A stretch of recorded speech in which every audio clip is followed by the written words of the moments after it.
But I think that the conservatives have begun to say a couple of things. We're very good about pointing out that the government, whether it's the federal, state, or local governments, ought not to do things that are not mentioned from time to time in the Constitution. Okay? So I'm for that. I'm for that. We're very clear on the government shouldn't do these things. However, having armed forces to keep the Canadians on their side of the border, that's written down. That's one of the things we have to do. Prisons to punish bad guys, a judicial system to enforce the law and property rights and contracts. That's in the Constitution. That's a legitimate function of government. And conservatives we're starting to say we need to spend as much time thinking how we do the stuff government should do intelligently and smartly and less expensively and better than any other country or any other state in the world. And that's as important as making the list of things the government should stop doing, period, or do less of on the way to not doing it all. So I think it's a more mature conservative movement that says we're ready to start governing as well as, trimming it back. Getting it smaller is an important key step. But even when we're down to the list of things that are mentioned in the Constitution from time to time that are legitimate functions of a reasonable government, that list itself can be done more intelligently, less expensively, and controlled by people.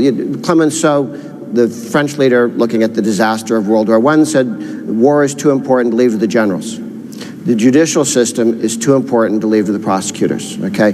We need to get more involved and not have one set of people. The prison guards set the rules to make prison guards' life easier, not to have fewer less recidivism and a whole series of other things. And we need, as a nation, to focus on running prisons right, the judicial system right, and the military right, while we say, and these other things the government's doing, it ought not to do it all. I have a request for Vin backstage. I'm a techno klutz, and I hit the page, so I can't see what the questions are coming from the audience. So if Vin could come out and show me how, I'll do that. But Governor Perry, you came up with solution. Okay. I can't find the Nolan tweets on there. This is a Texas Aggie going to fix it.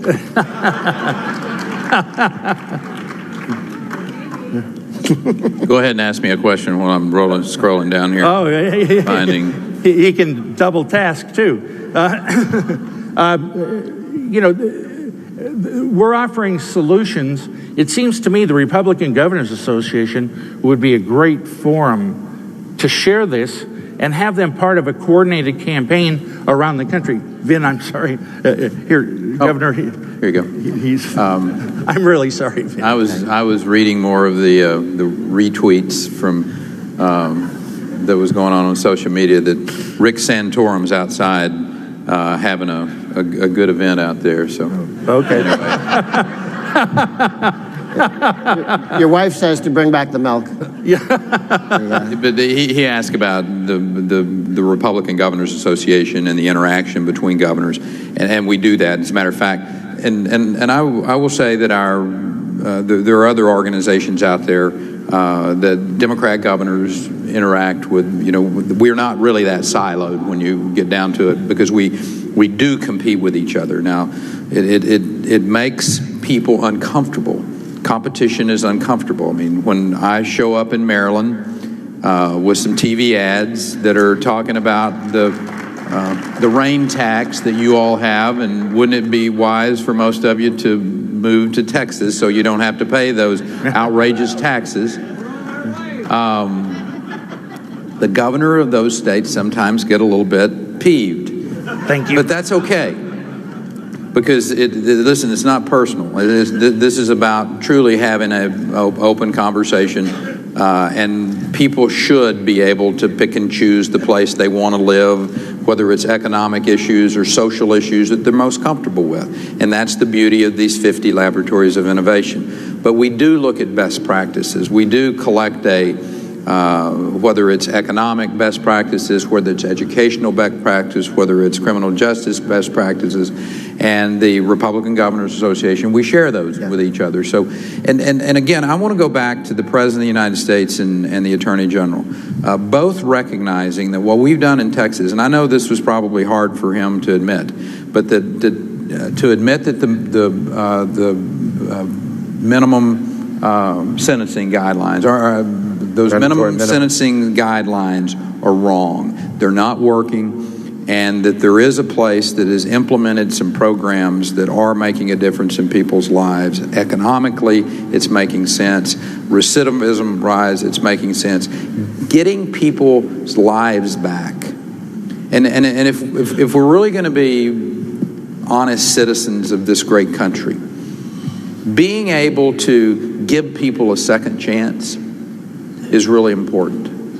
And the Texas prison system, again, we're not perfect. We're moving towards perfection every day. We hope someday to attain it, probably won't. But the fact is, that should be our goal. The idea that we lock people up, throw them away, never give them a chance at redemption is not what America's about. And I hope that's truly what the conservative cause in America is all about.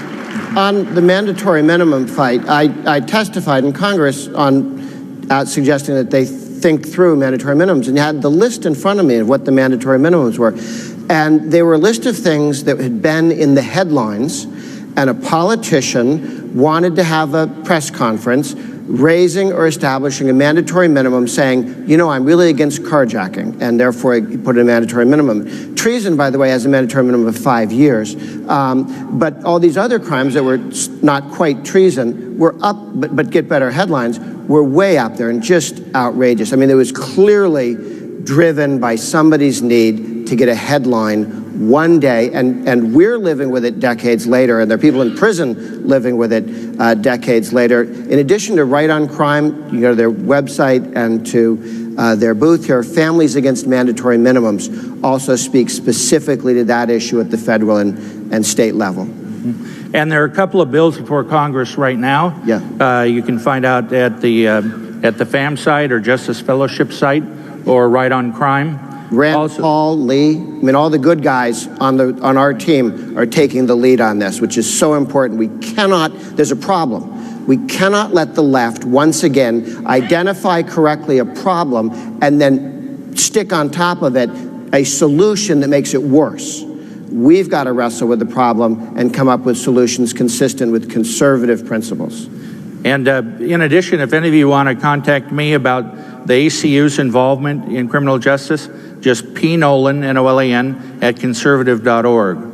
But the governor mentioned second chances, and that's something, of course, as a Christian, I firmly believe in. But even non-Christians believe in giving people another chance. And Commissioner Carrick, you've seen the people that have tremendous potential, but because of their felony conviction are held back. Tell us about your thoughts on second chances for some of these. A 20-year-old kid gets arrested in Baltimore for minimal possession of cocaine. He's tied into a conspiracy. He gets 10 years. He's sent to prison for 10 years. He does 8.5. During that time in federal prison, he really gets no education, no life improvement skills, no tools necessary to be a better person when he gets on the outside, because he basically gets a new education. He learns how to steal, cheat, lie, manipulate, gamble, and fight. That's what he learns in prison. That's what you're taught. That's what prison is. It's a training ground for thuggery and criminality. So you put this kid in prison, he stays for 8.5 years, and then by some delusion, we believe that he's going to go back to society a better person. Well, I taught a class in prison, a life lessons class, and I would talk to these young men and say, listen, you've got to get your GED. You've got to get education. You've got to pay attention. And that same young man looked at me and said, I am black, I'm a convicted felon, and that GED isn't going to help me ever. And you know what? I know men right now that went to prison on minor white-collar offenses. They have doctorates. They have master's degrees. They have bachelors. They cannot find work. They cannot get hired. If they can't get hired, you think that young man, that 21-year-old kid is ever going to get hired? Never. Never. And the problem with that is there are thousands upon thousands of them in prison. Is that really what we want for society? You want to take all the societal values out of a person that they have, whatever they have. You want to infuse them with institutional values and then let them go back to society. It is wrong for this country. It's wrong for this party. And if there's ever a time that this stuff can get fixed, this is the time. And I'm going to just say it one last time. If Texas can do it, the entire country can do it. That's true. Yeah. Yep. That's true. Yep. Yeah. Hey, Bernie, let me just, your remarks, and thank you for your service, sir. Thank you. You know, thank you for giving back so much to this country. Thank you.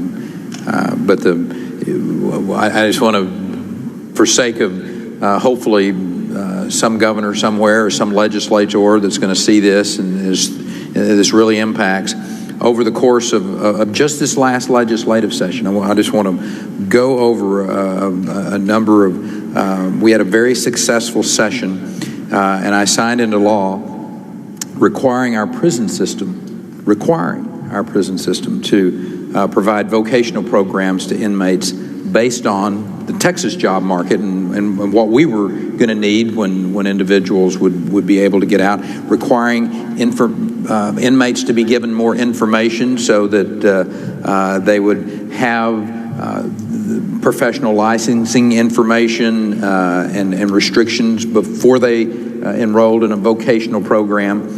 But we also gave limited liability to employers that hire former inmates. And let me tell you, that is a very powerful message that, because, you know, people say, oh, you've been in the prison system, we're not going to hire you. To see that piece of legislation that said, Mr. Nolan, here's the protection that you need from a limited liability standpoint. A prison entrepreneurship program that was organized by a Houston nonprofit and Baylor University to issue certificates in entrepreneurship after they'd completed this program. I mean, using those prisons are going to be used as a training ground. Mm-hmm. Right. One way or the other. Mm-hmm. Whether you're going to train them to be really, really good criminals, or we're going to train them to be entrepreneurs. And the choice is ours. And they're going to be our neighbors. 95% of the people in prison are going to be released someday. Wouldn't it be better if they had skills, not only skills to have a job, but to be a good parent, to be a good citizen? There's an employer up in Pennsylvania. He was a member of the Federal Reserve Board, pretty important fella, a Nixon appointee. Over half of his employees at his plant are ex-offenders. His COO had come to him and said, let's try to give jobs to these ex-offenders. And he said, quote, why the hell would we want to do that? And he said, because Jesus told us to. He said, well, let's give it a shot. What he found is that they're the best employees because they're so grateful. Now, he's careful who he chooses, but they look out for each other. They keep each other on the straight and narrow. Again, over 50% of his employees now are ex-offenders because they show up every day. They're grateful for the job. They're honest on the job. And they help recruit each other from the good guys inside. They know who the toughs are, and they also know who the good guys are. This is just one businessman doing it. He said not only is it the moral decision, it's a good business decision. If you out there have a company Think about hiring an ex-offender. Maybe vet them with the chaplain from the local prison to see how they are. Maybe vet them from the local church, somebody from the church or some club that you're in locally that could vet them. But give them that second chance. Now, we're coming to the end of the time, and I'll just tell you, Eli Lehrer wrote in the Weekly Standard that this effort of conservatives taking the lead on conservative reform, he says, is arguably the most significant social reform movement from the right in decades. It is. This is our chance to show we can provide solutions to a vexing problem, and we show that they work. And we invite you to be part of it, because it's exciting. We're making the community better by applying conservative principles. And Nolan, let me just wrap up my part by saying that our goal and our job actually is, as governors or legislators, is to create a climate where entrepreneurs know they can risk their capital, have a chance to have a return on investment, and in other words, create jobs. Because if this country does not have the jobs available for whether it's our veterans that are coming back or whether it's inmates that are being released into society, then we really haven't gotten to the real heart of this issue. And so my plea for the folks in Washington, D.C., and my plea specifically for the President of the United States, is to open up the XL pipeline, to open up our federal lands where that there's actually jobs being created and using the resources that we have in this country, put tax policy into place that basically gives incentives to people to move their manufacturing back to the United States. If the President really cares about these individuals, whether they're veterans or whether they're inmates or whether they're a young man and woman who's going into the workforce, this is the way to do it. Create the climate in America where the entrepreneur knows that he or she can risk their capital and have a chance to have a return on that investment. And then the American dream truly becomes available for all, some given the second chance. Thank you all very much. And thank you, panelists.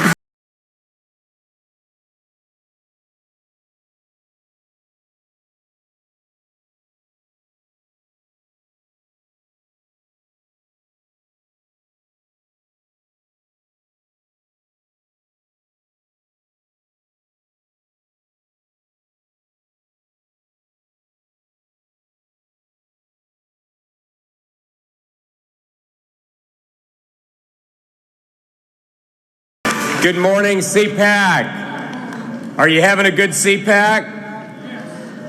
Well, it is great to be with you this morning as we celebrate not only the conservative movement, but we celebrate America and what made this country great. And my friends, make no mistake about it. What made this country great, what still makes it exceptional and unique today, is the fact that the pioneers who were fired by faith, who founded this nation, crossed oceans, braved dangers, and tamed a wilderness, and settled a continent to build a nation that honored Almighty God. And today, the greatness of the nation that they built is in grave danger.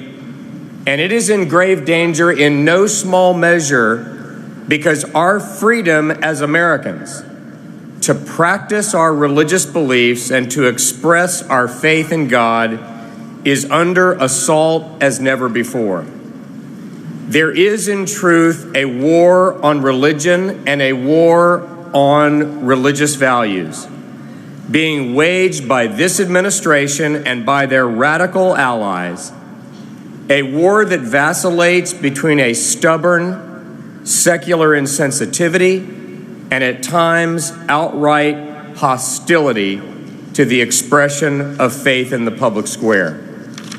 And lest you think that that is hyperbole, let me just point out that 2 years ago, this administration sued an evangelical Lutheran church that had dismissed a minister and a teacher and actually argued in federal court that no church in America has a right to hire and fire its own ministers.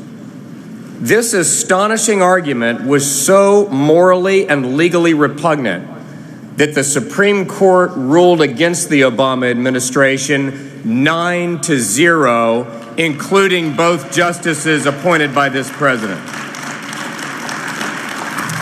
In Arizona last week, left-wing bullies forced the defeat of a religious freedom bill that did nothing other than allow people of faith standing in court to defend themselves when they are forced to violate their deeply held religious beliefs.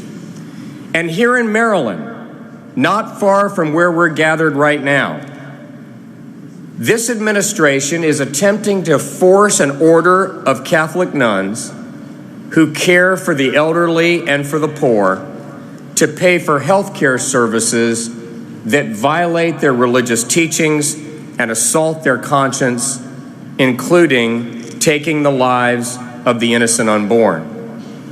And in Louisiana right now, this administration is trying to block the right of minority children to receive state aid to attend either a religious or a charter school where they are safe and where they can learn. 50 years ago, George Wallace stood in the schoolhouse door and said that African American students couldn't come in. Today, the Obama administration stands in that same schoolhouse door and refuses to let those children leave. It was wrong then, it's wrong now, and we say to President Obama, let those children go. And 2 weeks ago, in a brazen act of lawlessness, the Attorney General of the United States, speaking to the Association of State Attorneys General, actually counseled state attorneys general not to defend their state's marriage statutes. Why? Because he did not agree with those laws.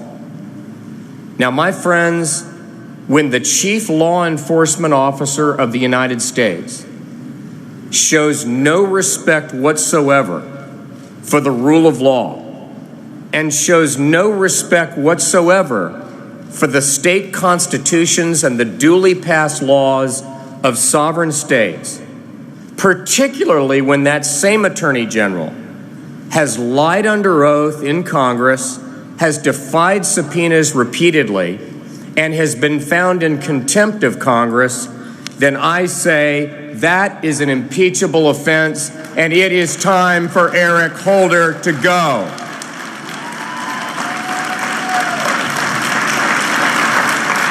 But that's not all. At the scandal-plagued IRS, while senior officials take the Fifth Amendment, that agency is attempting to enforce rules that would deny our First Amendment rights and would shred the Constitution of the United States. These rules would outlaw voter registration drives in many churches. They would prevent the distribution of nonpartisan voter guides in proximity to a primary or an election. And believe it or not, these rules would even prevent the posting of the voting records of elected officials on websites. Now, there has been a torrent of protest against these regulations, over 140,000 comments filed, demanding that these regulations be withdrawn. But more than just demanding that the regulations be withdrawn, we call on this administration to fire those responsible, to prosecute them to the fullest extent of the law, and then fumigate that building and abolish the IRS once and for all.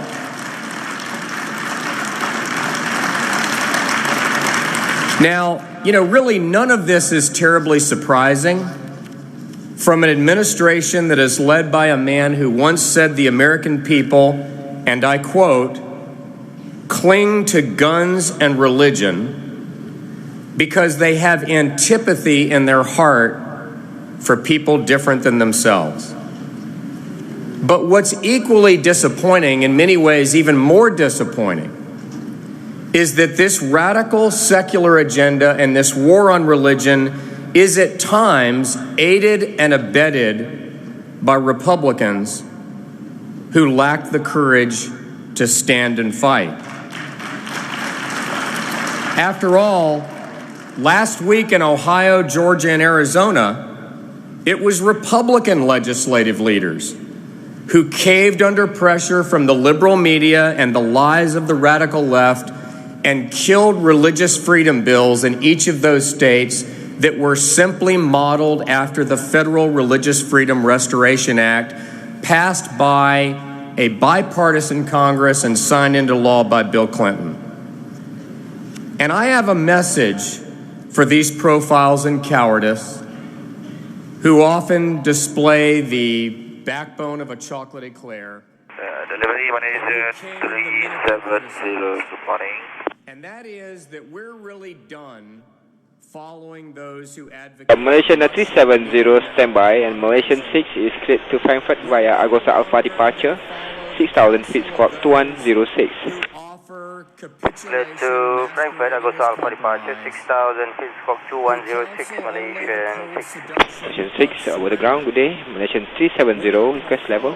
370, we are ready, requesting flight level 350 to Beijing. Whose idol is power, who seek the approval of those who share none of our core values, and who dare not deign to soil their hands with the sacred stuff of principle. We will not follow them in... Malaysian 370 is cleared to Beijing via Pibos Alpha departure, 6,000 feet squawk 2157. Beijing, people Santorum, 6,000 squawk 2157, Malaysia 370, thank you. Malaysian 370, welcome over the ground. Unalloyed conservative that defends the principles upon which this nation was founded, including the biblical principles of freedom of religion, the sanctity of life, and the sacred institution of marriage. In this hour of testing, may it be our finest hour as conservatives. Let us save this nation, this last best hope of mankind, and give them the country they richly deserve. Thank you very much. God bless America. Good morning. Bless America. Requesting push and start. Morning, push back and start, proof runway 3 to right, exit via Sierra 4. Push back start, proceed to right, exit Sierra 4, PRP 239, Mike Romeo Oscar. Copy.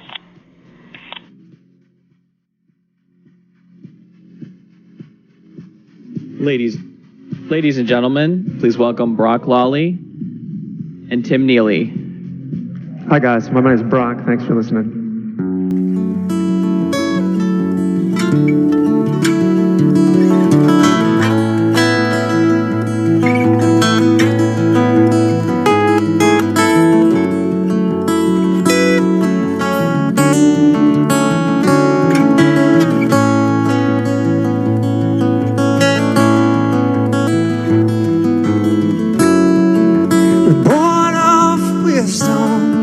We beg for change.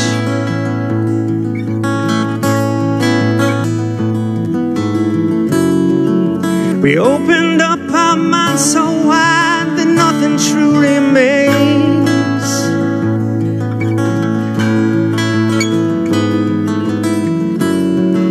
But it is always darkest right before the dawn.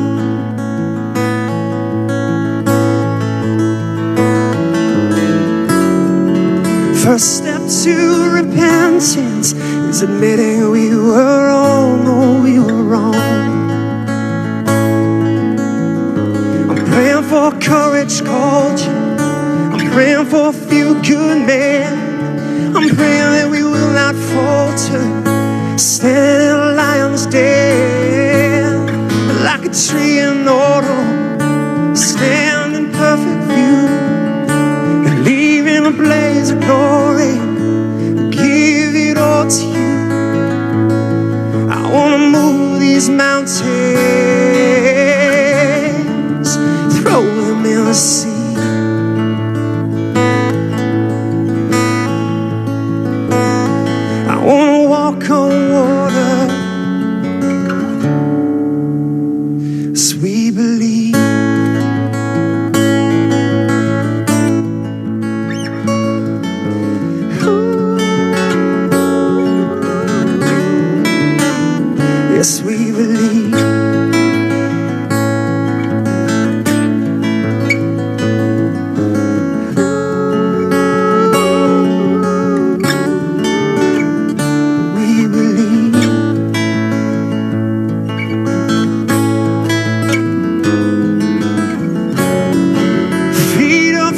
just millions can move and shake the ground.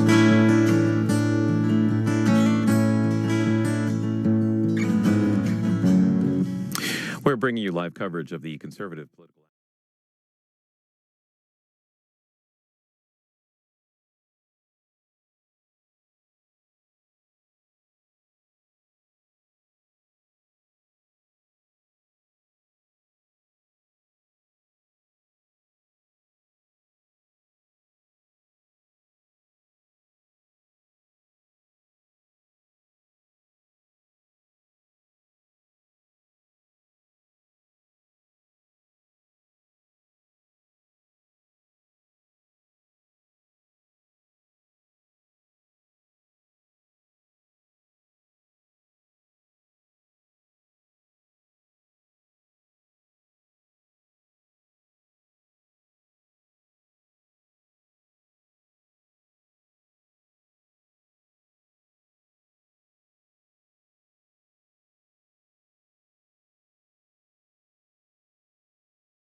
Request taxi.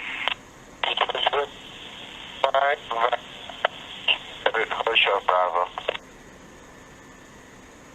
Ground Malaysia 370, you are unreadable. Say again. Mission 370, taxi to Oripan Alpha 11, runway 3 to right via standard route, Hotel Bravo. Alpha 11, standard route, Hotel Bravo, Malaysia 370. Down, Asian Express 6.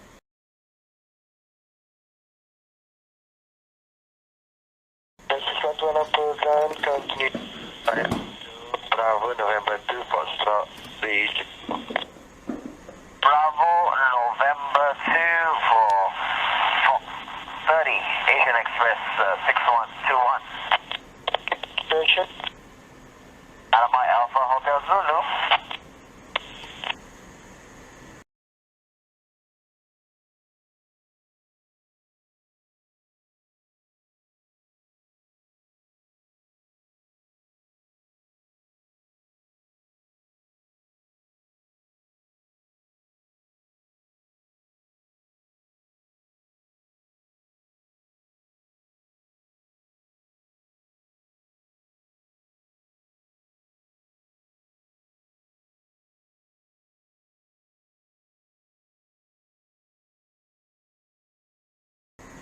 Contact Tower 118.8, good night. Tower 118.8, Assalamualaikum. Assalamualaikum.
370. Good morning, Papa 10, 3 to right. Papa 10, Malaysia 370. 666, line up to Alpha 10. Line up to Alpha 10, Malaysia 6. I'm sorry. They've got me going this way now. Well, how's everybody doing? Good. I'm going to have the chance to bring out a couple legends from Hollywood, and we're going to talk a little bit about their films. One of them I'm involved in, which is America, the new Dinesh D'Souza movie, coming out this July 4th. Thank you. We'll be debuting the trailer here right after we're done, and then we'll have Mr. D'Souza himself come out here. But first off, let me bring out Daniel Lusko, who's the director of Persecuted, a film coming out this May 9th. And then let me bring out Dr. James Higgins, who plays the president in that film, is also one of the producers. And then somebody I'm sure you're all familiar with, Fred Thompson, who's in the film.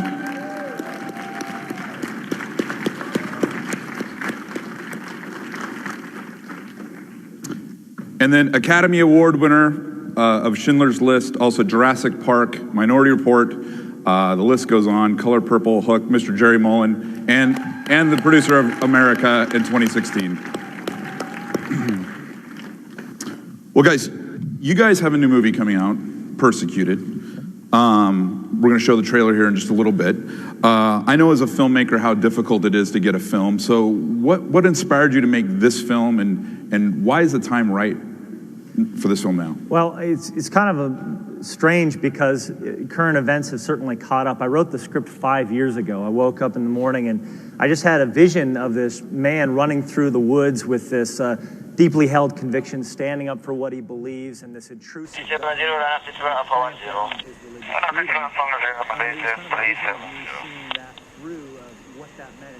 questions about who that character is, and he's an evangelist, and there's this legislation wrapped around it that is censoring religious speech, and it was kind of a pursuit that I had to fulfill, and it took several years, and then eventually we have an Oscar-winning producer, Gray Fredrickson, who produced The Godfather, and Apocalypse Now came on, and Dr. Higgins came aboard, and Fred Thompson, and a wonderful cast, and so it's really been a deep exploration. It took a long time. Yeah. Now, you had this vision 5 years ago. Yeah, 5 years ago. So, do you have any stock tips for us if you saw that coming 5 years ago?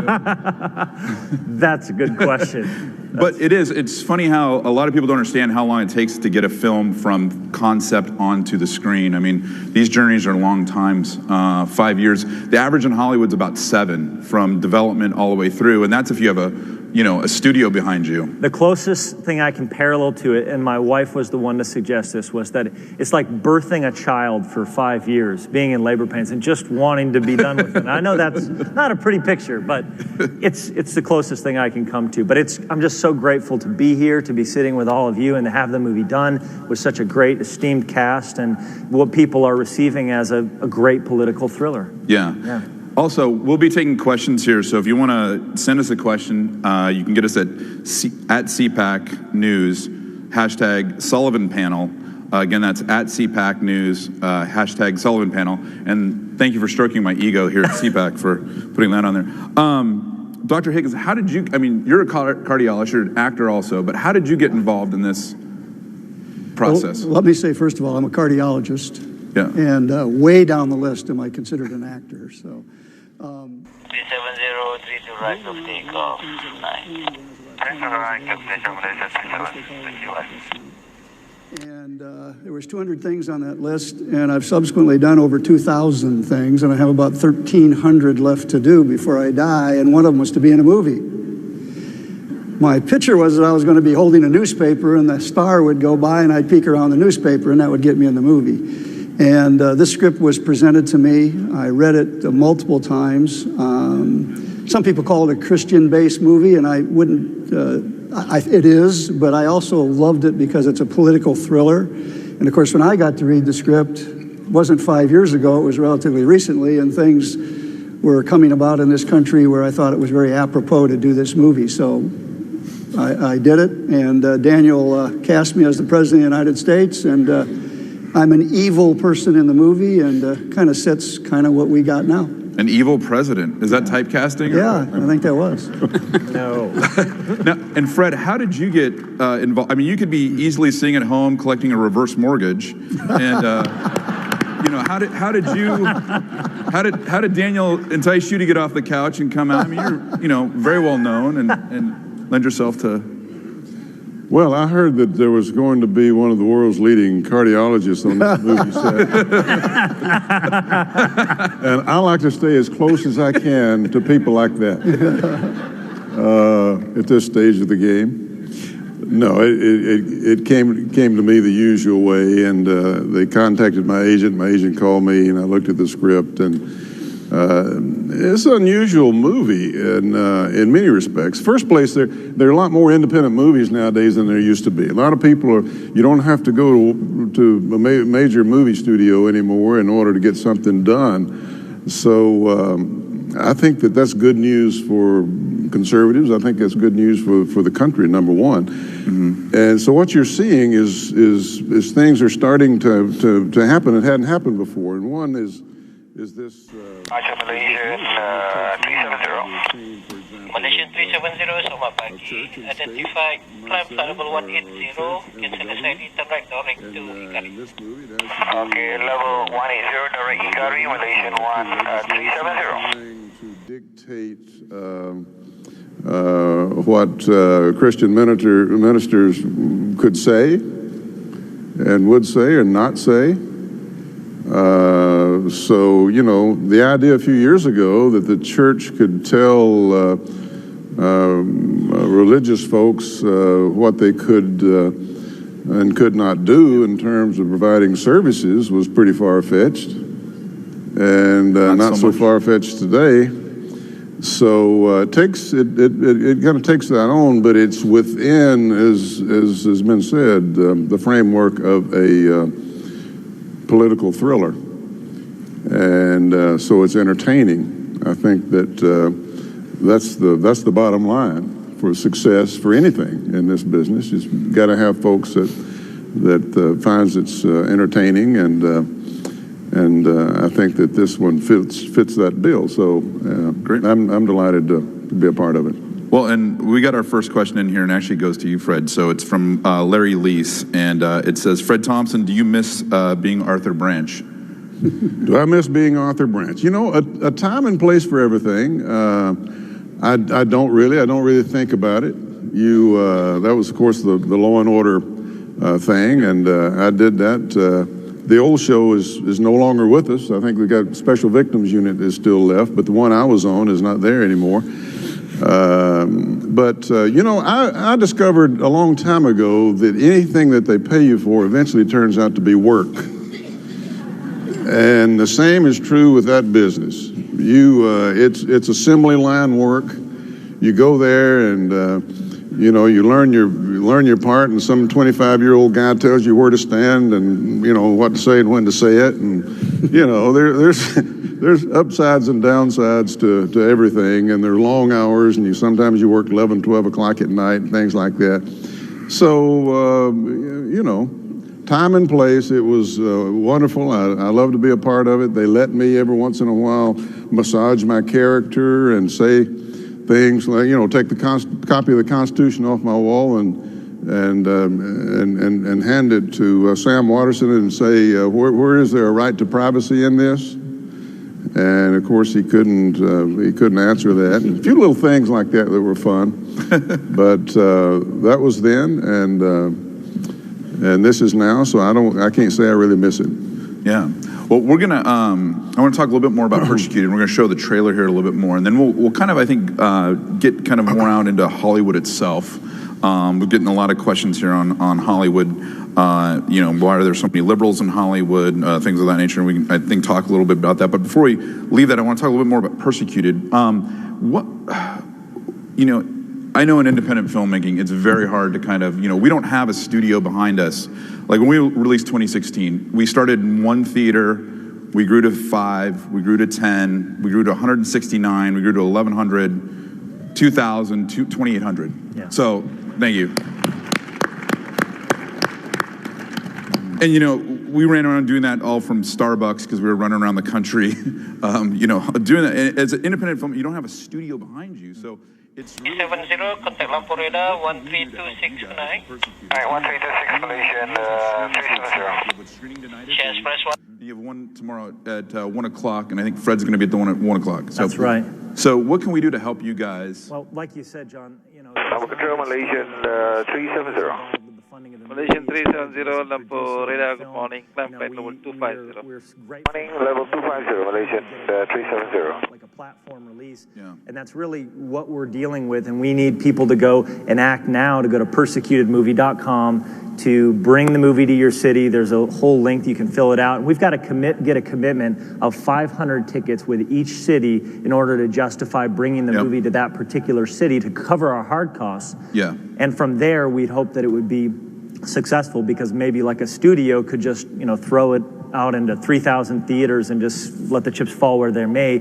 We need those seats to be full, and we need people to pre-sell, make those commitments in for the individual cities. So we're hoping people will visit persecutedmovie.com. Okay, so persecutedmovie.com. You guys have a Facebook page too? Yeah, Facebook.com/persecutedmovie, and growing a pretty significant following, and very grateful for that. Yeah. Well, and again, you have screenings tomorrow night, or tonight at 8 and tomorrow at 1. That's right. So please come out and see those there. And then what's your, I think it's so great because too often we're, you know, conservatives, if you will, or right of center, whatever, we don't have the resources like Hollywood does. You know, we're kind of stuck with these budgets. The average budget, I was just looking at a film put out by a studio, is close to $60 million right now. Mm-hmm. So if anybody does have $60 million, I will be in the back.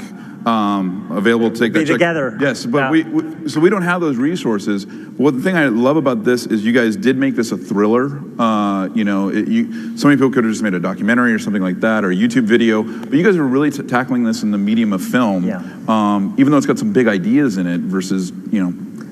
Yeah, and we just recently screened this for selected members of Congress right here in Washington, D.C., and what the response was, that they were shocked that there was actually suspense and entertainment value. You know, I took this as like a Hitchcockian approach, and I've always followed, you know, it's scarier what you don't see, and I think that's what we have in this movie. And, you know, people see the production value as like this is like a real movie. This is legit suspense, and I think that's what we ultimately want to. It's a movie. It's not a documentary. But if we can get the culture engaged on that level of entertainment value, I mean, that's where, you know, I think the results will be. Yeah.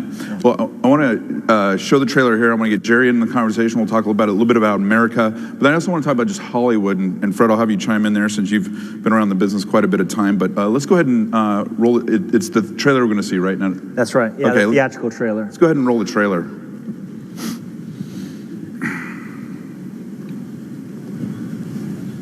There are those who claim that your ministry is intolerant and may even threaten the freedom of others. Freedom is fragile and costly and must be defended by work and by faith and even by blood. Now, your ministry reaches more people than the evening news, and I need you to get up there and announce that you fully support this bill. I cannot water down the gospel to advance anybody's political agenda. Malaysian 370, climb flight level 350. Climb level 350, Malaysian 370. Mr. Luther, do you mind if we get a picture with my daughter? Big smile. Excellent. The girl is dead, John. They're saying that you killed her. I didn't kill anybody. They're watching for you. I didn't know where else to go. You're going to be charged with first-degree murder. I just want to see justice served. I need your help. Your husband is a fugitive. He is coming home to this family. Wait, that's not it. I think they wanted to stop it. Oh. They wanted to stop it short, I guess. Stop it short there. Great. Well, that comes out May 9th, so please go see Persecuted. And I think kind of switching here too is, you know, for us as independent filmmakers, we are really outside the studio system, meaning that, you know, we see all of our funds come outside. There isn't really a place for us to go to get funding. I mean, I go to Paramount, and I go to, you know, Warner Brothers and Sony. I've knocked on everybody's door, and it's kind of like you're always, you know, you're that guy with that idea for a George Washington or a Ronald Reagan movie. Isn't that kind of quaint? in that way. And then when 2016 came out, I even had thought that success would open doors, and it opened some. I just didn't know they'd be the exit doors in some places. So it is a little bit difficult that way. Now, Jerry, you've been around the business for a long time. You worked with Steven Spielberg on 13 pictures. You've won the Academy Award twice for Schindler's List, but then also Rain Man. You were a co-producer on that. I mean, when did you kind of see this real shift away from kind of, mainstream, what I'd call just kind of traditional heartland values in Hollywood? Well, as far as values are concerned, I would say probably in the 80s. Television started to change in the late 60s, early 70s, actually. But I think where I really noticed it was in the 80s because we started seeing more films that were rated R. They were constantly pushing the envelope and trying to elevate films as we know it. But from there, then it was almost like it was a slide downhill. You mentioned, the number of liberals in Hollywood. There's a lot of them who are in very powerful positions. I think there's a lot of people who are probably not liberal who pretend they are. And there's a lot of conservatives who pretend they're not. And that's a very sad thing. Yeah. And hopefully people like this gentleman on my right here and other people with their voices will help to change that. Because it's really necessary for our kids and our grandkids. Yeah. Now we're working on a movie, America, the follow-up to 2016, and in that, we tackle some pretty big issues with that, with the niche on that, and when we're working on something like that, even how are you treated by your other friends in Hollywood after 2016 or anything of that nature? Well, I have to back up just a little bit further than that. I think the change came probably in 2008. What happened in 2008? We had a guy run for office. Where we used to be able to have discussions, political discussions, and they could get heated, lively discussions about our different opinions. That stopped in 2007, 2008. Because if you disagreed with some of the issues, then you could be called, branded a bigot or a racist. And that was a crying shame for the country especially, because it shut down a lot of debate and a lot of conversation. And this is really where, FOA and other organizations in Hollywood, people found a place to go undercover. And we need to take that back. We've got to get people like Dexter Souza, who basically have stepped up to the plate. And,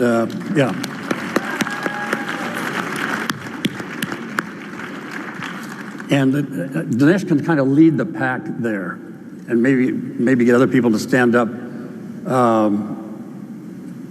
deliver product to the American people, change opinions, but more than anything, get people to stand up and speak out. Mm-hmm.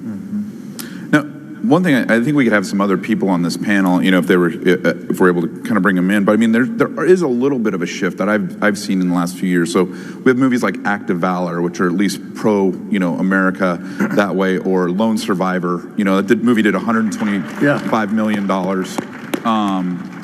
With Peter Berg, major film director. And I thought that was pretty true to the book, Marcus's book, that way. We also have, this last weekend, Son of God opening at $26 million, which was twice the estimate. So we are seeing some bright spots, but I feel like sometimes Hollywood isn't seeing those bright spots well enough that way. I mean, how do we as filmmakers respond to that? I'll just kind of open it up here to the panel that way.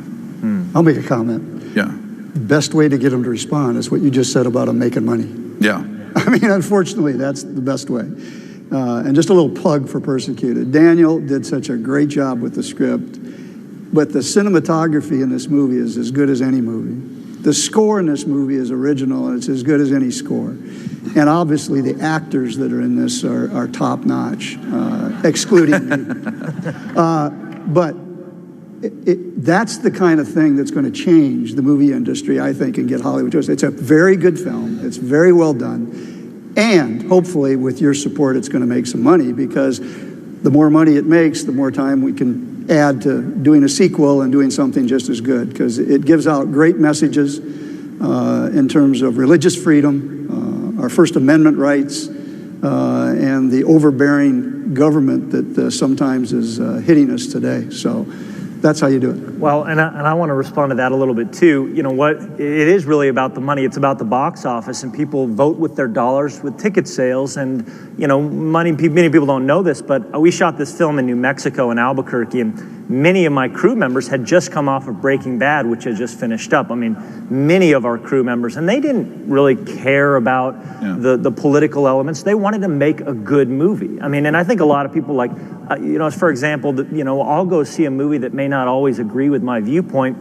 if it's a good movie. I think we have to start there, because we had the best crew, we had some of the best actors, and they wanted to contribute to what we thought was a great story, and that was our focus in the end. And I think that if people will vote with their box office dollars and actually get behind it, I think the problem is that, at least it seems, that there's a certain crowd that is motivated towards art, and it isn't necessarily always, at least, known to be this type of crowd. And I think we've got to get the younger generation behind it and make good quality art. Yeah. I totally. Getting back to your question, it's always seemed to me like the movers and shakers in Hollywood are somewhat like the media in Washington. They operate and do their job for the praise and benefit of each other, more than anybody else. And when you do good movies that have pro-American themes, hard to find nowadays.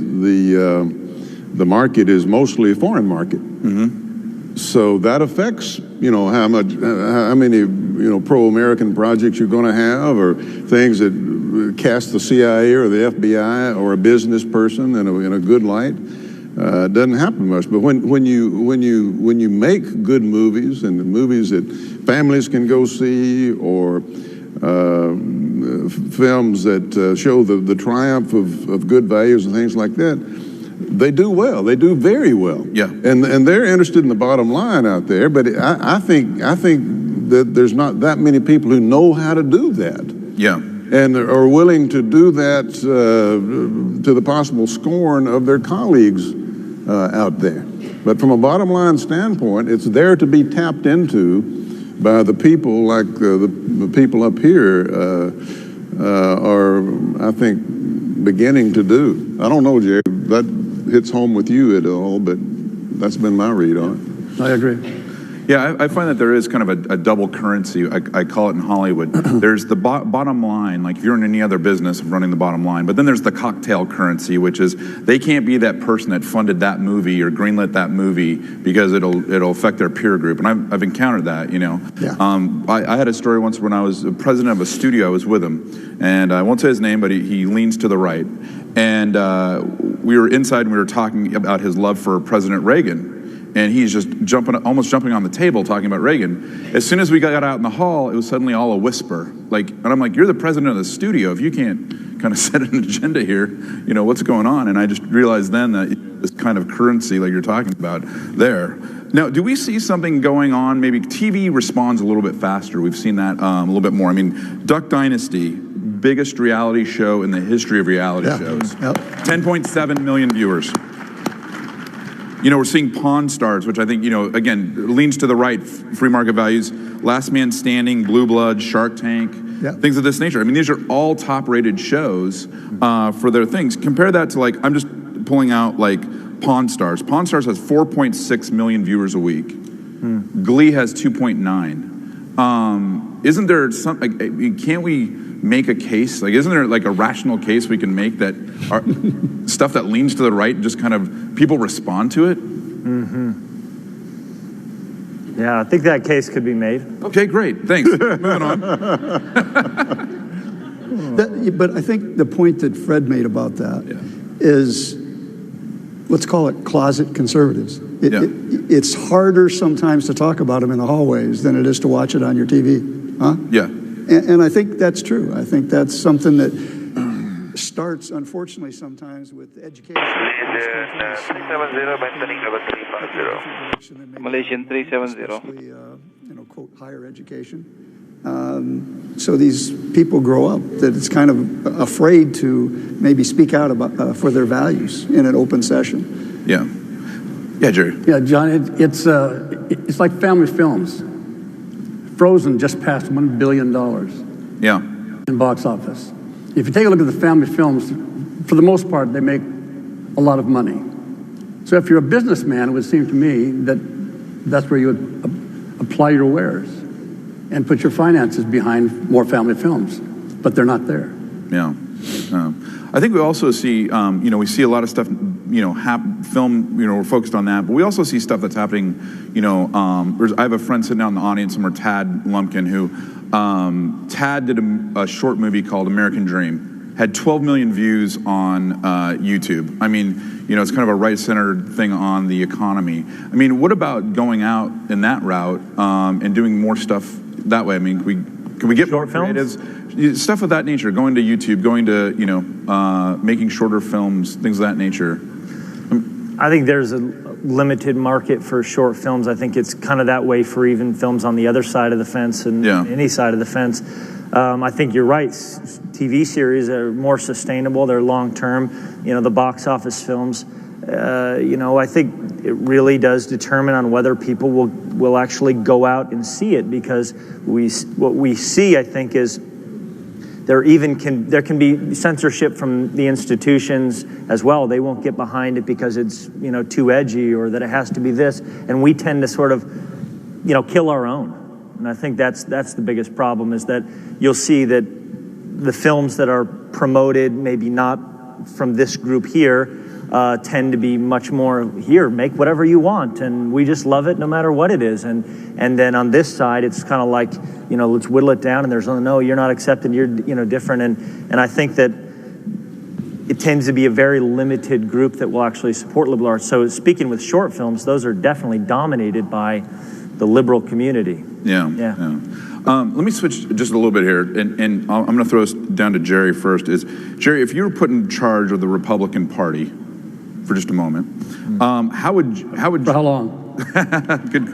Good question. Okay. But how would you? I mean, it seems like there is an engagement from the right even on popular culture, even though culture is so far upstream from politics. Politics is downstream. But what would you do to kind of coach some of these guys that are looking to be president maybe in 2016? Well, the first thing I do is hire good writers. I think a lot of it has to do with the written word. I would love that opportunity, just to be in charge for 24 hours. Backbone is one thing I would look for. Start looking for people who will stand up for the rights of their fellow citizens. As Fred mentioned earlier, it seems that it's all about them, their careers, and what surrounds them in Washington. And maybe I'd pass an executive order, write an executive order, basically saying that Mondays through Thursdays, liberals couldn't speak. Oh, if you were president, yeah.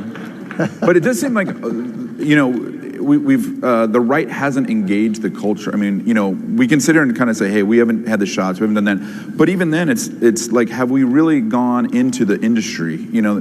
Fred, you've been there. I mean, but like, are young people coming into this industry that are right of center? Because it's the decision makers at the top. How do we get those kids here who is a 20-year-old kid thinking of law school or becoming a doctor or something of that nature? How do we get them to go into the entertainment industry? If they're right of center. I don't know. Let me go back a little bit to your previous question. It all rolls in together, I think. But when you're in the active pursuit of politics, you've always got two considerations with regard to an issue or a trend or a concern, and that is the substance of it and the political aspect of it. If I knew what the answer was in terms of clever political aspects of it, I'd probably be speaking from that podium over there instead of sitting over here. But on the substance part, I think it's important that our folks understand that the cultural issues are at the root of so many of our other problems in this country. You can't have most of the children in this country being born out of wedlock and expect to have a good educational system. You can't have people brought up without ever experiencing any discipline or leadership, or I'll say fathers in many cases, at home, and expect to for them to come and the teachers handle those kinds of things. People understand now the global economy that we have and the competition worldwide that we have, that education is more and more important. Everybody talks about that and how that important. Well, you can't just birth that, full born. I mean, you've got to have something previous to a decent classroom and a good teacher, and that has to do with the cultural issues.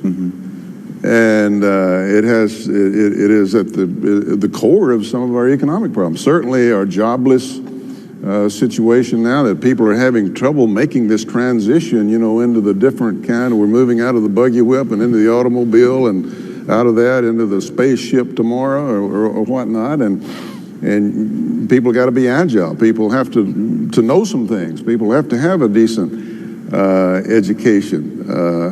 But we're not providing that. And 370 maintaining level 350. To provide Malaysian 370. Nice school building and, pay the teachers a little more or something like that, all of which are good things, but it's really not at the heart of the problem. The heart of the problem is our teachers are oftentimes having to be police officers more than teachers. And you have kids who are not interested in learning and have never had any examples in their lives. So what you do about that and how you handle that's for people smarter than me to figure out. But there needs to be an underlying understanding that that's what's going on. There's some trends going on here in our country that affect everything else. The economic issues, social issues, as we like to call them, and take them off. But it seems like the culture is kind of leading on that first and foremost, and then everything else is kind of following behind it that way, rather than vice versa here. So exactly. So even though we're at a political event here, it is down. It's secondary. I mean, I meet I've met many congressmen, senators, and everything else, and they thank me for the work we did on 2016 and everything, how important you are as filmmakers, and they'll always be like, you guys are ahead of us, that way. And I think sometimes, for whatever reason, in the Republican side, they've kind of switched that around. They've abandoned they see entertainment as superfluous rather than kind of being, ahead of it there. Just one example, here we have books downstairs that are being sold, there. A New York Times bestseller is about 250,000 copies. Well, you have Jerry Mullen sitting here who sold, I don't know, maybe 15, 20 million copies of Schindler's List, but that's not available down there.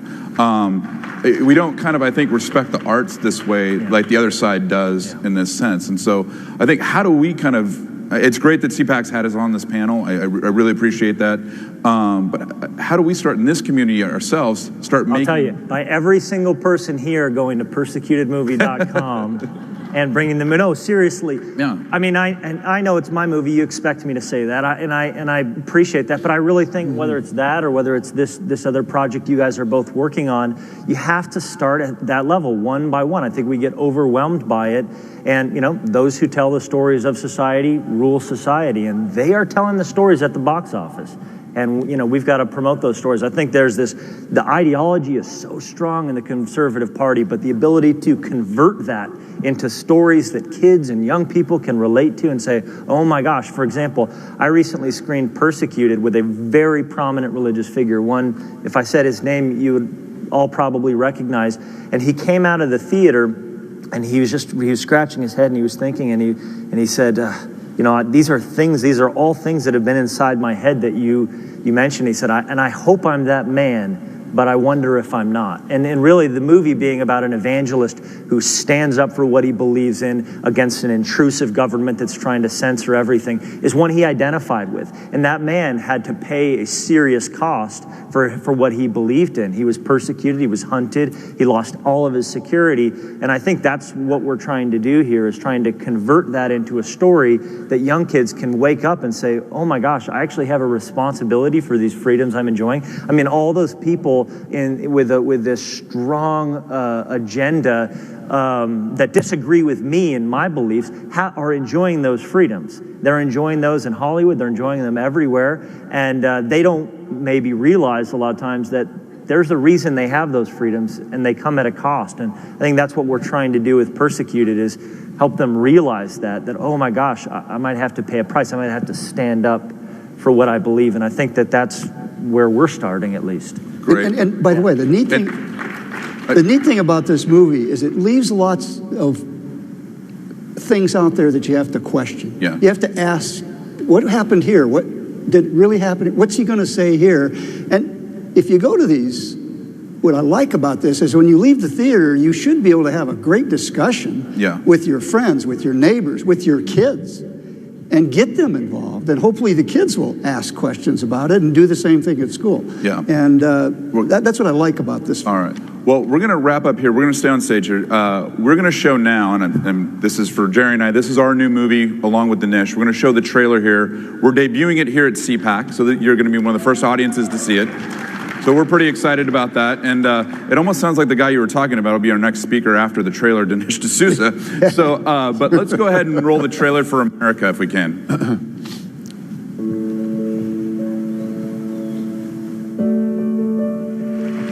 We are calling it iPhone. Mr. Gorbachev, tear down this wall. That's one small step for man, one giant leap for mankind. I have a dream. Ask not what your country can do for you. Ask what you can do for your country. Hold on, Jackie Robinson. War with Germany has ended. The forces of freedom have triumphed. The only thing we have to fear is fear itself. All men are created equal, that they are endowed by their Creator with certain unalienable rights, that among these are life, liberty, and the pursuit of happiness. Hold the line!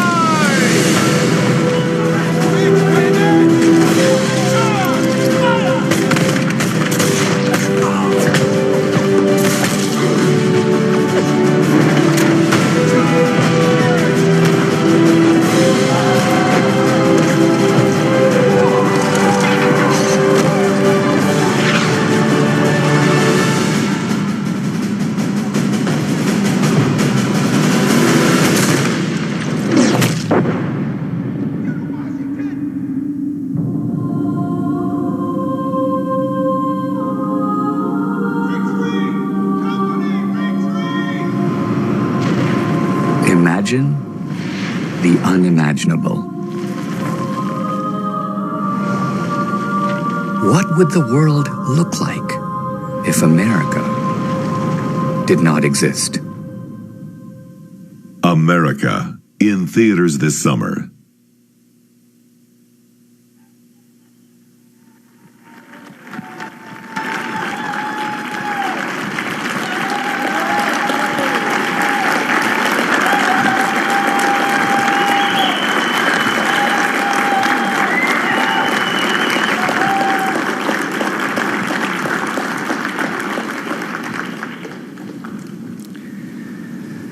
I don't know how you feel right now. I feel very humbled to be here and to be sort of standing in the shadow, if you will, of George Washington. We're in a moment in America where we are facing an immense crisis of leadership, and how badly we need right now a Washington, a Lincoln, a Reagan. Well, we don't have them. but we do have us.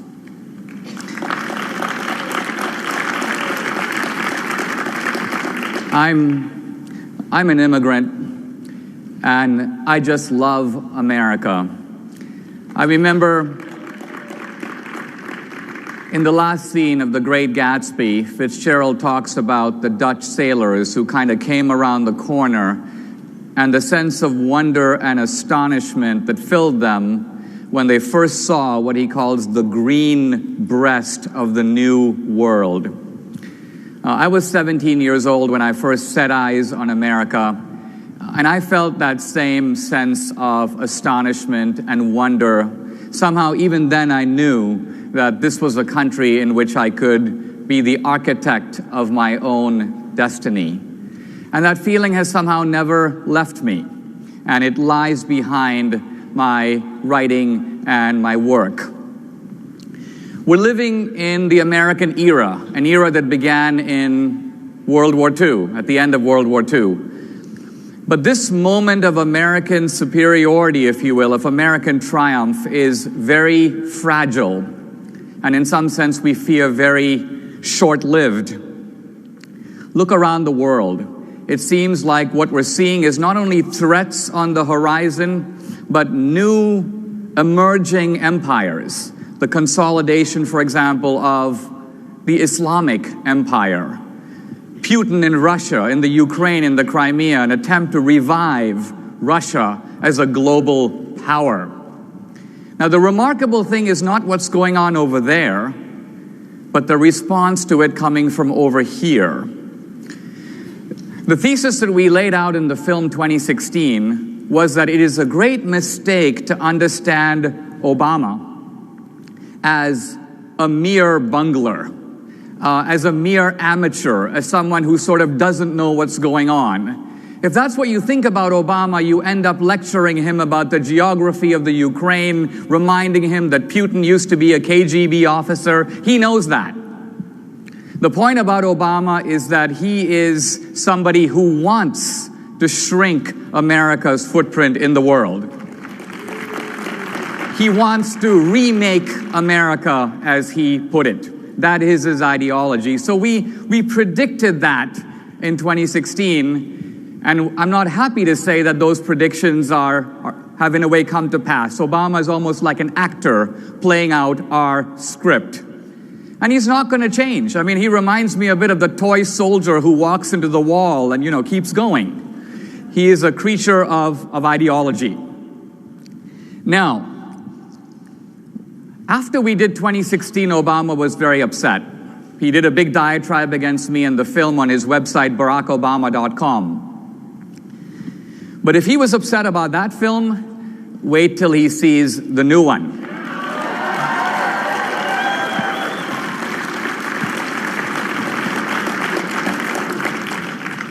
Now, what is this America film all about? It's a spectacular film. It's going to be at a complete... Malaysian 370, contact Ho Chi Minh 120.9. Good night. Good night, Malaysian 370. Argument of American progressivism. Let's remember that this argument was not invented by Obama. He didn't make it. It made him. And what is this argument? This argument at the core is a moral indictment of America and of the free market system. Basically, what modern progressives are alleging is that America and the wealth of America is based on theft.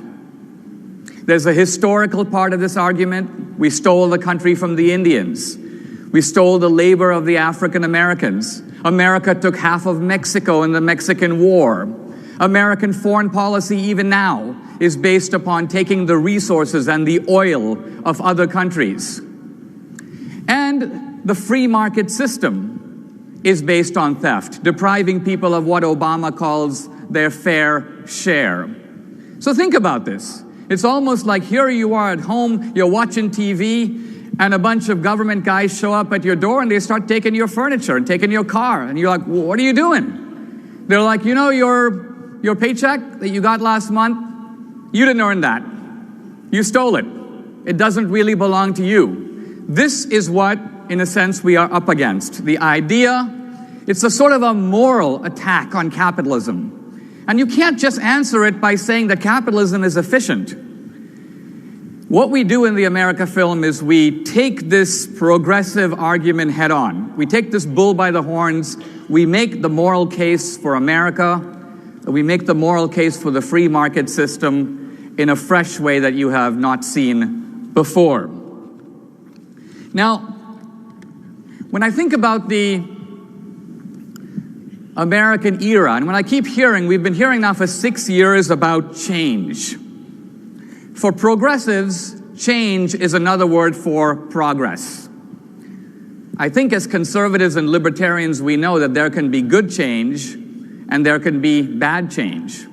When you hear change, you always have to ask change from whose point of view? I mean, I'm sure if termites could talk, they would call what they do progress.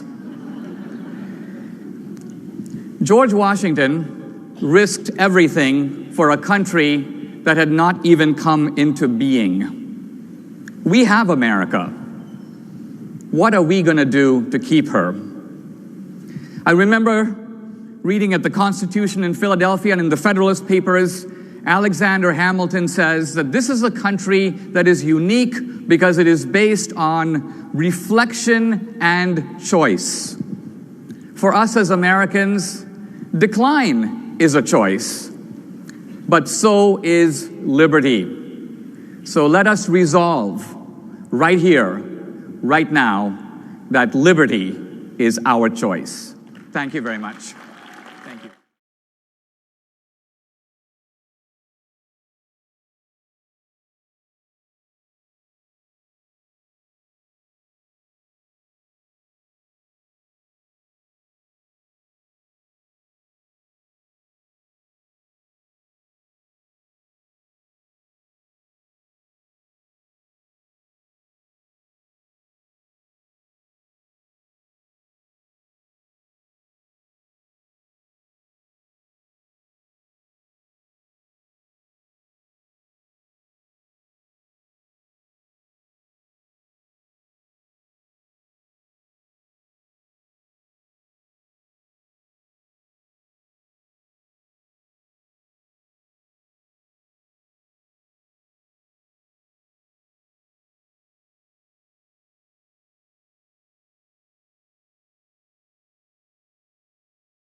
Thank you so much. This is a huge honor to share my story as a young conservative and get to talk with you today. Being from Minnesota, I am so excited to be in the beautiful DC, not only to be with this great gathering of conservatives, but if you haven't heard, we've had a rough winter in Minnesota. We have had 46 days of below zero temperatures. It is frozen there. Literally, everything is frozen, not just healthcare.gov. Well, again, my name is Tara Mack, and I am currently serving in my third term in the Minnesota House of Representatives. I have the incredible honor of getting to represent the community in which I was raised, Apple Valley. I grew up in a very loving and conservative home where political conversation was a regular occurrence. But I never thought that I would run for political office, much less have the chance to stand on a stage like this today. But I was always intrigued by public policy making and how the government influenced the individual.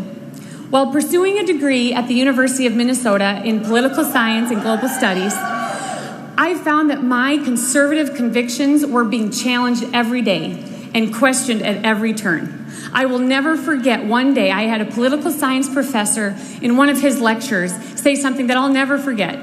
What he said underlined pretty much what the liberal message is today, and it was a pivotal moment for me. He said, "Without government, the individual can do nothing." I was shocked by what I heard then, and I could not disagree more with what he said now. I believe that it is exactly the opposite of what he said. It is and always needs to be about the individual, not the government. In that moment, while my professor was attempting to indoctrinate a classroom full of young minds, what he actually did was start a fire and a passion in me that wanted a different America than the one he was describing, a country that puts the individual first. A few short years after graduation in 2008, I was approached to run for office against a very liberal incumbent in my home community. Initially, I ruled myself out simply because I was too young. But I decided to put myself out there, step up, and see if I could make a difference. Now, some of you are probably as young, if not younger, than I was then. But I did not let my age rule me out. I literally worked tirelessly, went door to door, talking to my neighbors and asked them to give me the opportunity to represent them in the Minnesota legislature. Now, as you know, 2008 was not exactly a great year for Republicans. And I think many of us would like to forget that election and its implications altogether. But I believe that I beat the odds, not because I'm anything special, but I believe I beat the odds in that 2008 election because of a few promises that I made to myself.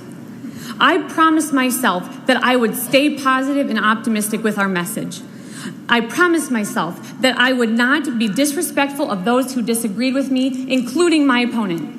I promised myself that I would try to stay humble while confident in my convictions and beliefs.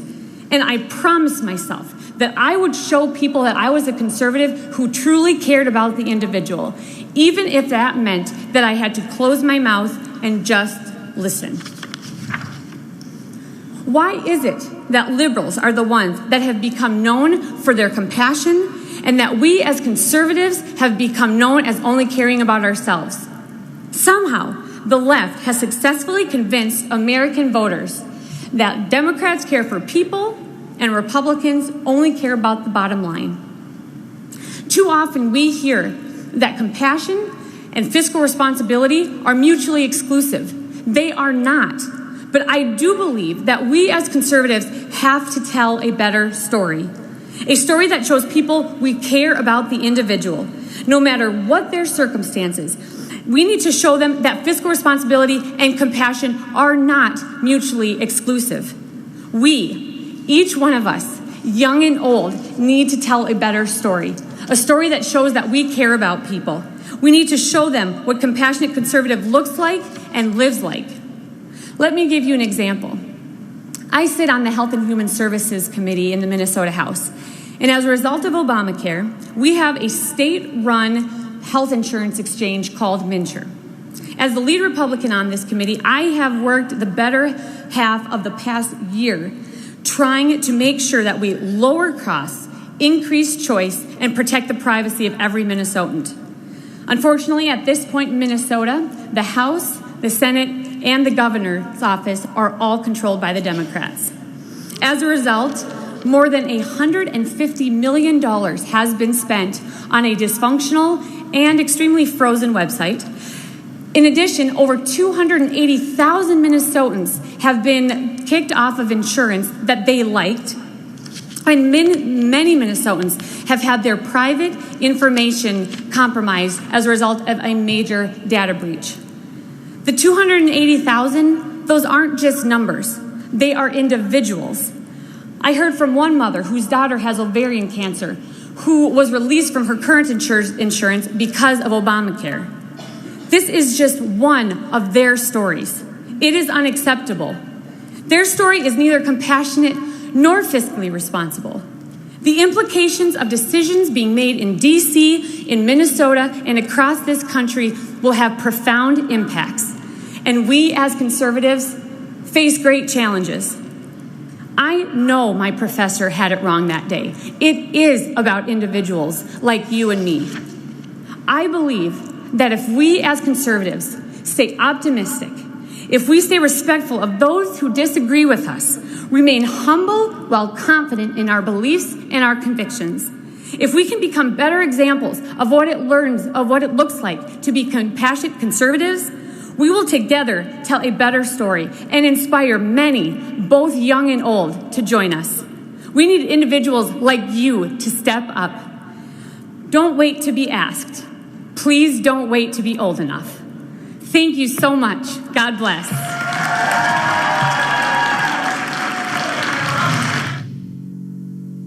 I was elected when I was 24 years old, and it was my dad who actually encouraged me to become part of the political process. I came back to him 2 years later and I said, "Hey, Dad, we need you out there in our state legislature. Join me, we'll run together as a team." I now call it Bring Your Dad to Work Day every day. I care a lot about women's issues. I support a lot of pro-life legislation and anti-human trafficking. We need to find ways to help victims of sex trafficking, and we're able to do that both personally and legislatively. Being a young person and being a female in our state legislature, I think it adds a completely different perspective than a 55-year-old male with, an opinion or a bill or a piece of legislation, or even the way they communicate with constituents. It's very unique and different, and I think it's something that people appreciate. Ladies and gentlemen, please welcome the Honorable Jenna Hager, South Dakota State Representative and 10 under 40 honoree.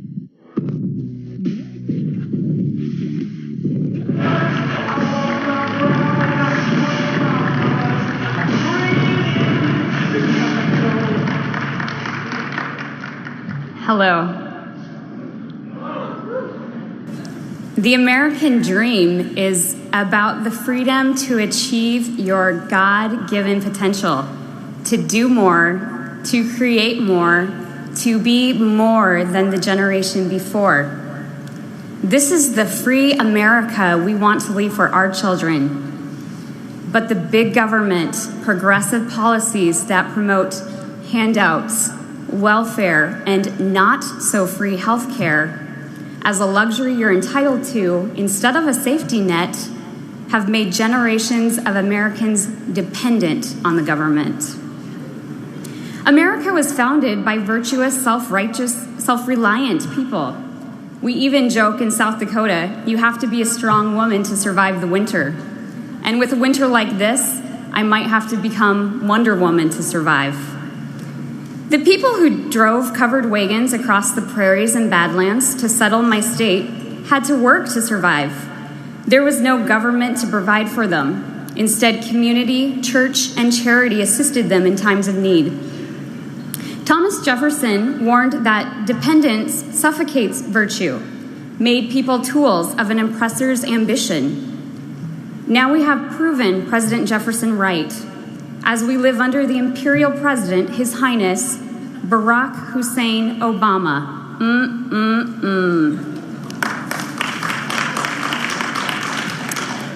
Many of us feel blessed to live in the freest country in history. And even though we're still writing the story of America, it is not a fairy tale with a guaranteed happy ending. Is our political kingdom destined to become some cruel and corrupt house of cards? We have murdered 55 million babies.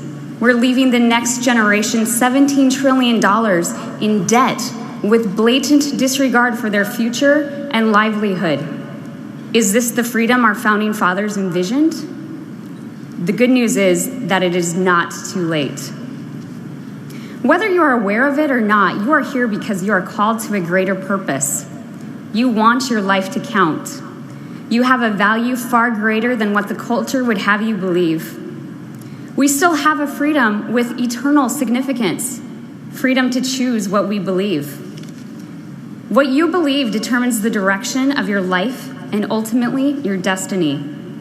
Every one of us has the power to reject the poisoned apple in this fairy tale and deny the fleeting pleasure of false promises. Regardless of gender, education, or stage of life, you have something unique to contribute with the skills, relationships, and opportunities God has given you. Your calling is already in front of you. You don't have to wait. When I was first elected at the age of 24, I was a single homeschool graduate without a college degree or a lot of money.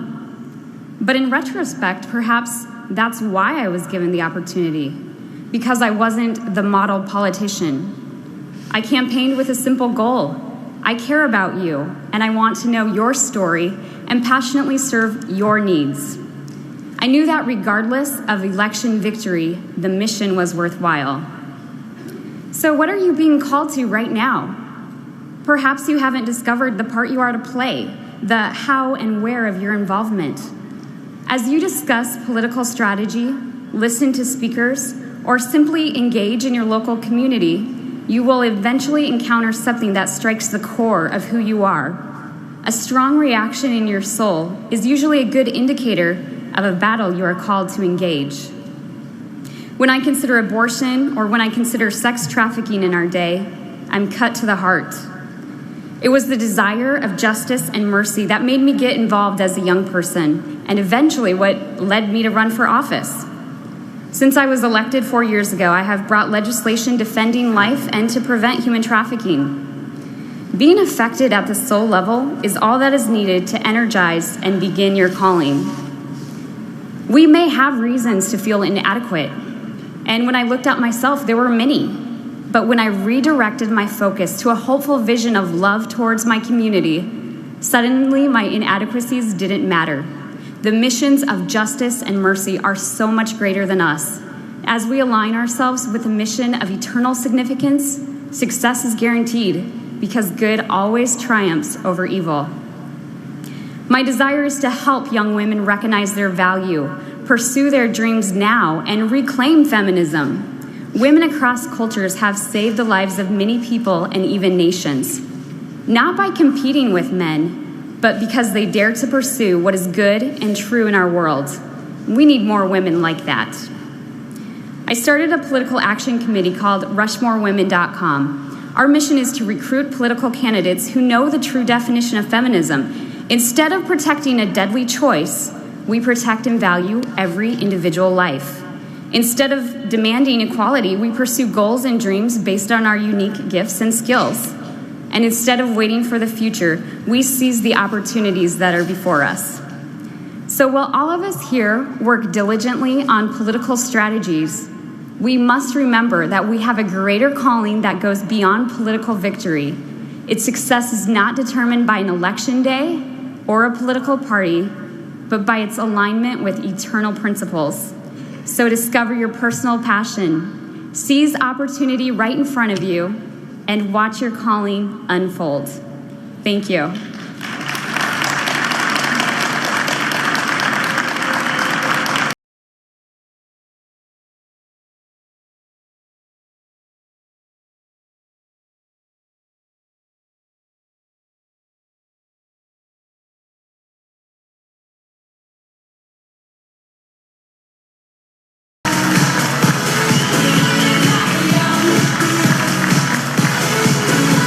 Wow.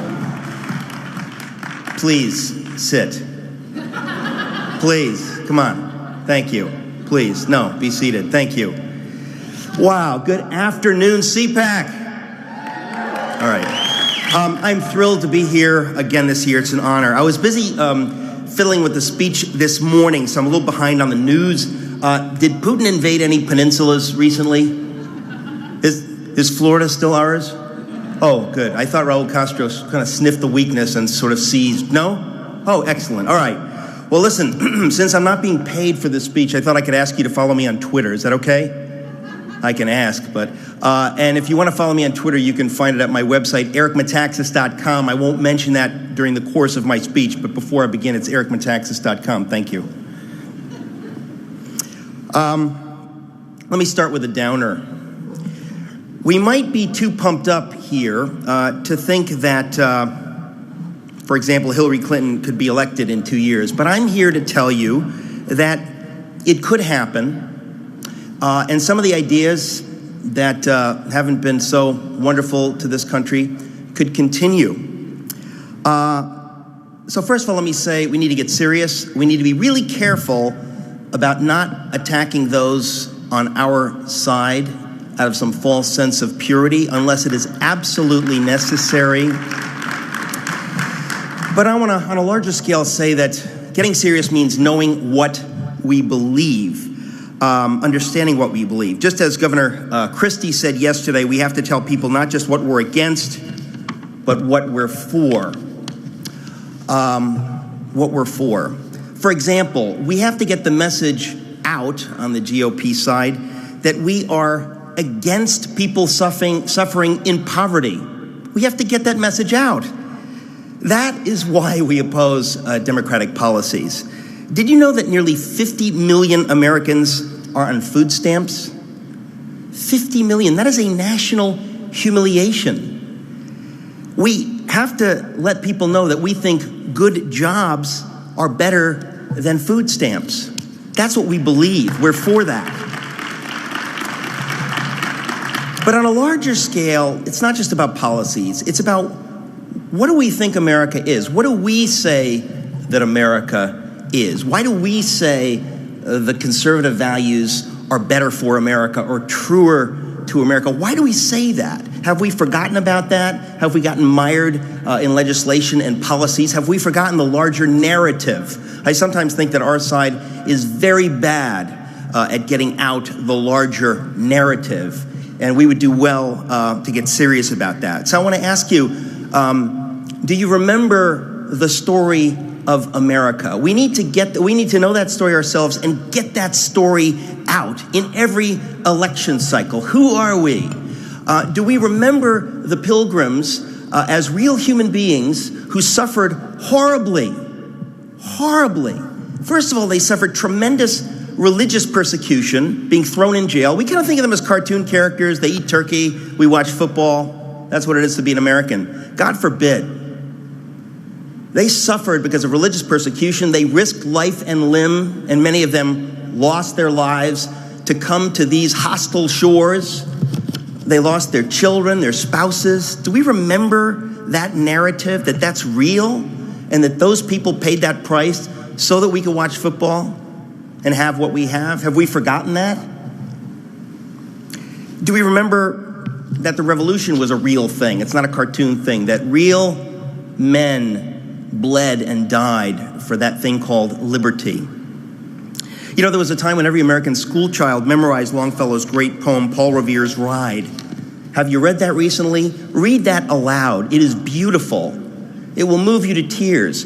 Americans used to know these stories, the stories of our greatness, of the sacrifices. If we do not know those stories in our bones and teach those stories, we really have nothing to sell.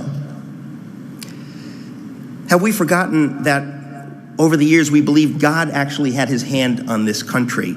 That the way George Washington crossed the East River in August of 1776 was nothing less than a miracle, as everyone who was there acknowledged. It should have ended there. Liberty should have been strangled in the cradle that day, but somehow it seems that God intervened, if you believe in God, and I do. Now, why would God do a miracle for one country over another? The Bible says God is no respecter of persons. In his eyes, we're all created equal. Does he favor one nation over another? Well, the short answer is no, he does not. He only blesses people or nations so that they can in turn be a blessing. And if we don't understand that, we understand nothing of what it is to be the United States of America. For a long time, in the years and the decades, we were ascending to greatness. That's the story we told ourselves, that we were uniquely chosen by God. Abraham Lincoln called us the almost chosen people. But this was not a look at me, manifest destiny kind of pride. On the contrary, it was not trash talk to be God's almost chosen people. It was a burden, a noble burden that came with duties which we must fulfill. Lincoln understood we were chosen by God to represent God and God's purposes in history.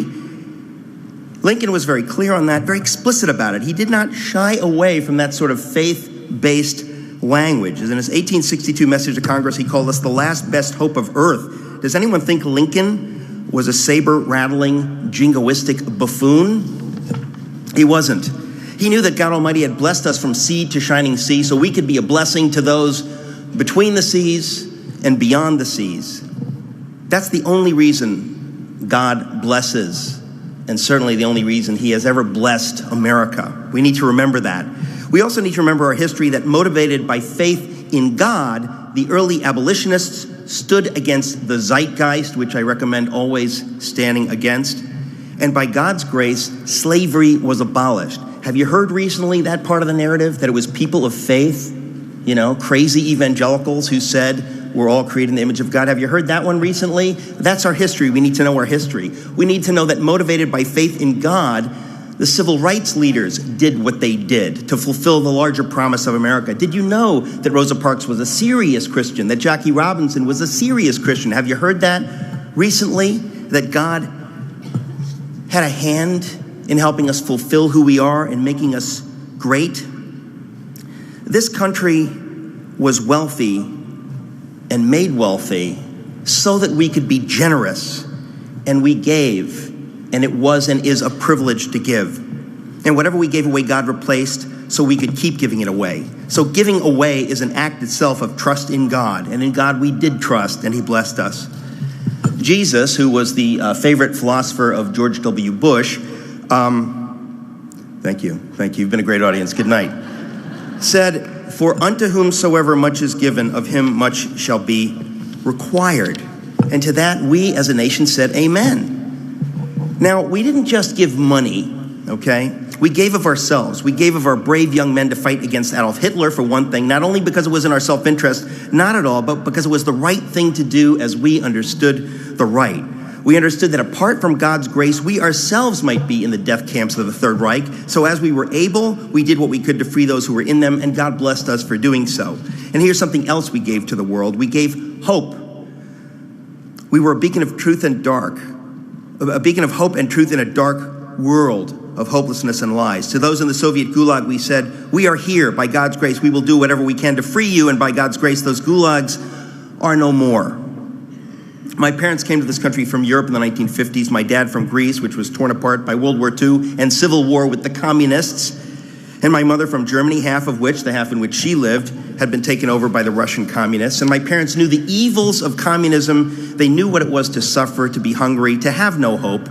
They knew the best great hope for them was in the United States of America. And with nothing, they came here. They met in an English class in New York City. They married, they had children who had every opportunity. They never did, who grew up to go to good colleges and live the American dream. But by the time I got to one of those good colleges, I would never mention it by name, but it's Yale University. By the time I got there in the early 80s, another narrative was being put forth, which I'd never heard, but I began to take it in. A narrative that said America's strength was a bad thing, that instead of using our strength to help others, we used it to bully others, and so the best thing is for us to be less strong. Our strength must be decreased, our voice must be muted, I bought into that view of things. I remember a friend's sister did a semester in the Soviet Union. That was in 1983. That was the chic thing to do. She returned with propaganda posters, which many of us predictably and stupidly posted in our dorm rooms. I'll never forget when my father came to visit my dorm room, which he'd paid for, and saw a poster of Lenin that I had put up.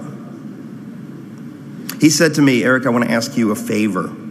Now imagine the man who was paying for my Yale tuition saying it that graciously. He said, "I want you to take that poster down." Suddenly, it was as if scales had fallen from my eyes. I was ashamed. I realized I'd betrayed my mother and my father who'd lived under communism. I betrayed my country, my values. I'd fallen into that way of thinking. Of course, I took the poster down, but I think of that with shame to this day. But I say this because I want you all to understand how easy it is for people to fall into that way of thinking. It has become the default narrative in this culture. It is the narrative of Hollywood and academia. And unless we get the truth out, the real story of America, the great narrative, we don't stand a chance. That's our job, to get that story out. The story is that America, for all its faults, and there are many, is still the greatest country in the history of the world.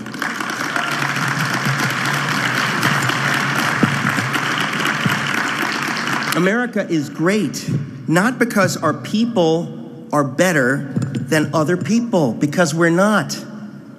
America is great because we know that everything we have is a gift from God that we don't deserve, and that God has given it to us for the sake of others.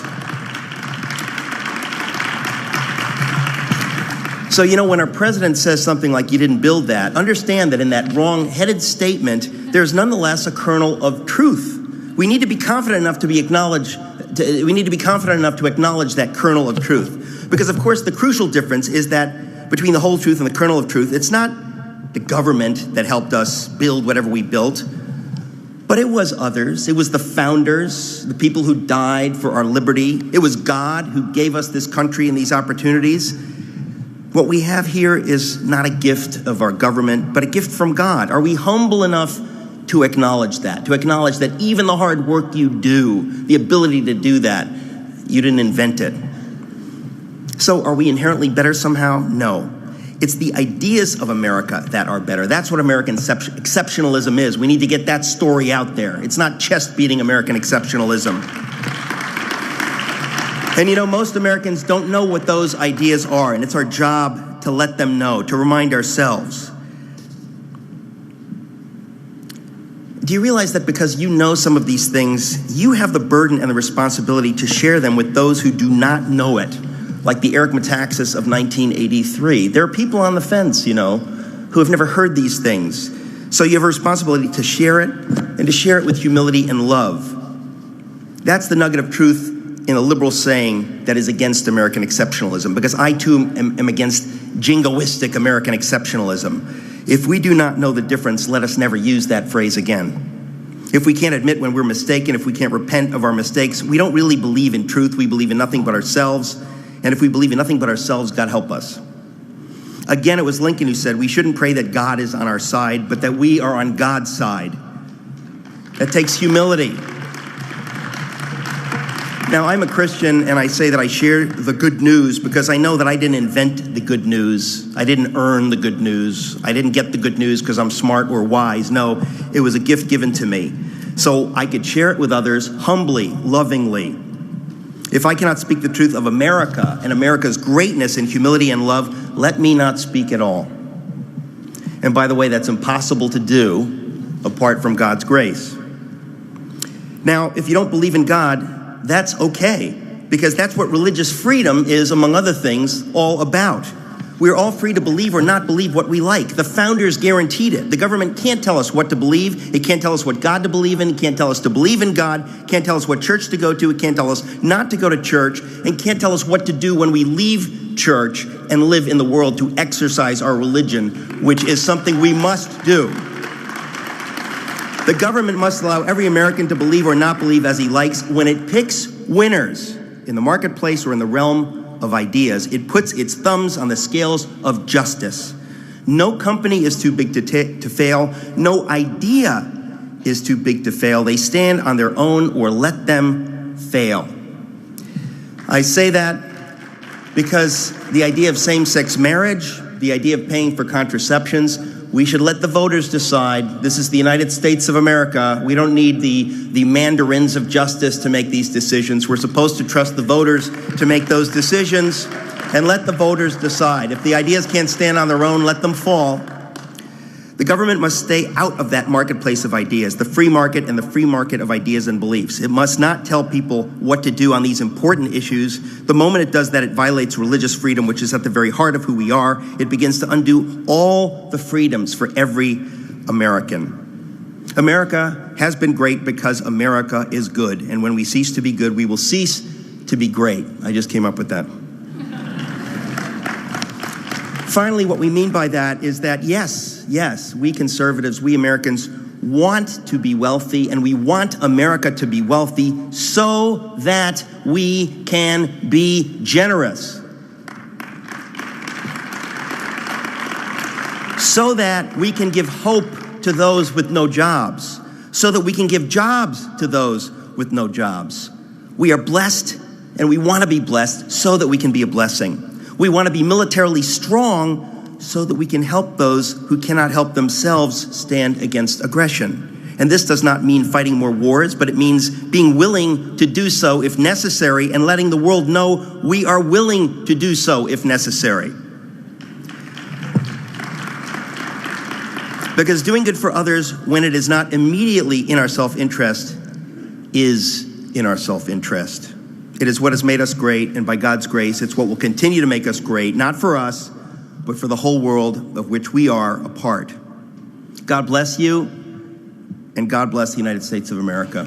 Thank you. Thank you.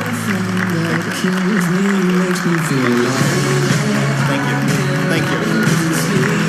Ladies and gentlemen, please welcome Hans von Spakovsky, Manager of Election Law Reform Initiative and Senior Legal Fellow at the Heritage Foundation.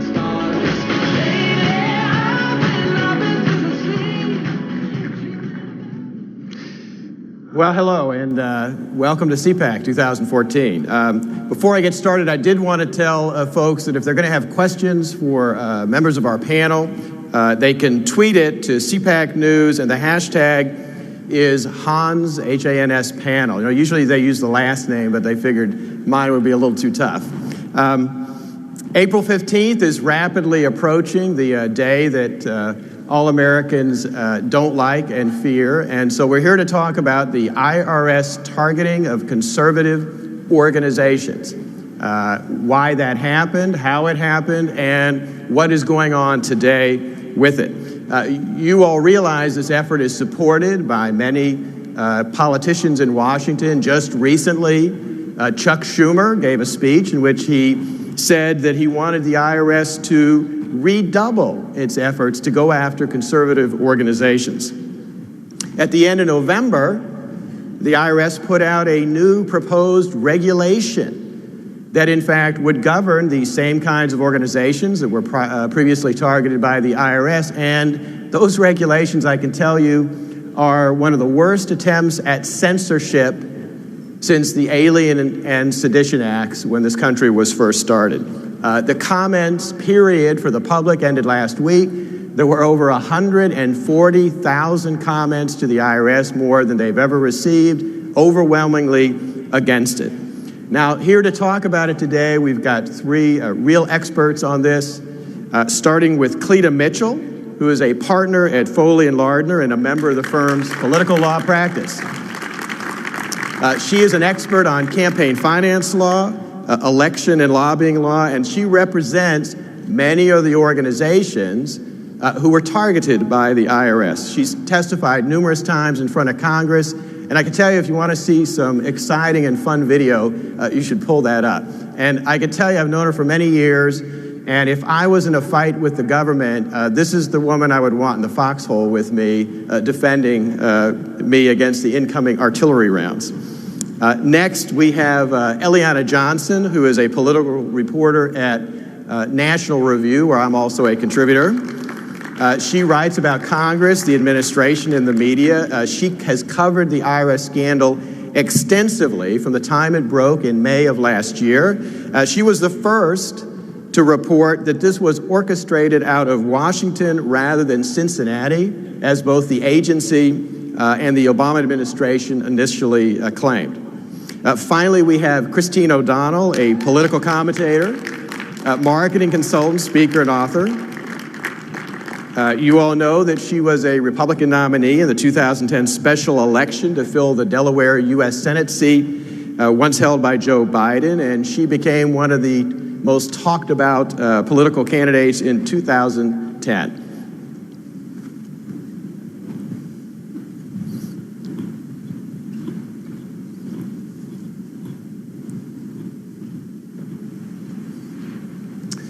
Now, we're going to try to do this as a conversation so we can discuss some of the really important issues that occurred in this situation. And the very first question I've got for you is, how do you think this started and why? Cleta, let's start with you. Well, it started because in 2009, the Tea Party movement began really in reaction to the deficit and the stimulus package that was passed by Democrats. There were no Republican votes for that. And as you remember, people just were outraged at this incredible debt that Congress had just approved. And fast forward, immediately following, we have the new president, the then new president, Obama, introducing this health care bill.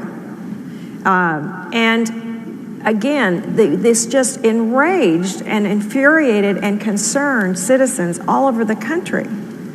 And they began to become active and have meetings and talk about, we've got to get informed, we've got to get involved. All the things that we tell you every year at CPAC, you got to get informed, you got to get involved. People did that. People had never been politically involved before.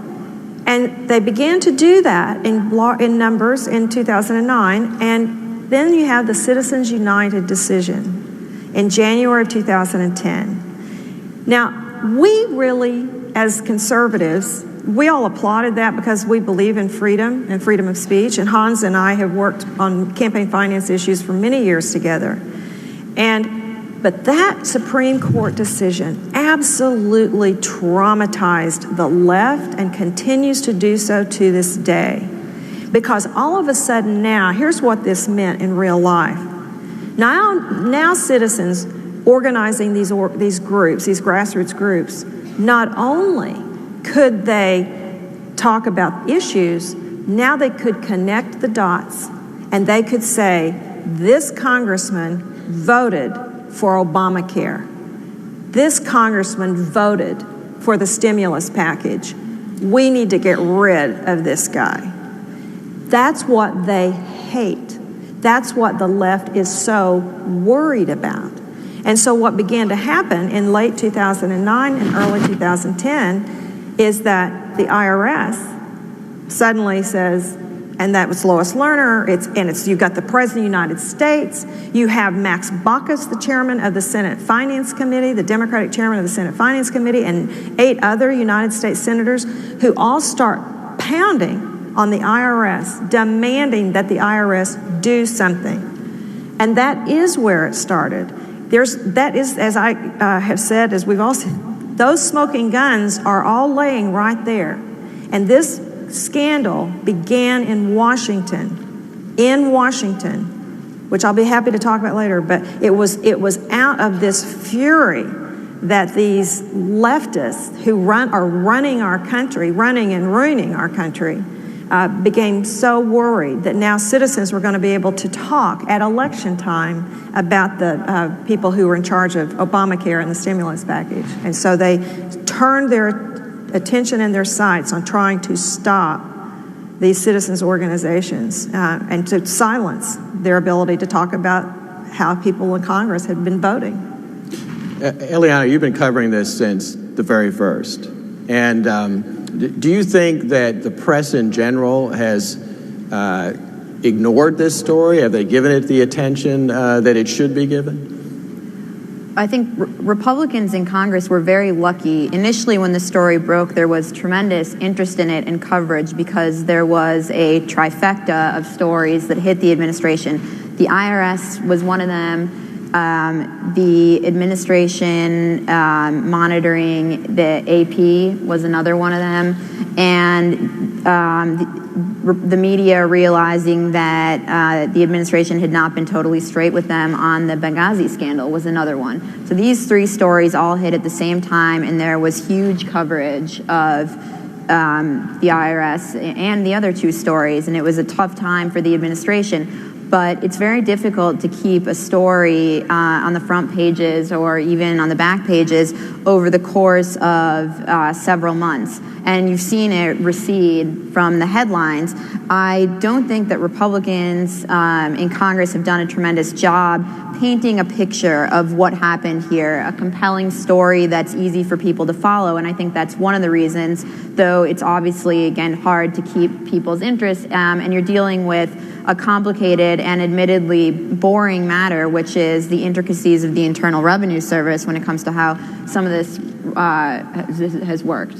So, the press covered it in the beginning, and also there was a lot of obfuscation that came from Democrats, which is they made this into an issue of, oh, well, if Barack Obama didn't pick up the phone and call Lois Lerner or the people working for her and tell them to hold up the applications of Tea Party groups, then there was no scandal. And so that's what you hear coming from Elijah Cummings, the ranking member of the House Oversight Committee, that Republicans have tried to use this to slander the administration and the White House, and I don't think that Republicans have been solid responding to that and saying, no, regardless of whether or not the White House ordered this, if we have partisan bureaucrats who are able to do this sort of thing, that's a tremendous problem, and we need to talk about what an appropriate solution is to that. Yeah, and that in itself warrants press coverage. Right, although I've heard people say that the White House didn't need to pick up the telephone because the president had a megaphone and he was clearly giving speech after speech after speech, condemning these grassroots organizations, saying they were getting dark money and that they need to be investigated. Christine, you actually were one of the people whose tax records were illegally accessed. One of the issues that's come up recently is a lot of questioning of whether or not the Justice Department is actually conducting a serious investigation, because there have been leaks from inside saying, no criminal violations are going to be charged, leaks which by themselves are unethical, and also allegations that one of the lawyers assigned to help lead the investigation is a large Obama donor. What has been your experience with the government in trying to investigate what happened to you? Well, I think that why there's a Stonewall now is also part of the reason of why this IRS scandal, began in the first place. This administration has an arrogance of thinking that they're untouchable, and they can use the IRS as a political weapon without any kind of consequences. And that's why it's so important that not just conservatives, but people all across America and across the aisle stand up against this. Because what happened in my case was that about a year ago, a federal investigator came to me in Delaware. We met in person, and he told me that on the day that I announced my U.S. Senate campaign, my IRS records had been inappropriately accessed by a gentleman named David Smith, who worked at the Delaware Department of Revenue. And a couple hours later, there was an erroneous tax lien filed with Newcastle County against me, a tax lien against a property that I no longer owned.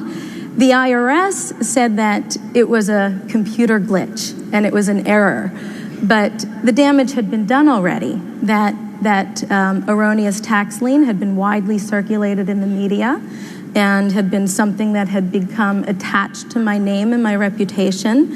And so I'm very grateful that TIGTA is investigating and the U.S. Senate is investigating, as is the Ways and Means Committee.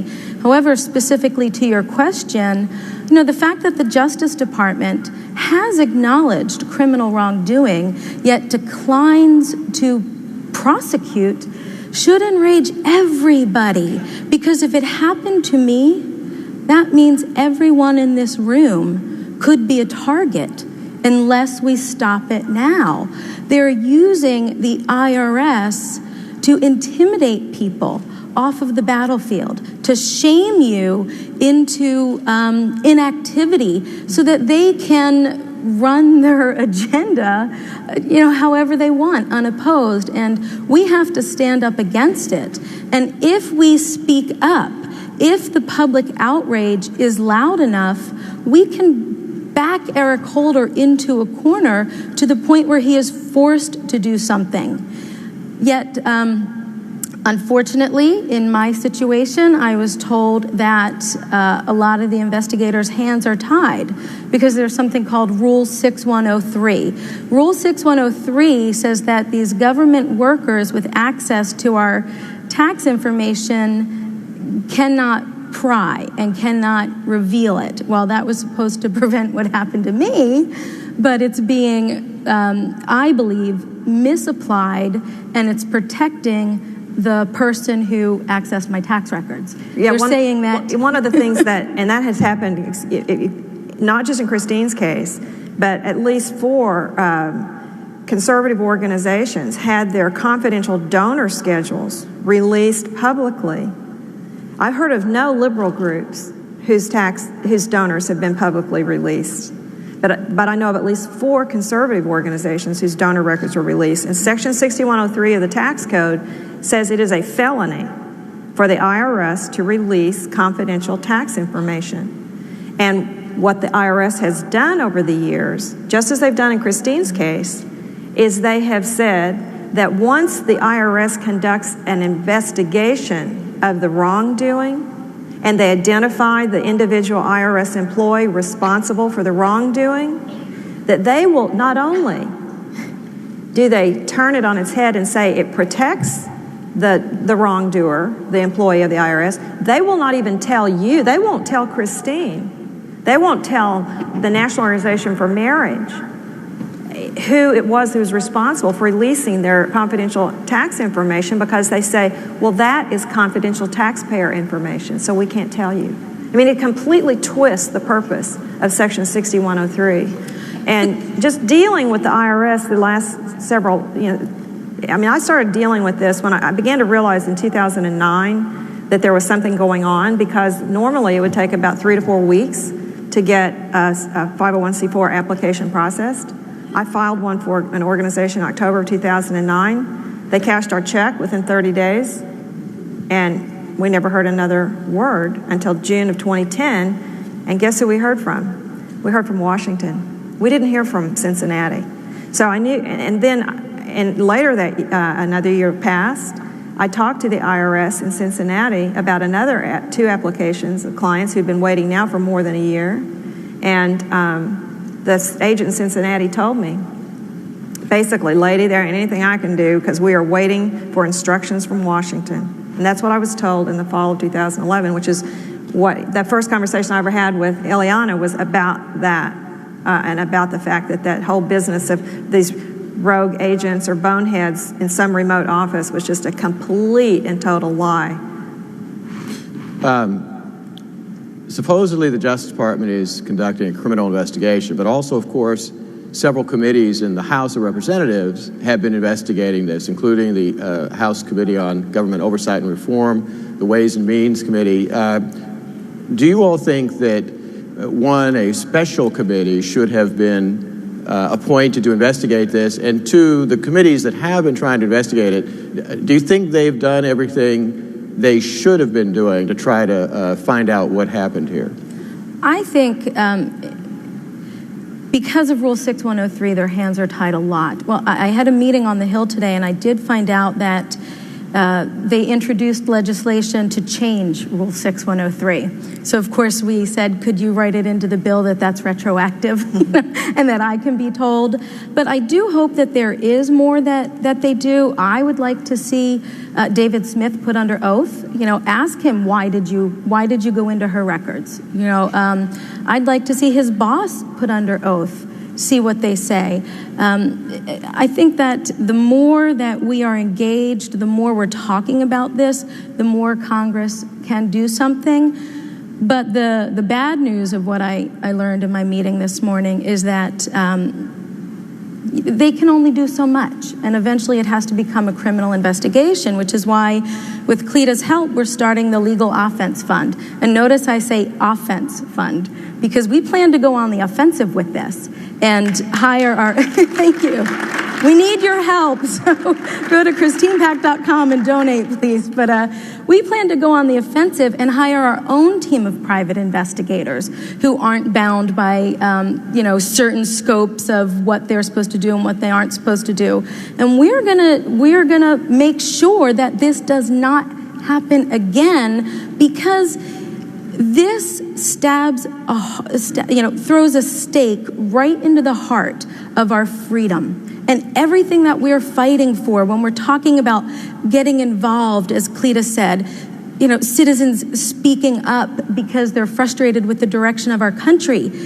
If we don't have fair elections, then what's the point of doing all of this? So we have to stop this right now, and I thank everybody for their help and encouragement in doing that. Well, you have anything you want to add to that? I think it's tough to tell at times how the investigations are going, but they certainly are proceeding. And I think, you just saw Darrell Issa drag Lois Lerner back before the committee and her invoke the Fifth Amendment once again. And he revealed contents of emails that he had obtained that the committee had previously not revealed. And the Ways and Means Committee announced today that, yes, the IRS had agreed to turn over the rest of Lois Lerner's emails. And think about that. Let me underscore what Ileana just said. This investigation began last May. It is now March. And today, the IRS has finally said today that they will release all of Lois Lerner's emails. Now, does someone want to tell me how it is possible that the media isn't just out of control, angry at this stonewalling that has been going on? I mean, it is breathtaking. She's at the epicenter of this investigation, and today they say, oh yeah, we'll turn over her emails. I mean, I don't even know how anyone could have been conducting an investigation without having access to her emails. Excuse me. No, what else? That's so at times it's difficult to say how thorough the investigations have been because they simply don't have the contents, but Issa did, he proceeded to question Lerner even though she was not providing answers. And one of the emails that he read was the following. She wrote an email in February of 2011 that said, Tea Party matter very dangerous. This could be the vehicle to go to court on the issue of whether Citizens United overturning the ban on corporate spending applies to tax-exempt rules. Cincy should probably not have these cases. So this was the person who, when she announced that the IRS actually had been inappropriately targeting groups, said it was rogue agents in Cincinnati. We have the president who initially said everybody should be angry about this, saying there's no corruption here, not a smidgen of corruption. And so obviously the investigation should proceed. I don't know whether a special committee is necessary. It seems to me the committees are doing a good job, but what needs to be improved is, I think, the communication. People need to be told a story. As you asked, how did this start and how did it end? Well, it hasn't ended for people. It hasn't ended. Let me tell you what they did, what they've done since all of this. In the day after Thanksgiving, they announced proposed regulations that, if adopted, by the way, would mean that in even-numbered years, CPAC could have no candidates, no speakers who were candidates for office. How would you like that? None of these fine young state legislators who might be in cycle, none of the presidential candidates, because the rules would say that a cost of putting on an event where a candidate for office speaks within 30 days of a primary or 60 days of a general election would have to be counted against the primary purpose of the 501c4 organization hosting the event, which would mean that the American Conservative Union would have to count all of CPAC expenses as not toward its primary purpose.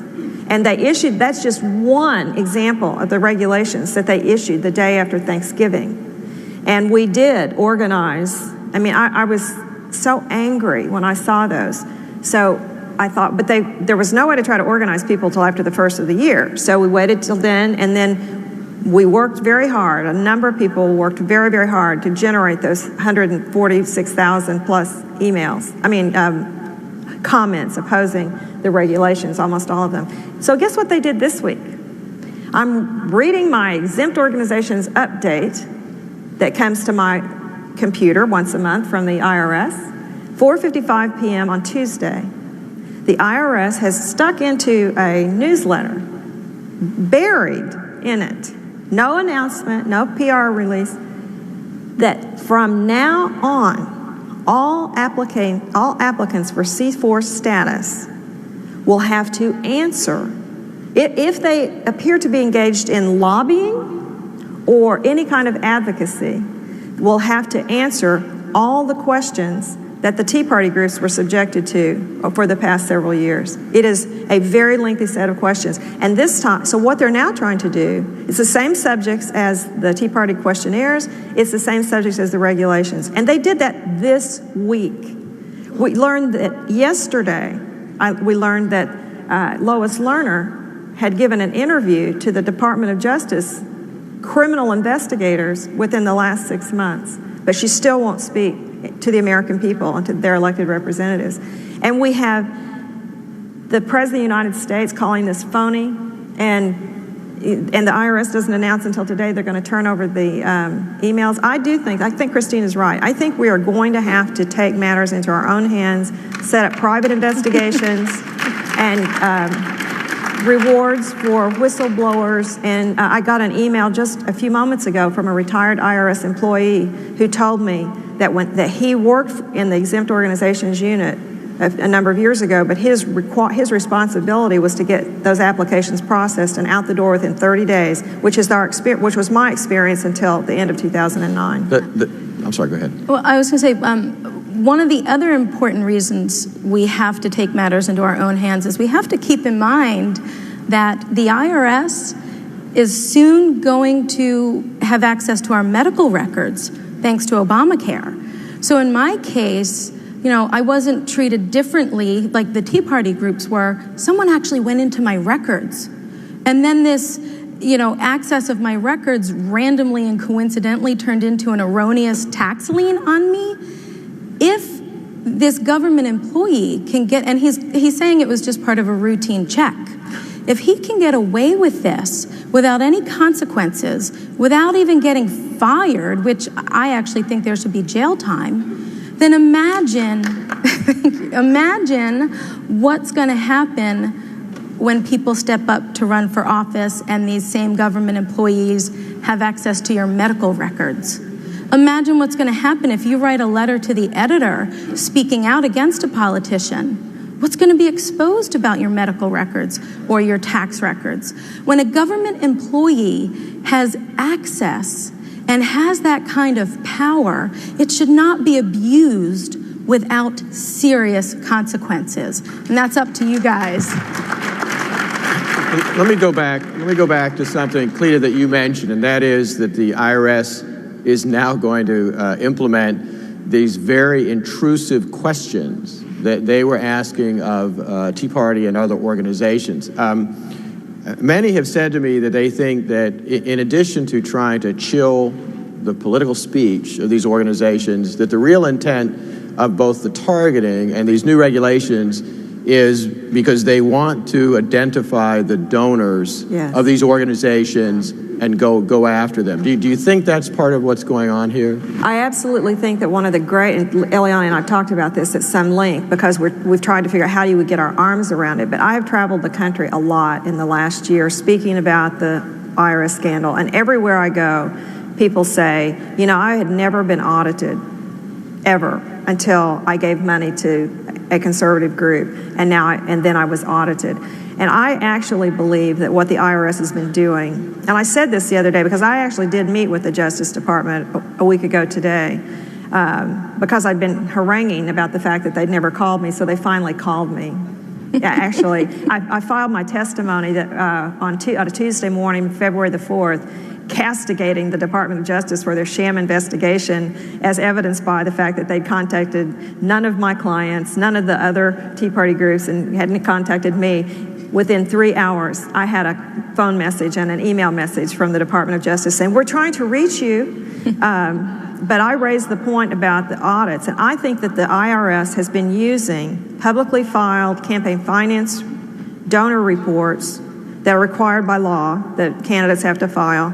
And I think they've been using the Schedule B donor information for who's given to conservative organizations. And I think that has gone from exempt organizations and the 990 people, whatever division that is, to the audit division. And I think there has been a consistent, concerted effort to target and audit conservative donors. And I said that. There was a TIGTA representative in the interview that I had a week ago, and I said that. I said, I think that's something you need to investigate. So the TIGTA representative, that's the Inspector General for Treasury Administration, said, well, if you have any information on that, we'd sure like to see it. And I looked at him and I said, you're the one that has access to all the information, not me. I'm waiting for you and the 3 FBI agents and the Justice Department to investigate this. You're looking to me to do your job? I mean, that's really where, but I think that's a huge part of this scandal.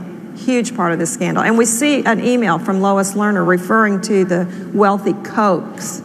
And that's where it all started. I was just going to say, I think, especially in 2010 and then again this year in 2014, all of the public attacks that you see from the Democrats on the Koch brothers are really a template for this. And Democrats do not like donor anonymity. They don't like dark money. They want these people to be named. And 501c4s do not have to publicly expose or publicly name their donors.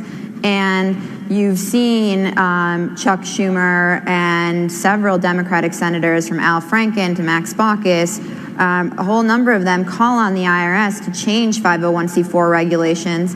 And that's what the agency has done with these proposed rules, change these regulations. And a number of these groups would have to begin naming their donors if they were forced to shift out of 501c4 status and become 527s or 501c6s. And it would result in a lot more people being treated the way the Koch brothers are, which the people who are associated with them now or associated with other groups really don't want, because they see what has happened to the Kochs in terms of the notoriety that they've gained as a result of their political donations. Well, and let me just clarify one thing, however. The liberals don't like our undisclosed donors.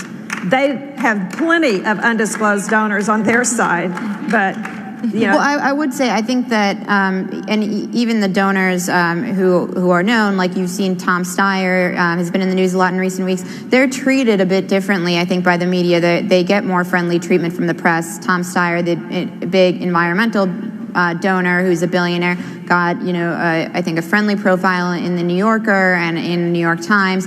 And the Kochs come in for a different sort of treatment, which is what scares conservative donors off. But liberal donors, I don't think, have to fear that same sort of public flaying. Yeah, but we do have some of these organizations that are always castigating the conservative groups about not disclosing their donors, and of course they don't disclose their donors, the liberal groups.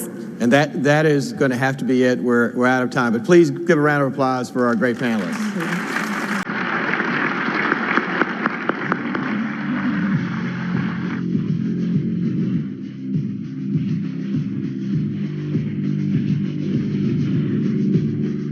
Ladies and gentlemen, please welcome.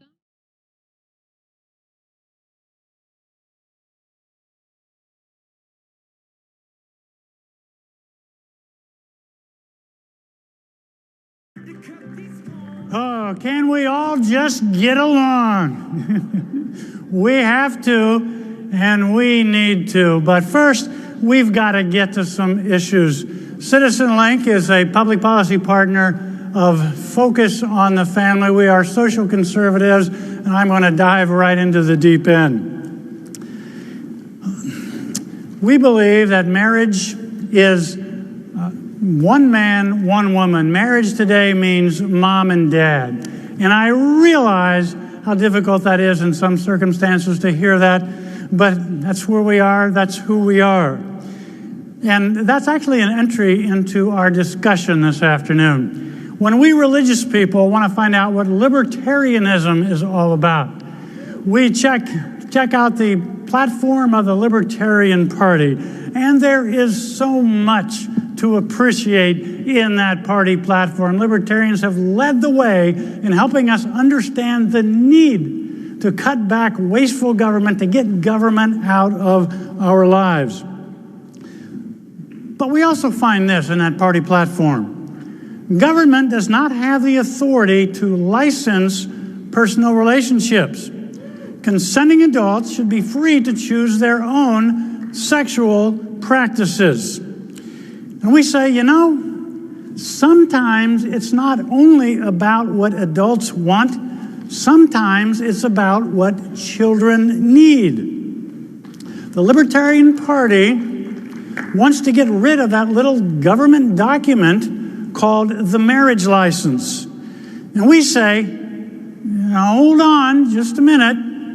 We're no longer even talking about the definition of marriage. We're on our way at that point to talking about the abolition of marriage. Now, a marriage license, a legally enforceable document, encourages spouses to commit, among the many other things that it does.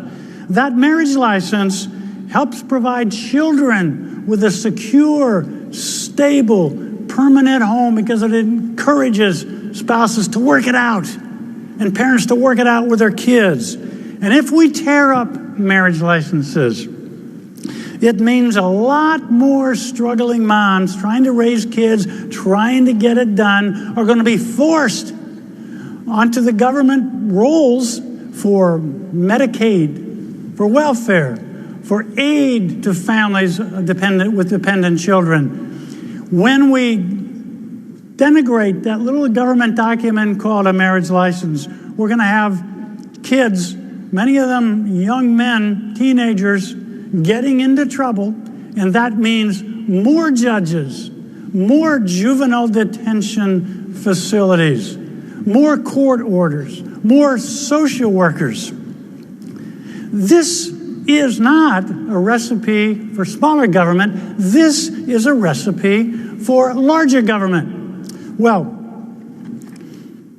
we have a whole lot of firepower waiting backstage to set me straight on all of this and a whole lot more. So one by one, I will introduce them and bring them out to begin our conversation. Our first panelist is Associate Vice President and Dean of Washington Programs for Hillsdale College and author of the book, We Still Hold These Truths.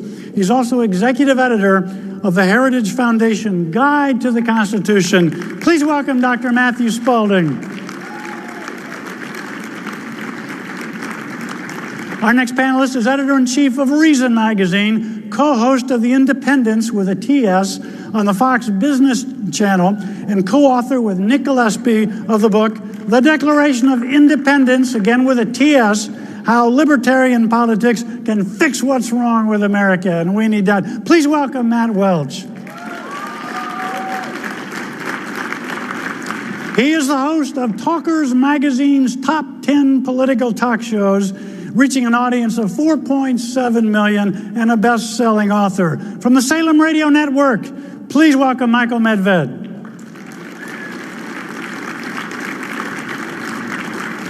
And finally, he's president and founder of Students for Liberty, with now over 1,200 local groups. Last year, he led 40 conferences on 5 continents for 5,000 students. And in his spare time, he's a graduate student at George Washington University. Please welcome Alexander McCoben. That's something different, but we got into it, something like that. We've definitely talked for a while. Hey, am I Alex Trebek or what? This is great. Oh, if you want to join the conversation, at CPAC News, hashtag Minery Panel. All right, Alexander, the first question to you. You heard my introduction, and tell me what I got wrong here. So thank you for that introduction. I do think the question even started off on a false premise that all libertarians are associated with the Libertarian Party. That's not the case. You can be a libertarian and not be a Libertarian Party member or not be a libertine. Libertarianism doesn't even require someone to adopt certain policy positions or a particular justification for political philosophy. You're able to be a Republican, a Democrat, an independent and be a libertarian. You can be a Christian, a Muslim, a Jew, or an atheist, or any other religion and be libertarian. What it means to be libertarian is to be committed to a certain approach to political philosophy where the principle of liberty is the most important. And what's important to keep in mind with this is that there's a difference between a political philosophy and a personal lifestyle. You can be a social conservative and be a libertarian when it comes to public policy. The important difference being what you think the government ought to mandate for individuals. Just because you think people ought to act a certain way doesn't mean you want the government to require them to be that, whether you're talking about banning big gulps or banning certain kinds of marriage. In fact, I think social conservatism relies upon the freedom to choose what to do here. If you take John Locke's A Letter Concerning Toleration seriously, the only way for people to act morally is to have the freedom to choose what they're going to do. And we see many social conservatives today recognizing this, whether we're talking about same-sex marriage or marijuana legalization. Here's a quick list of social conservatives who support these things. For same-sex marriage, Glenn Beck, Dick Cheney, Meghan McCain, Laura Bush, Governor John Huntsman, Congressman Tom Ridge, current Senators Rob Portman, Mark Kirk, and Lisa Morawski. When it comes to marijuana legalization or other drugs, you've got William F. Buckley. Governor Rick Perry has come out in favor of decriminalization. Pat Robertson, Bill O'Reilly, Sean Hannity, even Newt Gingrich and Ken Cuccinelli have questioned the war on drugs. Libertarians and social conservatives can absolutely work together if we realize that we're both trying to limit the scope of government when it comes to the freedom to associate and act as we want. Thanks so much. Matt Spaulding, at some point, the notion of we the people with a common moral philosophy tends to get dissipated in the autonomous approach to life and principle that defines libertarianism. At what point does the common philosophy underlying the Constitution begin to dissipate to the point where we are no longer we the people? Right. Well, I think it begins with the founders' understanding of the word liberty. They chose the word liberty, which is a Latin word, rather than freedom, which is a Germanic word, precisely because they meant freedom appropriate for man. They understood liberty to be under the laws of nature and nature's God. It didn't mean license. So in this, it required a certain unity and agreement about certain common precepts of how we govern ourselves. We want to have as much freedom as possible. We want to have the freedom to choose. I precisely agree with that. But we must agree first and foremost on certain precepts according to which we recognize each other's humanity. We believe that all men are created equal, not unequal. We believe that all have a right to life, liberty, and the pursuit of happiness, which includes your right to property, but also your religious liberty if you're a religious believer in things that the government is imposing upon you. Those things have to be an underlying core for this liberty to exist in the first place. And that really was the founders' idea of liberty, and I think that's what we want to get back to. Matt, your book, Declaration of Independence, seems to militate against that notion of shared values and commonality. Your book speaks a lot about living interesting lives as far away from politics as possible. In fact, in your book, there's a bit of a rage against the system attitude in it. And how do you respond to what Matt Spaulding has just said? I have faith in American culture. I have faith in the American... One. Yeah, there's got to be one of us left. You know, I remember going on Wisconsin Public Radio in Madison, Wisconsin, like in October 2008, right after the TARP freakout and the bipartisan establishments in Washington telling us that in order to be good people, we had to support an open-ended check and bailout to everyone who'd made a mistake in the last 20 years. And the House of Representatives voted against it. And I was the guy who was going to go be the patsy on Madison, Wisconsin public radio to talk about why bailouts are bad. And we took calls for an hour, and for an entire hour, Madison, Wisconsin people were telling me, bailouts are morally wrong. This is America. If you take a gamble, you win, you lose. You shouldn't have the government bail you out. That said to me more about faith in some kind of bedrock American notion of free markets, of capitalism, of personal responsibility. If it can survive even our entire political establishment class freaking out, totally losing faith when George W. Bush got in front of the country and said, normally I have faith in free markets and capitalism, but we knew that we were going to be in for a bad political era, and we are in one. But I have faith that these creed, this muscle memory of the American experiment, will persevere. And I think it perseveres better the further away we go from political tribal membership, right? You know, when you can start thinking for yourself and focusing on individual issues and finding allies where they are on the issues that you care about, putting your arm around them and saying, let's go fight here, and then saying, okay, we don't have to agree about everything else. I think that's a normal procession of where America is going, and I'm ecstatic about it. All right, we have a question from the audience. We still Michael have a creed. Medved, I will pass it along to you. Will political conservatives ever ease up on those social issues, or do we have to wait for our generation to run government? Okay, it's not a question of easing up on social issues, and it's not really even a question about arguing about the philosophy of libertarianism versus social conservatism or Burkean conservatism, or however you want to define it. Because right now, we have a common foe. We have a common danger.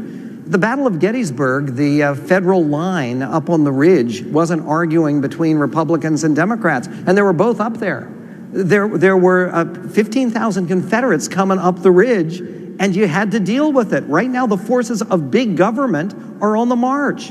And one thing that conservatives and libertarians have in common is resisting it. The way to resist is to acknowledge the validity of libertarian means and conservative goals.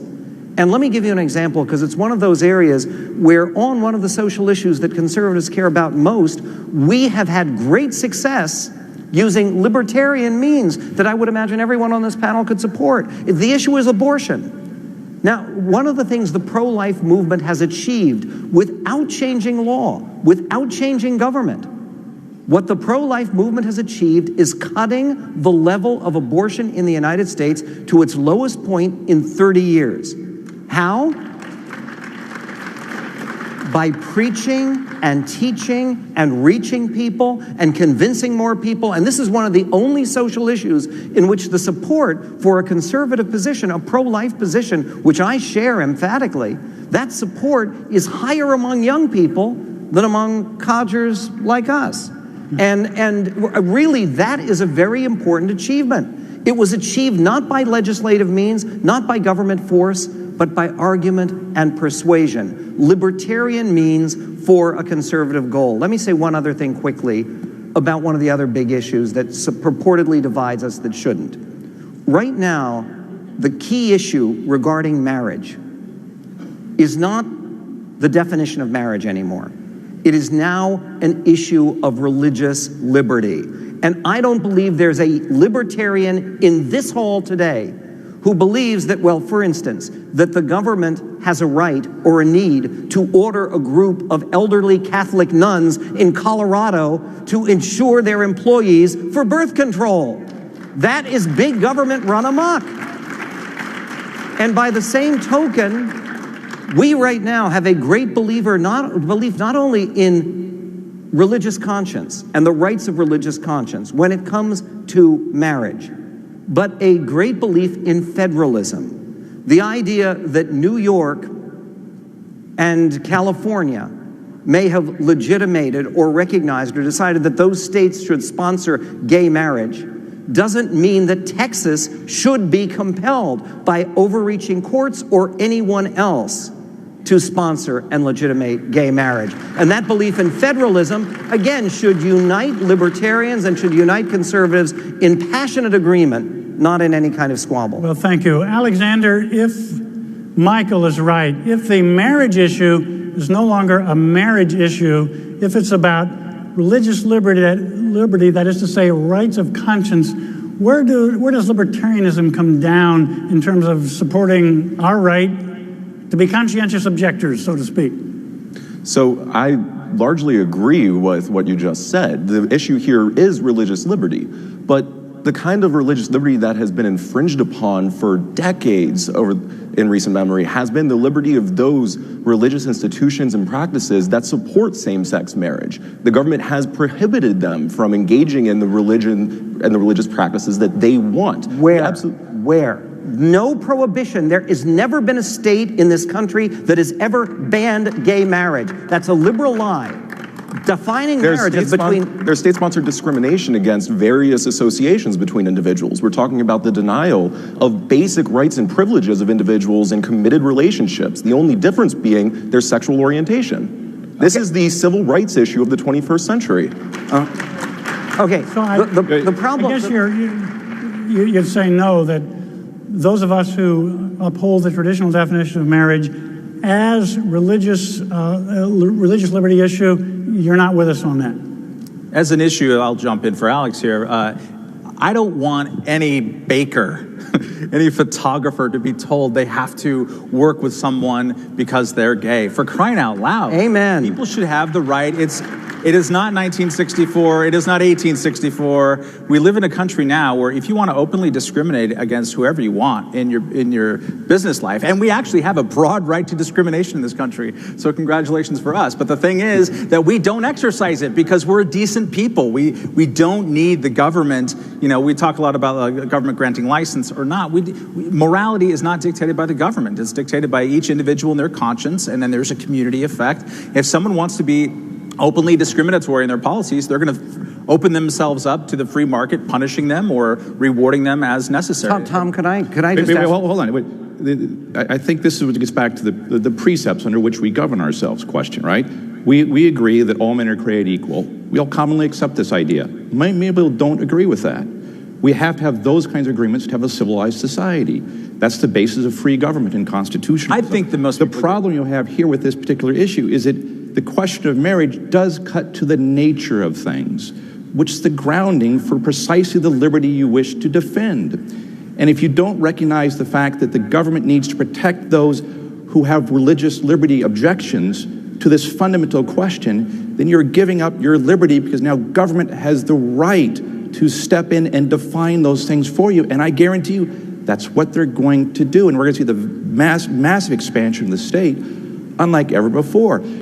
Libertarians right now should be protecting religious liberty first and foremost on the front lines. How is it violating your liberty as a private, presumably heterosexual man who's in a married relationship, as I am? How does it infringe in your sense of conscience if someone in your state, for example, has a marriage that a gay couple has a marriage that is recognized by the state? How does that violate your liberty? The question is whether the state has an obligation to recognize marriage in the first place, and if so, on what grounds? And the interest of the state, constitutionally and historically, is because of those children that are produced by that marriage. Now, we can argue about being tolerant, and we can argue about allowing people to have as much a free lifestyle as they want to, but the only reason we're having this debate here is because we're concerned about the future of the future citizens that are going to be produced in this country. But the other point I'm making here is that even if we disagree, which we clearly do, we have an agreement, and we must have an agreement on religious liberty. There's a profound, deep, and moral and religious objection to redefining marriage. Giving that power to the state and encouraging judges to do that is a destruction of the very liberty we wish to defend. But you're using the government, the state, to protect morality as you see it, which is different than my morality. I'm just suggesting that the government needs to recognize in nature something that pre-exists government. I'm not using the state at all. I'm saying it's like gravity. If they're going to recognize marriage at all, this is the definition of the thing, because no other definition makes sense. As marriage, it might make sense as a private contract. That's a different matter. But if the reason we're here is to protect marriage, it's because of this particular type of institution, social private institution, which forms the character of our citizens. That's key to the future of liberty. I would just say quickly on the children issue, and I share your concern for children. I think one of the boons to our system is that a whole lot of children in this country no longer live in lousy foster homes and have been adopted by loving gay couples in opposition to social conservatives who oppose this at every step. It's better than the ravages of the welfare state. Yeah. But it's clearly not the thing we wish to encourage. The question is, what do we want to encourage? What is the good thing here? Well, again, I think that the way that we find common ground and find the common road forward is conservative goals and libertarian means. In other words, I would assume that we all share goals in stable, long-term, loving families raising children. And as far as possible, because this is the nature of all family law, I mean, basically, in the country that it is the optimal situation for children to be raised by their biological parents. And once you agree on that, then you proceed with libertarian means. I don't think that there are a lot of social conservatives who are looking to undo right now the 15 states that have decided they want to sponsor gay marriage, at least not those states where that sponsorship was decided legislatively or through initiative. In other words, in Minnesota, they voted for it. They voted for it in my state of Washington. And I don't see a lot of social conservatives saying that this should be undone by some kind of governmental force. And recognizing that libertarian means minimizing the amount of governmental interference in our lives as far as possible, combined with conservative goals, which is healthy communities, strong families, decent values, promoting virtue, not just liberty. That, it seems to me, is the basis for the modern conservative. But really quick, there are 35 more states to go. And I think that's what the questioner was actually targeting, the fact that there are still places that are trying to recognize same-sex marriage in order to allow for the religious liberty of those people who want to have a marriage that's recognized by the state. Do you think that those places should be forced by federal action? Or do you believe that each state should be able to decide its own definition of marriage? I believe the 13th Amendment incorporates the Bill of Rights to all states, and that the freedom of association through marriage is a fundamental right, as the Supreme Court has said in Loving v. Virginia. We've dealt with this very same issue when it came to interracial marriage, and now we're dealing with homosexuality. Different question. The fact of one's color of one's skin is a coincidence, right? It has nothing to do with your character. Right? The difference between a male and a female is something that is self-evident and obvious that we need to deal with, and we can't shut it aside and we can't turn it over to judges to tell us what to do. I'm not saying that that's part of the human condition. Part of liberty is figuring out how do we as humans who disagree and have deep passions and beliefs get along and govern ourselves. That's why we have constitutionalism, to try to figure out how we do this. We don't force other people to live the way you want to live. And I'm suggesting to you that what the federal government is doing now, rapidly because of judges, is going to upend every social institution of this country. And that kind of revolutionary change is something that conservatives, libertarians, that we should all be opposed to, because it's going to destroy this country. And this goes to I am actually surprised, really surprised, to hear you take the position you do. Because as a libertarian, you are taking a position that 9 unelected judges should impose their will and their judgment on the sovereign states, all 50 sovereign states, and the citizens therein, in terms of something as fundamental to society as the definition of family and the definition of marriage. And that, it seems to me, is an arrogation of power away from the people that is totally contrary to libertarian ideology. Hey, Matt, in your book, Declaration of Independence, you make an interesting statement. You say that libertarianism, you see politically, is a permanent, non-governing minority. But at some point, don't libertarians have to take over to become a majority to make sure that all of us benefit from that? Look, we're about 15% of the country, if you look at things generously. So we're not going to take over anything. And you're probably all happier for that. If you've ever been in a room full of libertarians, you'll know exactly what I'm talking about. No, we operate in a margin where we're not, I'm saying we, I shouldn't say we. My entire readership of my magazine hates it if I even say we for, the Reason magazine, let alone libertarianism.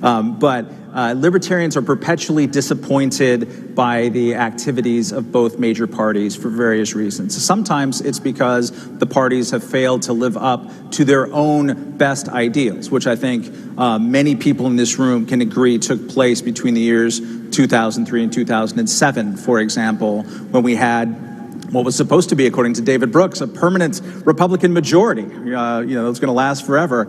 And they boosted the size and scope of government in ways that is obscene and that a lot of people rightly object to when Barack Obama has mimicked it. So the question for libertarians, I think, what we're going to see is more of what I was referring to before, of ad hoc sort of swarms into issues where we can find coalition partners. This room was packed out earlier. I hope that many of you were here talking about Rick Perry and Bernie Carrick and other people's really, really interesting work on reforming a criminal justice system that has incarcerated 2 million plus Americans. That's an amazing thing that has happened. It's happened from the bottom up. You know, finally some politicians started noticing, including many conservatives, leading on this issue. This is a great thing. I will embrace Rick Perry, kiss him on both cheeks and say thank you for leading on this issue. And if there's a Democratic governor who wants to do the same thing, I will do that too. A lot of the best action in American politics and society, whether it is from my point of view, not necessarily yours, in reforming the drug war system, marijuana, also in homeschooling, in a lot of different areas of American life, what the action is outside of the system and away from politicians, because politicians are terrified to lead. So it's Americans, and it's flowing permanently into these little coalitions to actually break these stupid log jams that both parties have contributed to. Alexander, let me bring you into this political discussion. 2016 looms. We're not going to get away from politics. Probably there will be a very strong Libertarian Party candidate running for president who probably doesn't have much of a chance to be elected. On the other hand, there may well be a barely tolerable Republican Party candidate who may have a better chance. Who will you support? It's very early to start saying who that one should support. But here's actually the question for everybody. But which kind of candidate would you guide people toward? I'm going to guide people towards whoever is the most libertarian that has the most likely chance of getting elected, and that might be someone in the Libertarian Party. It might be a Republican. There might even be good Democrats, probably not at the presidential level, but at the local and state level, who have libertarian philosophies that libertarian voters should be happy to vote for, and they will be. And that's why I think this conversation is really important.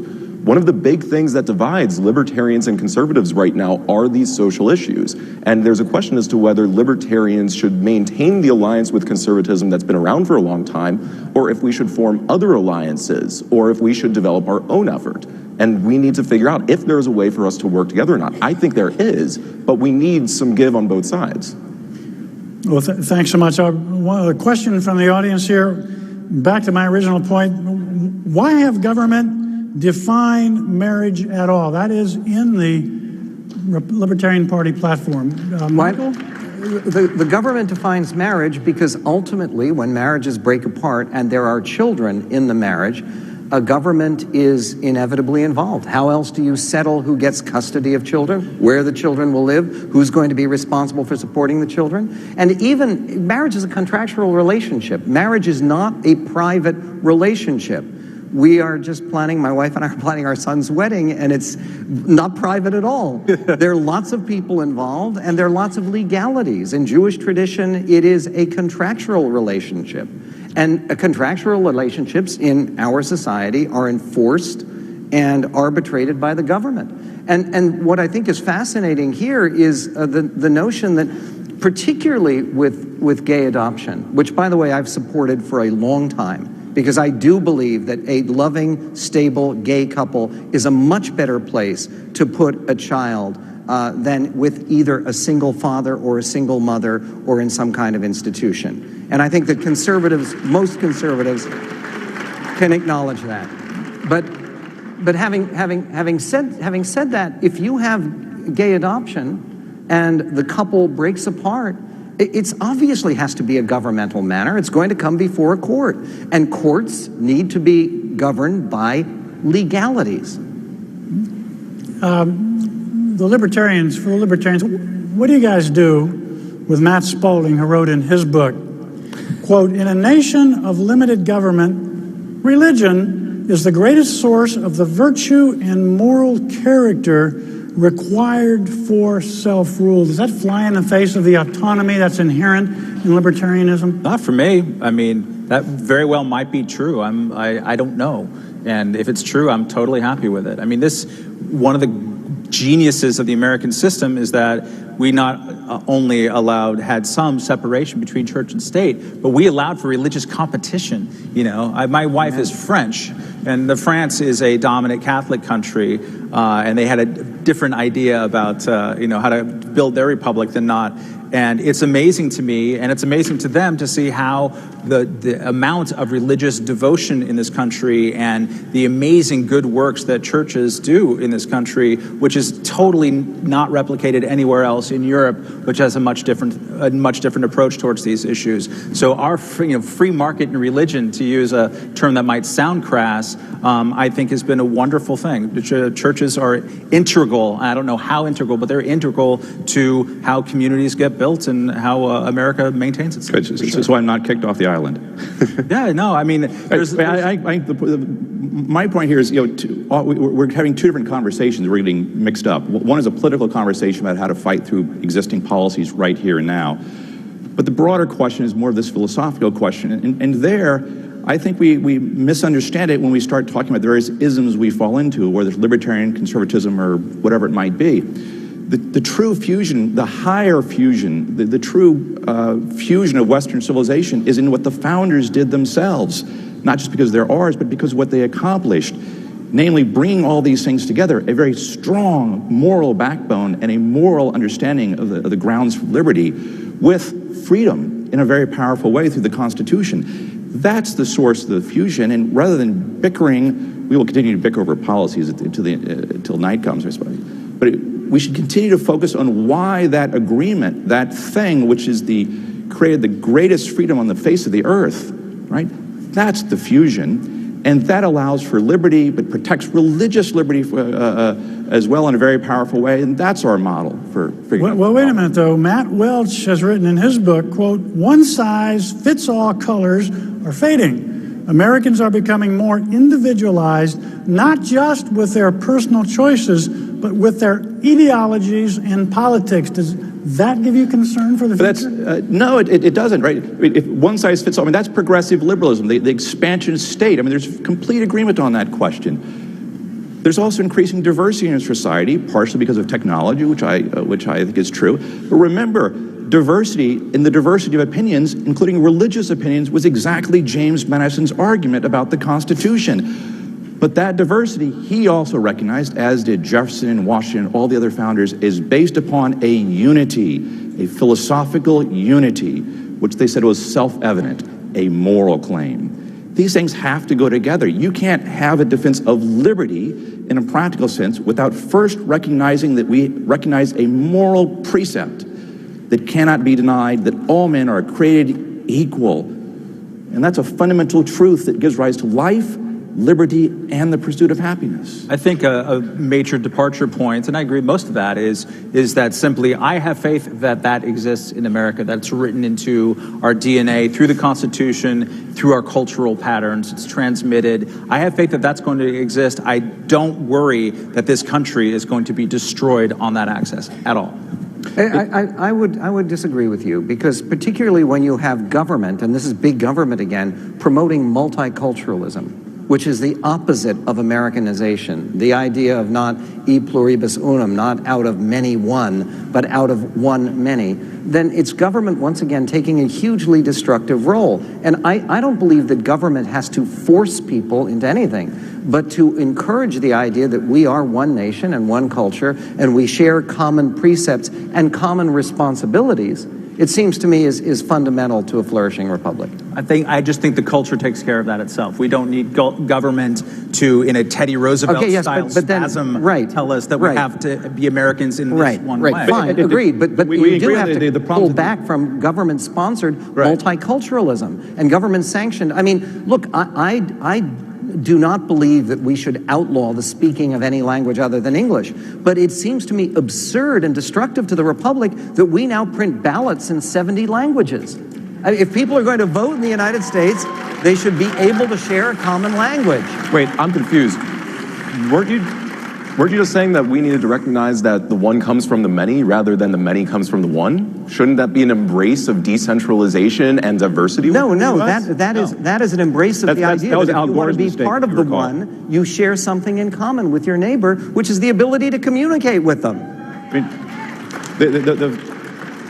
The problem here is I think libertarianism is too defensive in the sense that it assumes that whenever we talk about any unity, it means absolute unity, which we object to as well. But the question is, can we have any unity, anything upon which we agree? Very good. And the point is, we can't have freedom, right? Look at history before 1776. There was no freedom in the world that anywhere came near what the Americans accomplished. Why?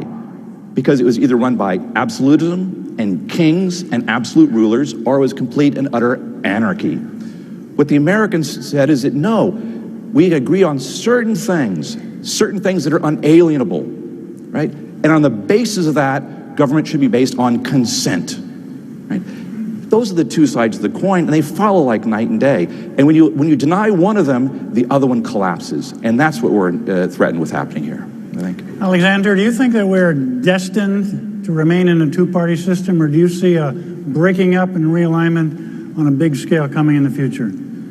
I think there are a lot of things in the political system in the United States that prevent a third party from really taking a significant role in that system. But what I think we're going to see, and Political Economy 101 teaches us, is that if demographic trends change over time, political parties and politicians will have to adopt new positions in order to get elected, which is what they exist for. And so the rising libertarian nature of today's youth does mean that I expect the Republican Party to become more libertarian in order to get more elected. I also expect the Democratic Party to become more libertarian in order to try and appeal to young voters. And I think we're going to see major policy reforms over the next 10 to 20 years in consequence of that. If I can, I actually agree with you completely. And I do want to take the opportunity. I have become somewhat notorious and been widely criticized by the Libertarian Party, that's large L, Libertarian Party, as an institution for always referring to them on my radio show as the Losertarian Party, and as not a party, but as a quasi-religious death cult. And once that death cult goes on to finish the Kool-Aid, and actually joins the American political system by participating in one of our two viable political parties, it can make huge contributions by emphasizing the proper small government, minimized government, libertarian means to achieving either the goals that conservatives favor or the goals that liberals favor. I would just like to point out in opposition to that probably, as George Will said, the single most interesting thing happening in American politics right now is basically what's happening in this room. Not necessarily this debate, but just the debate that's happening on a lot of different fronts within the Republican Party, within conservatism. The Tea Party, for my money, has been the single most interesting new phenomenon in American politics. Absolutely. And you crazy Hooters over there, you know that part of the reason that happened was that the Tea Party said, no, we're not going to stay on the reservation. We're not going to join forever and be counted on forever to reliably vote forever for your damn candidates. We want candidates who stand up for the values that we have that have not been represented.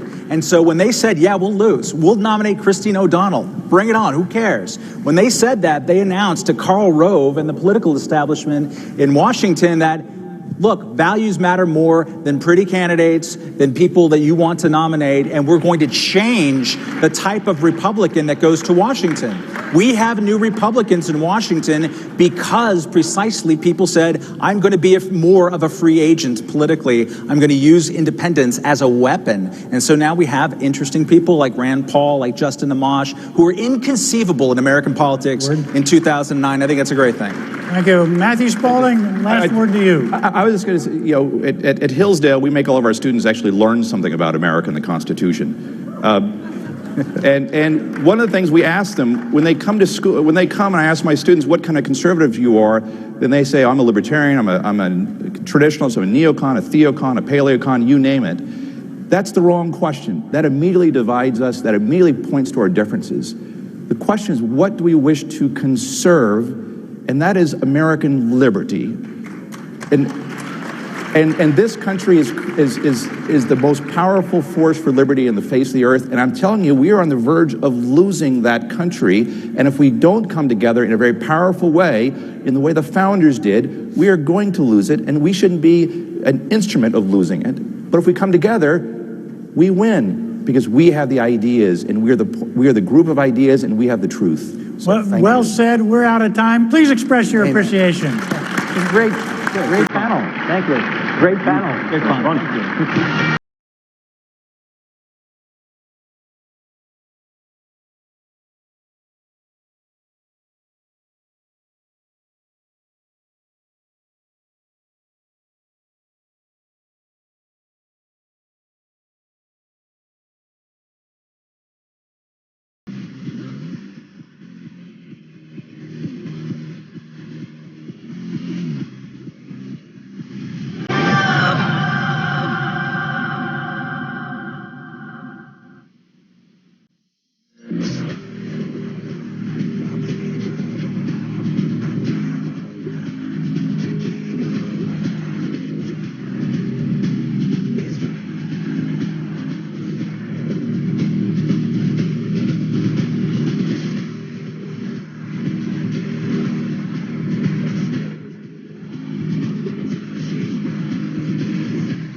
Ladies and gentlemen, please welcome Foster Freeze, founder of Freeze Foundation.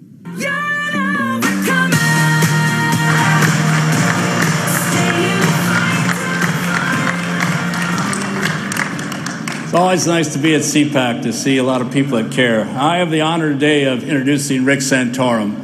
And why do we all love this guy? Because number one, what he says, that's who he is. I was a donor to his campaign. He wouldn't listen to anything I tried to convince him on. He says, I know what's going on, and don't try to influence me. What is remarkable about Rick is when he told that speech in Iowa, when he talked about his grandfather's hands, big hands that he viewed through the casket, that dug coal in the mines of Pennsylvania until he's 72 years old. Going out of that room, everyone just excited, and then we heard the media saying this could be the first time the Republicans run a blue-collar candidate. And I think the way Rick thinks about life and why he was so able to win in Pennsylvania, which is heavily Democratic, he beat two Democratic opponents, had another incumbent Democrat drop out, and so his vision of looking out for the little guy, his ability now to think about the worker as much as the guy who built the company. There's one thing talking about the company creators, but what about all the people that work in those companies? And he has a heart for those. And that's why the Obama campaign, this is not widely known, but people within the Obama campaign publicly said, we were very concerned when we saw how you were appealing to those blue-collar workers in Pennsylvania, Ohio, and those states. And we're very glad that he didn't move any farther ahead. The other thing about Rick that really amazes me is his wonderful heart and joyfulness. I was at the campaign with him in Minneapolis, I believe it was, and a pastor said, what is your favorite Bible verse? Pray for those that persecute you.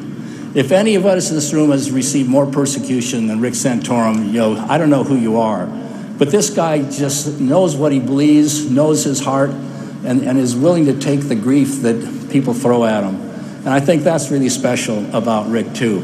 If you look at the polls, when he came out of some of these states, up till noon, Romney was maybe up 5%. In the afternoon, maybe Rick was up center, vice versa. But the point I want to make, if you look at all the people that voted after 5 p.m., In one state, Rick was up 20% for all the people who voted for him after the 5 o'clock time. And that's a very significant thing, because those are the people out there working and getting things done. Now, a lot of people say, well, why would you want to vote? He couldn't win this last time. Remember, in that election, the governor of Pennsylvania lost by 20 percentage points.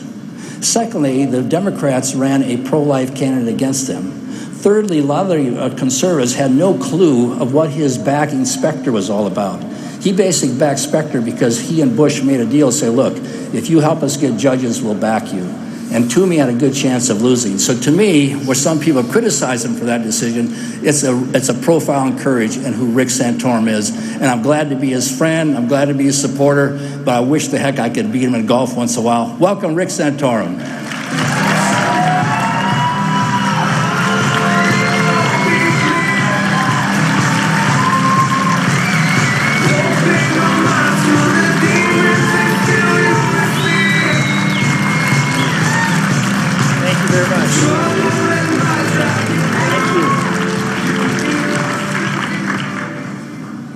Thank you very much, Foster, I think.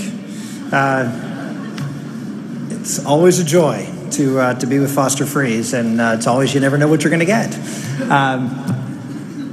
I've been watching a little bit of what's going on here at CPAC, and I hear a lot of, we have to win. Now, we all know what they mean. They actually mean we have to lose. We have to lose those currently unfashionable stances on cultural and limited government issues that have been proven over time to give Americans the best chance for a healthy, happy life. So we're told that we have to put aside what we believe is in the best interest of the country so a Republican candidate can win.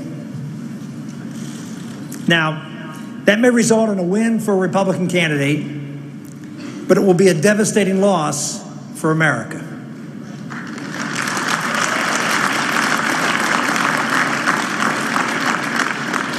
I don't know about you, but I'm not out here fighting just to elect Republican candidates and let them win. I'm here to see America win.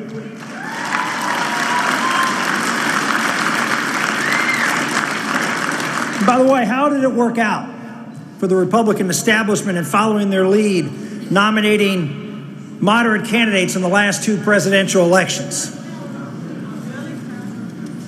Let's face it, we have a bunch of leaders in this country who don't believe conservative policies can be the basis of a winning national election, and so they put forth candidates that keep apologizing for the principles they say they believe in, and then they wonder why they lose.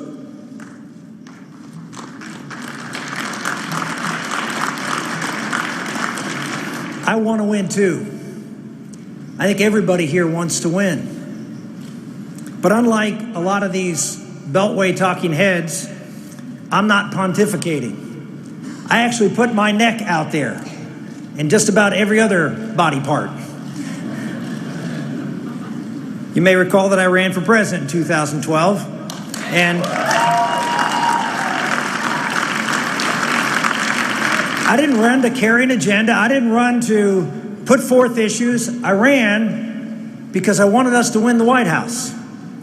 I wanted us to be successful in transforming America away from the policies of this administration, to create a better America for the people who are struggling. And let's make no mistake about it. Millions and millions and millions more people are struggling because of the policies of this administration. And in spite of being outspent 4 or 5 to 1 in almost every state, I won 11 states. That's more states than any second place finisher since a guy who finished second back in 1976 named Reagan.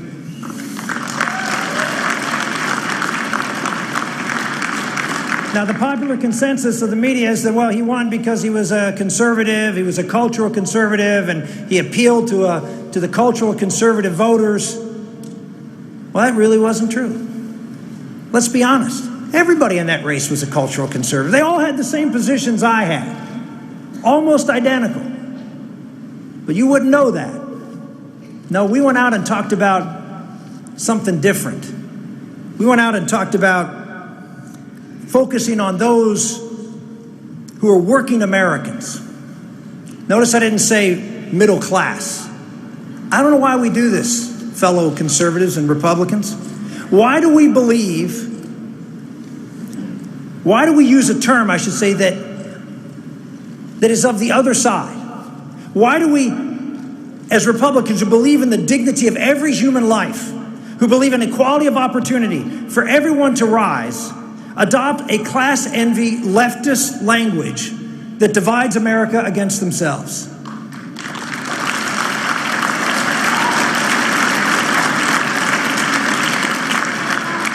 Classes in America? Do we really accept the fact there are classes in America? Then why do we use that term? Why do we adopt their language? We have to stop that. We have to stop acting like them and somehow feeling we can reach out to folks. We should use the term working Americans because unlike them, we believe work is a good thing.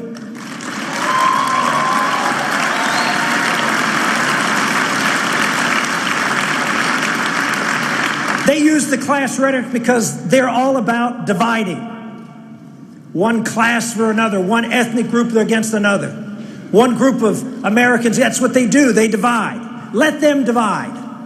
Let us unify.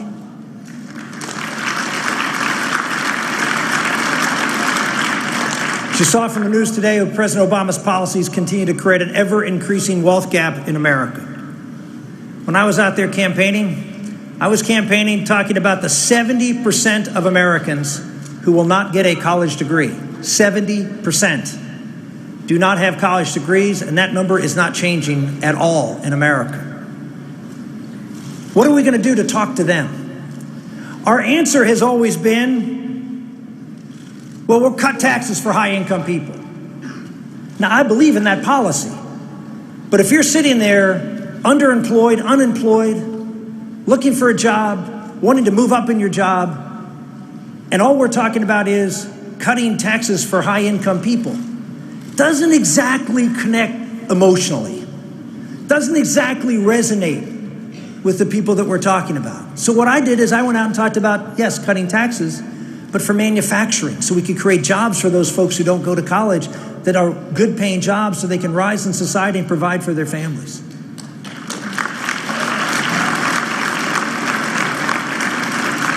We celebrated that all work is good work, whether it's in manufacturing or energy, two things that we can grow and expand and really get behind and create not just a quality of life for the people who are working, but better energy prices and better quality goods and services for people here in America who aren't in those jobs. That's a plan and a vision that connects with those folks who stayed home in the last couple of elections, particularly the last election. We saw this in Ohio, hundreds of thousands of people who stayed home because they couldn't vote for Barack Obama. They knew that his policies were horrendous and hurting them, not just the country, them. So they couldn't vote for him. But they also couldn't vote for us. They couldn't vote for us because they didn't think we cared. They didn't think we cared about them. And so they stayed home. And now we're here because we didn't connect with them. Ladies and gentlemen, times are uncertain in America. Even today, saw the unemployment numbers not getting any better. You hear predictions that the economy is going to start to falter again. People are nervous, anxious, and yes, fearful. People ask me, why did we not win an election where so many people were doing so poorly and the economy was so bad? Fear. Look at where Barack Obama got the votes. He got the votes in the people who are the most economically vulnerable. Fear. And we're out there saying we're going to cut this and cut that and cut this. And you're sitting there holding on by your fingernails. And we have no message for you as to how things are going to get better for you, not for the employer who may hire you. Then we're in trouble as a party. And here's the sad part. We are the party who has the policies that will work best for these folks. We are the party that will create growth and opportunity. We are the party that believes in restoring something that is broken in most of the communities where people are struggling, the American family. You know, I talked about how important it was that the American family be the center of all of our policies, our economic policies. Because if you look at it, the word economy comes from the Greek word oikos, which means home or family. The first economy is the home. And when the home breaks down, the economy breaks down.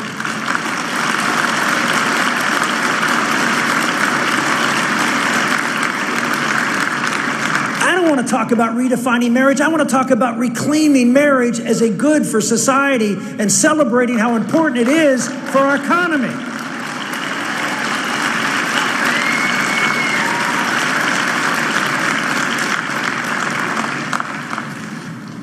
But that's not what we did. That's not what we did. We went out and talked about job creators. And that's what we do as Republicans. We've got to face it. We're out there talking as if everybody who's a voter is like us, sort of high energy, type A people who want to reach for the brass ring. Well, you know what? We need folks like that. And we need to have policies that encourage people to do that. But you know what? We also need folks who are going to work 9 to 5 and go home and coach Little League. We also need them to work at the library and volunteer. And to be the parent in the neighborhood when maybe another parent isn't around. We need people like that. That's the backbone of America. These folks who don't value just money, but they value family and community and children. America was a great country because we had that strong infrastructure of family and community. And ladies and gentlemen, it is falling apart. 40% now of children in America are born to a single mother. 40. In the poor neighborhoods, it's 3 out of 4. In neighborhoods, there are no dads. I hear Ben Carson, he gives a wonderful talk about how he was raised with a single mom, but he had dads in the community that helped. There are no dads. And you say, well, what can government do about it? Well, what can government do about getting people to stop smoking? Turned out a heck of a lot. What could private enterprise do to help support marriage? Well, it turns out when they take a cause, turns out they can do a lot. What about education? What if we get the educational institutions behind valuing marriage and talking about the importance of it? How about if businesses say that they'll actually give marriage counseling as part of a benefit? How about if we have a movement to reclaim the true, beautiful institution of marriage?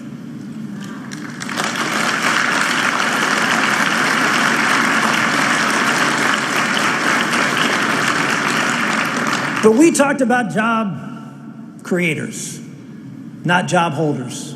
I'll give you the classic example during the campaign. It was on a convention night. I was there. I spoke that night, and I was backstage, and I saw all of these folks who were wonderful people, small business people, some big business people. And all throughout the convention hall, on every seat, was a placard that said, "We built that."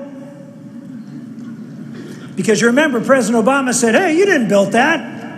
And so we got all outraged. Yes, we did. And so we trotted out small business person after small business person after small business person after large business person to say to the very small percentage of business people who start their own businesses in America that we built it. We didn't send one server at a restaurant to go out there on that stage and talk about how grateful she was that her employer sacrificed a lot to create a job for her. And then we didn't have that employer walk out on that same stage and put his arm around that server and say, "I thank God for you and the work that you're doing." That's uniting America, not dividing America.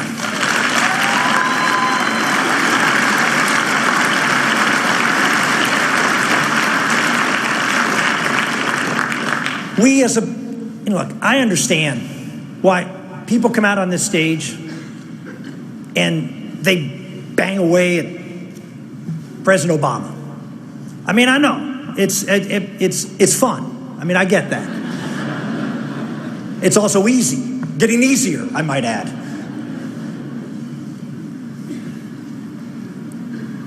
But that isn't going to win people who are sitting at home who are hurting. They don't feel better. We feel better. I think we need to take a lesson from someone who is maybe the most popular person in the world right now, Pope Francis.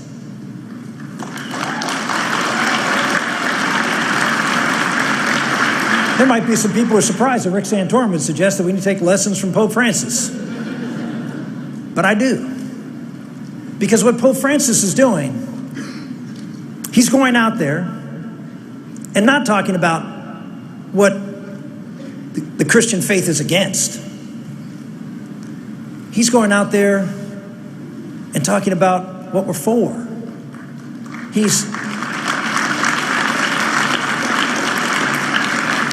He hasn't changed a single policy. He won't change a single policy. But what he'll do is he'll go out there and talk about the good news to a hurting world, because he believes that that's what the world needs. It needs the Lord. Well, we're not a religion, and we're not going to go out there and talk about the good news. But what we need to do is talk about the news of a good America and what that good America can be. We need to paint a picture for people. And we need to use a brush where they see themselves in the painting. They see a part of their life where they hear someone say, or they see a policy and they say, that's me. We need to be the that's me party. There are more and more speakers that are going to come up, and I know you're going to have a lot of fun cheering and stomping your feet and railing on Obama. Get it out of your system. Because after we leave here, we got a job to do. We got to win.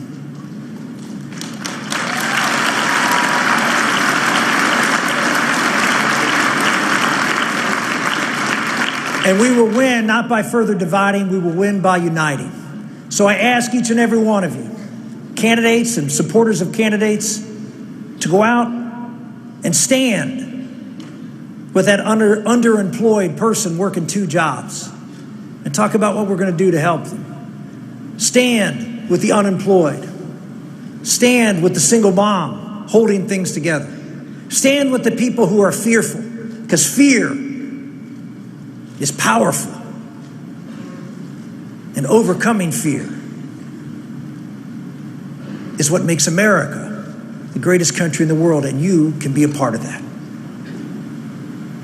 Ladies and gentlemen, we have an opportunity. Yes, because of they're messing up big time. We have an opportunity. Let's not blow it by just talking about them. Let's talk about how we can build a great America again. Thank you.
Thank you very much. It's my first time to formally welcome you to CPAC. Hope you're having a great time, and God bless America.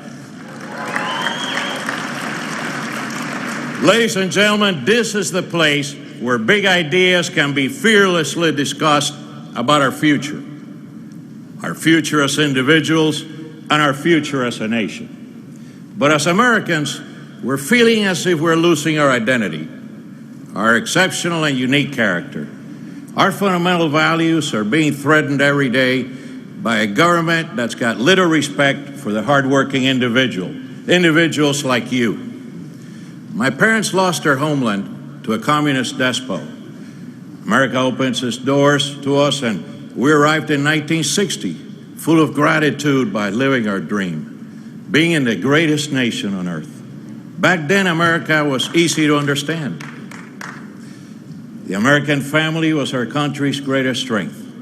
Raising our children right was our top priority. Patriotism was expected. Respect for our neighbors, places of worship, and our workplace was more important than how many cars we owned or what designer shoes we were wearing. Our heroes were John Wayne, the American astronauts, Mickey Mantle, Lucille Ball. But you know, shortly after our arrival, the 1960s revolution was in full force and challenged the very core of our values. 1960s music, frankly, is still my favorite. And our penchant for promoting civil rights was commendable, but also brought along increased government dependency, so a so-called war on poverty. Now, 50 years later, we cannot claim victory in the war of poverty. Today, more families are dependent on food stamps. More and more children are growing up without ever knowing a loving home. And too many in our society thrive on narcissism and instant gratification. As we've seen these past 5 years, our president has chosen a divisive path, embracing class warfare, expanding entitlements without needed reform, and promoting the redistribution of your hard-earned money as he sees fit, and implementing job-killing measures like Obamacare that raise taxes and discourage capital investment. The end result is an America where far too many of our fellow citizens have lost hope and find happiness to be an elusive and unattainable condition. This instills fear in their hearts, and conservatives can and should offer hope. So for the first time in our history, self-doubt has caused Americans to ask ourselves, who are we and what are we all about? The engine of America through almost 2.5 centuries has always been fueled by men and women from all stations in life who knew, believed in, and fought for preserving the important idea that this America is a land of opportunity for all. A place where if you got up early, you worked hard, you took care of your family, our America guaranteed you certain inalienable rights, which would provide you with a better future for all of yours. A place where any citizen could start a business, worship and speak freely, and with a pure heart, strong backbone, have a chance to rise to the top of one's field and become the best, become exceptional. This is the America that I know. Every day I consider how for me America was, hopefully still is, the nation that I believe in. Whoever, occasionally gets me is this delicate balance and between the needs of a citizenry and the always creeping needs of a state is taken for granted by those who would rather win a news cycle than provide bold and principled leadership.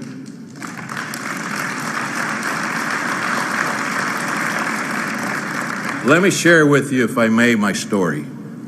Think about your priorities while you were growing up. Friends, sports, school, maybe a sweetheart. You pledged allegiance to the flag every morning and traded sandwiches at lunchtime. You thought about the future or what you wanted to be. Well, maybe a doctor, a lawyer, a car mechanic, or a sports star. There was no ceiling to the dreams that you had for yourself. In the 1950s, I was living in Havana, Cuba. Our country was an ally of America, but undergoing a revolution led by Fidel Castro. And as it unfolded, our family was the center of my life. We operated a family-owned business, went to church, celebrated holidays together. I went out to play sports with my friends and came back home to a loving home. And in what felt like an instant, the life I loved in Cuba turned into a nightmare at the hands of a dictator.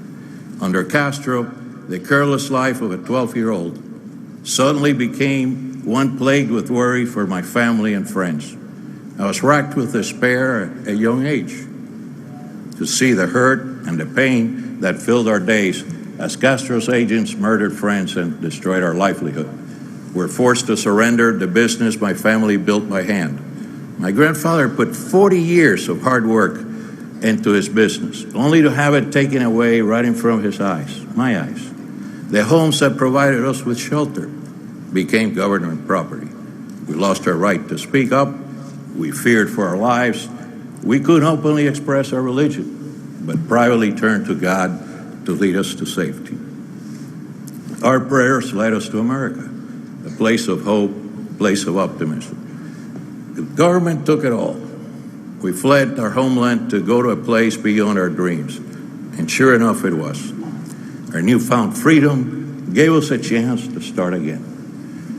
I've witnessed the horrors of a too powerful government, and my parents lost the country because of it. America's our last hope, a place where everyone has an equal chance to succeed, where our laws are respected and not ignored by a power-hungry president who works alone, a place where we put a greater value on matters of the heart than our physical possessions. Our America is a place of greatness, now and it'll be forever. If we want people to be successful, we need to empower the individual. The government doesn't create jobs. It's a private sector. It's hardworking people. It's a free market.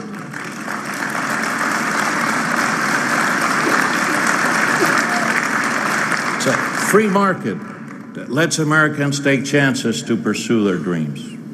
What was so exciting to me about America was that I knew anybody could be a success. Many great success stories came from meager beginnings. Mine certainly was a meager beginning, providing inspiration to those who could think big, focus, and work hard. With a crushing weight of higher taxes, more regulations, and greater uncertainty caused by an overpowering administration, the dream of a young entrepreneur setting up shop in their parents' garage is dwindling. To this administration, a strong free market and the businesses that comprise it are the enemy. It's a reflection of the overall culture created by President Obama, one where government knows best. We're treated like subjects, pawns in a game of chess where our privacy, religious beliefs, and rights are fair game. You take the little sisters of the poor, who are subject to defend their religious beliefs on a public stage, when forced to comply with the strangling mandates of Obamacare. We've reached a tipping point where religious groups are forced to act against their beliefs and are ostracized for disagreeing with this overwhelming government. We must stand against this dark loss of freedom and growing expansion of government. I've seen this dark road before, and I know firsthand the risks that come with entrusting too much power on the hands of bureaucrats. But we have the power to change things, to create a bright future for our children and our grandchildren. As conservatives, we know the solutions lie within our own belief in limited government and individual empowerment. And as conservatives, we must recognize that success only comes when we focus on the biggest threats to our freedom and our liberty. And our biggest threats are not coming in the form of other conservatives. The biggest threats to our country are coming from liberals. And if we are to effectively battle the... Thank you. Thank you. Thank you. You know, if we're to effectively battle the forces that endanger our country, we must not battle each other. Our passion and our energy is best used against those who seek to expand government. We have far too much work to do to spend one more minute caught up on the internal workings of our movement. We must unite. Thank you. Thank you. And work together to provide the solutions to our country. Think of us without the freedom to organize politically. I know them. How would they use the opportunity we're so fortunate to have in this conservative movement? The American Conservative Union believes that Americans are desperately seeking hope, searching for a more powerful movement that addresses the challenges our country is facing with bold, time-tested principles, in a confident and determined manner, with solutions, optimism, and a vision for a better tomorrow for all. We've gathered here today at CPAC to celebrate and fight for those values that brought us together as conservatives. We've come here to take back America, and God bless you. Thank you very much. Thank you. Thank you very much.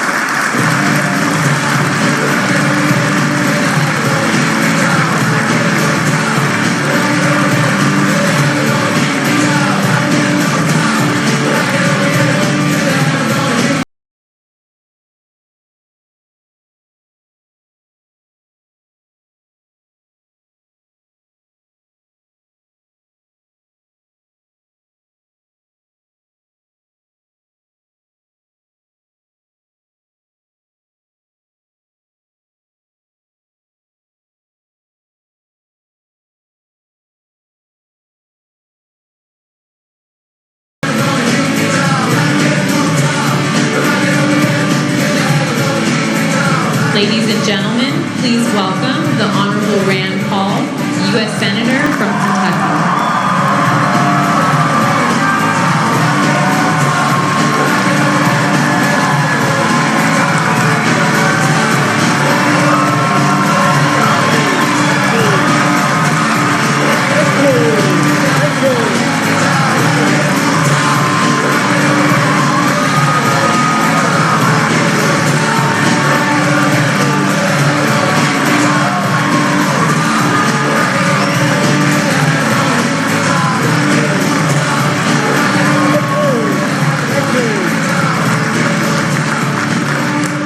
Thank you. What a great crowd. Great to be here.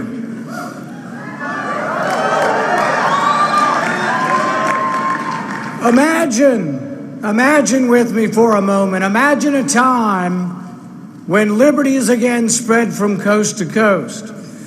Imagine a time when our great country is again governed by the Constitution.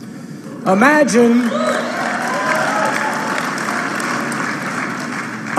a time when the White House is once again occupied by a friend of liberty.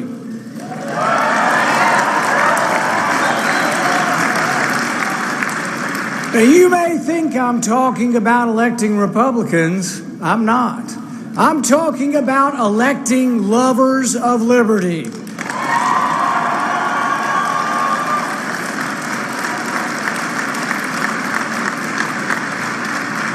It isn't good enough to pick the lesser of two evils. We must elect men and women of principle and conviction and action who will lead us back to greatness.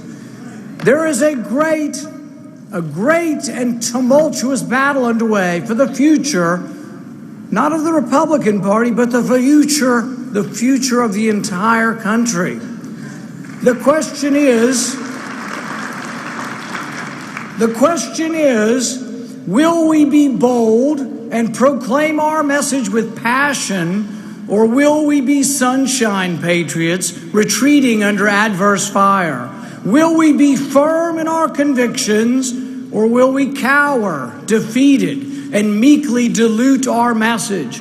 Will we water down the Bill of Rights, or will we be all on fire like the unstoppable William Lloyd Garrison? For 30 years, Garrison stood as politicians whimpered and compromised and left their fellow man in bondage. Garrison would not. He could not sit quietly by. He rose above those politicians that would leave the country half free, half slave. His voice was unwavering. I will be as harsh as truth and as uncompromising as justice. I will be in earnest. I will not equivocate, and I will not excuse. I will not retreat an inch, and I will be heard.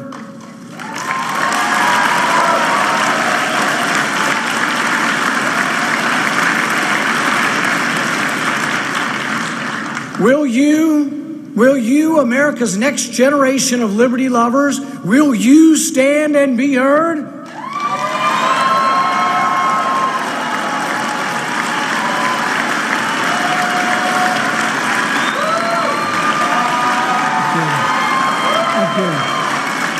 Thank you. Thank you. Thank you.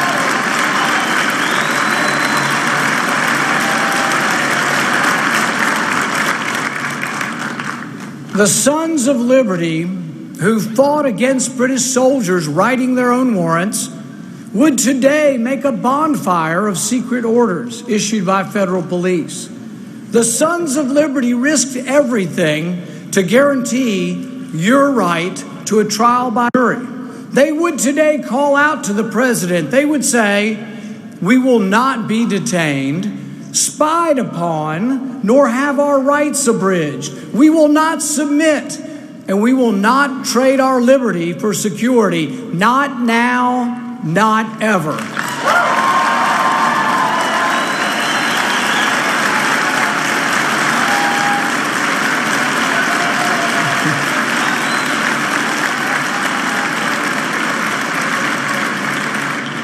Yet, as our voices rise in protest, the NSA monitors your every phone call.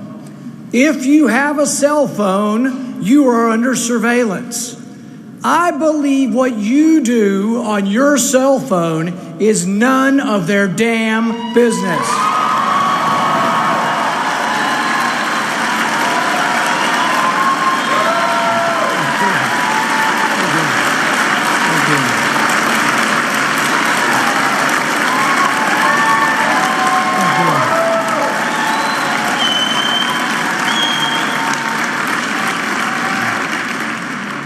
I believe this is a profound constitutional question. Can a single warrant be applied to millions of Americans' phone records, emails, credit cards? The government says, and I'm telling you the truth, this is what your government maintains. They say you don't own your records, that your visa statement does not belong to you. I disagree. The Fourth Amendment is very clear. Warrants should be issued by a judge. Warrants must be specific to the individual. A single warrant for millions of American phone records hardly sounds specific to the individual. Warrants are supposed to be based on evidence of probable cause that an individual has committed a crime.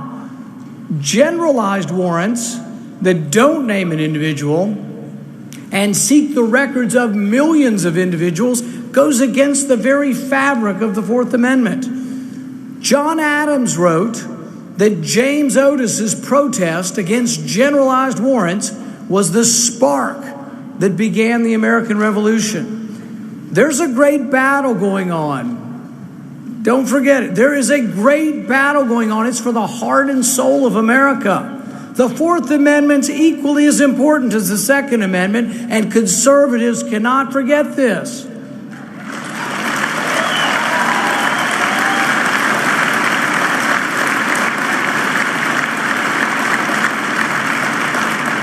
Will we sit idly by and let our rights be trampled upon? Will we be like lemmings rushing to the comfort of Big Brother's crushing embrace?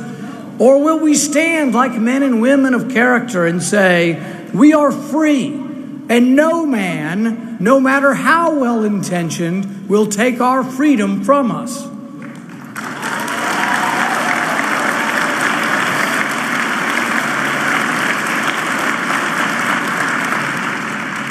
Daniel Webster anticipated our modern-day saviors who wish to save us from having too much freedom. He wrote, "Good intentions will always be pleaded for every assumption of authority. It's hardly too strong to say that the Constitution was made to guard the people against the dangers of good intentions." How will history remember Barack Obama? To those who had hoped that President Obama would somehow be a champion of civil liberties, Roger Waters might ask, did they get you to trade your heroes for ghosts? Did they get you to exchange a walk-on part? Did they get you to exchange a walk-on part in the war for a lead role in a cage? I don't question President Obama's motives, but history will record his timid defense of liberty. When Congress passed legislation allowing for the indefinite detention of an American citizen without a trial, he shamefully signed it while promising not to use such a power. A great president, though, would have risen to the occasion. Instead of merely suggesting that he wouldn't use this dreaded power, a great president would have taken pen in hand and vetoed this abomination.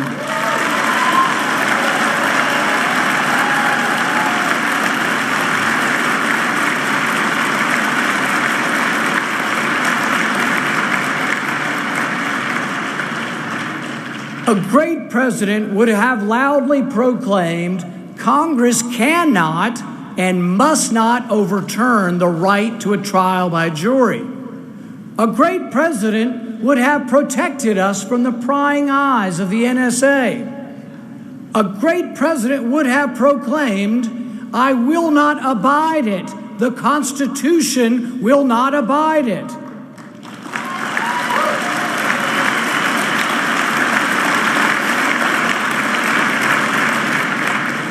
Our forefathers fought for the right to trial by jury so that not one innocent man would be wrongly imprisoned. Remember Richard Jewell?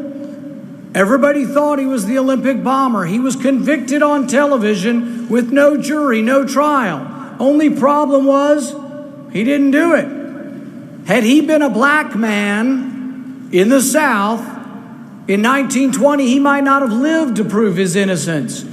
Anyone with a memory of the times in our history when we didn't adequately defend everyone's rights, when we didn't adequately defend everyone's right to a fair and impartial trial, should stand now and be heard. We must defend our rights.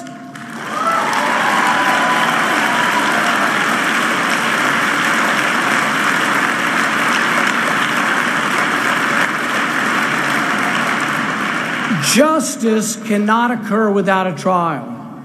This fact should be abundantly clear to any group that has ever been persecuted. You can be a minority by the color of your skin or the shade of your ideology. Anyone who's ever paddled upstream, anyone who's ever been a minority of thought or religion, anyone who's ever taught their children at home or sought to pray to God without permission should be alarmed that any government might presume to imprison without a trial.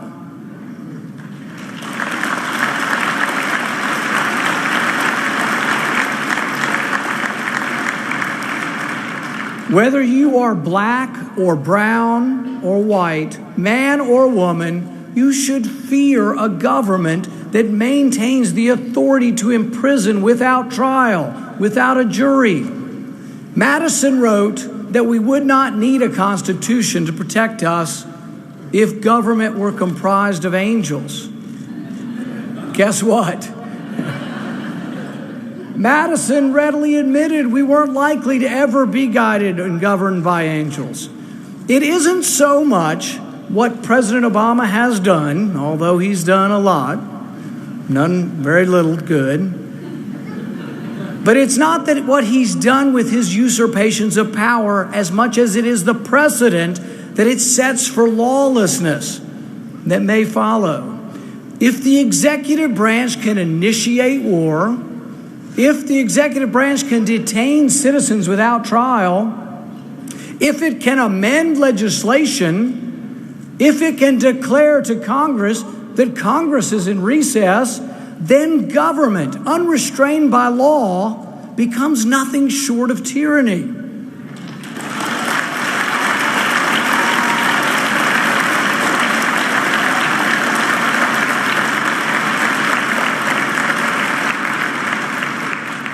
Montesquieu recognized this. He wrote that when the executive branch usurps the legislative authority, when the president says, I can write the laws, watch me, he's got a pen, he's got a phone, he doesn't care what the law is, a tyranny will ensue, and we must stop this president from shredding the Constitution.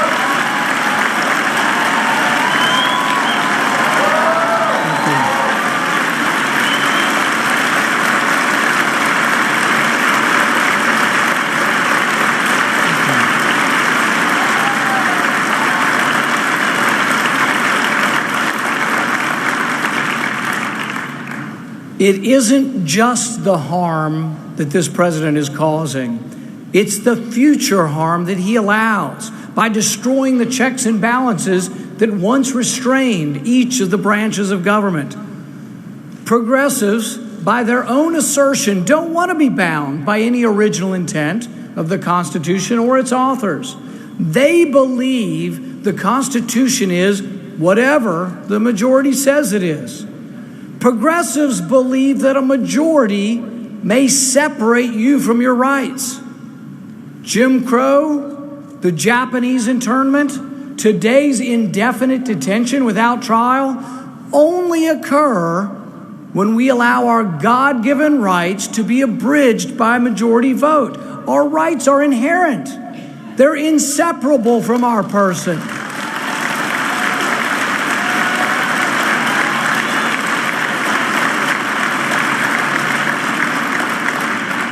Our rights are innate. They come from our Creator, and no government can take them away from us.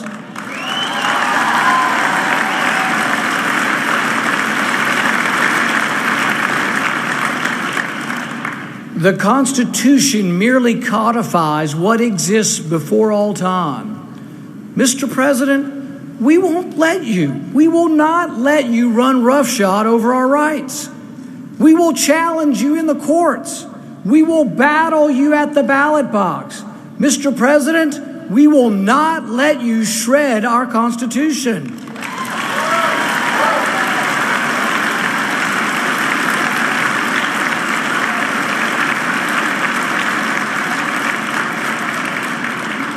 Our future hangs in the balance. We can debate a jobless recovery, an alarming debt, a bothersome and abusive regulatory state, but know this: you can't have prosperity without freedom. It isn't a message of the haves versus the have-nots, the rich versus the poor. It's a message for anyone who wishes to own their own destiny. America's greatness will not flicker if we believe in ourselves, believe in our founding documents, believe that all men are created equal and that everyone can succeed. That brings freedom. It brings it not only great prosperity, but extraordinary generosity. Anybody think it's great to be poor in Cuba?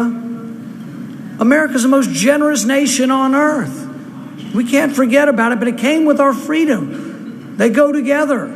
It's going to take all of us together. It's going to take a national revival of liberty. America's greatness, America's exceptional character, it's not in our DNA, but it's in a republic. It's in our founding documents. It's in a republic that for the first time in history rewards all individuals, regardless of birth or gender or ethnicity. It's a republic that restrains the government, not the individual. Your task is not to minimize the loss of freedom, not to clutch at what we've got left. Your job is to maximize your liberty. So let's do it together. Let's take a stand. When the president refused to rule out droning of an American citizen, I took a stand. I filibustered.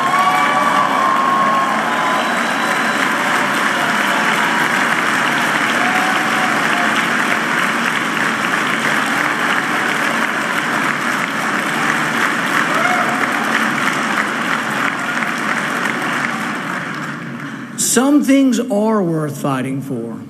When I discovered that the NSA spied on and was collecting every American citizen's records, I took a stand. I sued the president.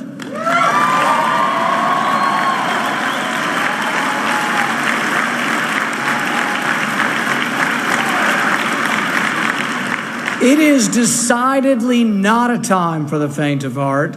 It's a time for boldness and action. The time is now. Stand with me. Let us stand together for liberty. Thank you, and God bless America.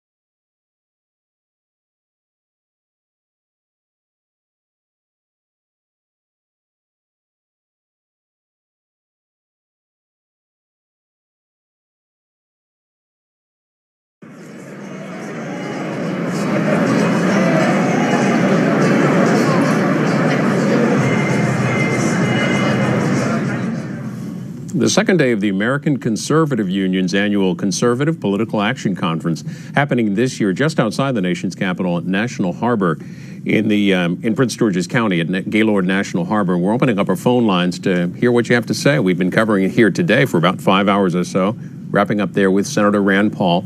For Democrats, call 202-585-3885. Republicans, 202-585-3886. Independents and others, 202-585-3887. Try to read some of your Facebook comments as well. We've been showing some of those throughout the day, and the hashtag on Twitter is, of course, C-SPAN chat. We'll get to some of those comments, too. And just a quick note, we'll tell you more about our coverage tomorrow, but we plan to start at 12:40 Eastern here on C-SPAN. Let's go to Don, who is in Massachusetts. No, Don is not there. Randy in Springfield on our Republican line, Springfield, Ohio. Hi, Randy, go ahead. Hi, just wanted to comment. Thought Rand Paul did a great job, and hopefully he can be our next presidential candidate, or at least one of them. So coming into hearing his speech today, you were a supporter. You've been a supporter for a while? I have been. In the past, I was stumping for Huckabee, and I've got a friend that's a precinct captain here in Cincinnati, and I'm pretty involved with the local party here, well, actually, I live north of Dayton, Ohio. Rand Paul giving his speech today, just a year or so since his 16-hour filibuster in the Senate. There will be an all-night session in the Senate on Monday. Not a filibuster, but a discussion, debate, mainly with Democrats on climate change. That's coming up Monday night in the Senate, and you'll see that on C-SPAN 2. Let's go to Marshalls Creek, Missouri, and Janet on our Independence line. Hi. Yes, hi. Actually, I'm in Pennsylvania, and I am sick, but if you could just bear with me. I'm Sure. calling because what really got my attention was Senator Rand Paul's comments about trial by jury and these very, very broad warrants. I thought it was so important for that to be talked about today. It was just amazing how much and how well he is informed about our Constitution, and I just wish everybody would be able to hear what he has to say. Trial by jury, that was just so important to me because it's very, very true. Some reaction on Twitter to the speech by Rand Paul. This is Snoop, who tweets, if the GOP wants to make some noise, they have to. They need to become more like Senator Rand Paul. He also set this one out after the earlier speech by Rick Santorum. GOP needs to stop having people like Rick Santorum from preaching, and preaching about religion turns people off. Audrey's in Hampton, Virginia. She's on our Democrats line. Yes, I was just so disappointed. It was so disheartening. I've never seen so much hatred and villain coming from people's mouths. This is why our country is the way it is. We need to be practicing love, not war. I pray for all of those that spoke today because they said much or nothing. Amarillo, Texas, Republican line, and this is Joanne. Good afternoon. Hello. Hi, Joanne. Go ahead. You're on I'm calling to speak about Rand Paul. I thought his message was marvelous. He really sees where our country is going, and it's frightening. I'm elderly. I've been around since Roosevelt, and this is absolutely one of the worst times I can remember. Thank you. One of the things that they do at CPAC is the annual straw poll on potential presidential candidates, and they do it sort of a day-by-day thing. And the results from Richard Viguerie, the chairman of Conservative HQ, so far topping the ballot for the first day, and that would be yesterday, Rand Paul with 29% of the vote. Senator Ted Cruz running a distant second at 17%, and that's their straw poll they do at CPAC. Here is Sandy in Lexington, Kentucky, Independent line. Yes. I just want to comment on Rand Paul's speech. I think it was excellent. I feel like he would be an excellent president with Ted Cruz on the tickets. It's so exciting and refreshing to hear him in his love for the Constitution. I think we have put the Constitution on a back burner with this president we've got now. What's your sense? What's the sense in Kentucky of whether Senator Paul will run? We are hoping that he will run. He's awesome. My boss is a big friend of his, personal friend, and he is just a fine man. He's honest. He's going to be a great president. And that's all I've got to say. All right, Alfonso. I watch y'all every day. Thanks for calling. Alfonso is in Chicago on our Democrats line. Alfonso, are you there? Hi. Hi. I just wanted to ask how the GOP plans to get a more diverse group to vote for them if what I saw in the crowd is indicative of who they're going after. In terms of the gender and the racial makeup of the crowd? Yes, sir. Here's a tweet from Living No Limits, and more on the policy that this viewer heard discussed. So far, they tweet, I have not heard one new idea, no plans, policies that we haven't heard before. They're old put-downs of PBO, President Barack Obama, are even old. This is from Mylan Burke, who says, face it, Republicans, your next POTUS nominee is not Rand Paul, it's Jeb Bush. Joe's in Murfreesboro, Tennessee, and on the GOP line. Go ahead, Joe. Tennessee, hello, you're on the air. Oh, yeah, can you hear me? Yes, we can. How you doing? Watch your show all the time. Just wanted to see what you thought about, he was talking about the indefinite detention, and, just want to see what you believe. How come, nobody's talking about it that much? To me, it seems like a really big deal, but here in this little town here in Murfreesboro, I kind of mention it to everybody, and, even my family and stuff, and they don't seem to be worried about it too much, and I just wanted to see, what you think and why people aren't really so worried about it when it's actually a very big deal. Well, you're the second caller who's mentioned it. Were you surprised that Senator Paul talked about it? Oh, of course, because if you watch mainstream media, you heard about it when it first happened a couple times, but not really a whole lot about it. And to me, it just seems like it's the beginning of of our Constitution crumbling, and it's one of the biggest. To me, it's one of the biggest things that I've seen in a while that we need attention to big time. Joe, thanks for your call. The day started early with Texas Governor Rick Perry, former presidential candidate. Red State with the headline, Perry fires up CPAC with call for a little rebellion. Here is Shannon in San Diego, independent caller. Hi. I was surprised that there's all these people, but they've all lost elections.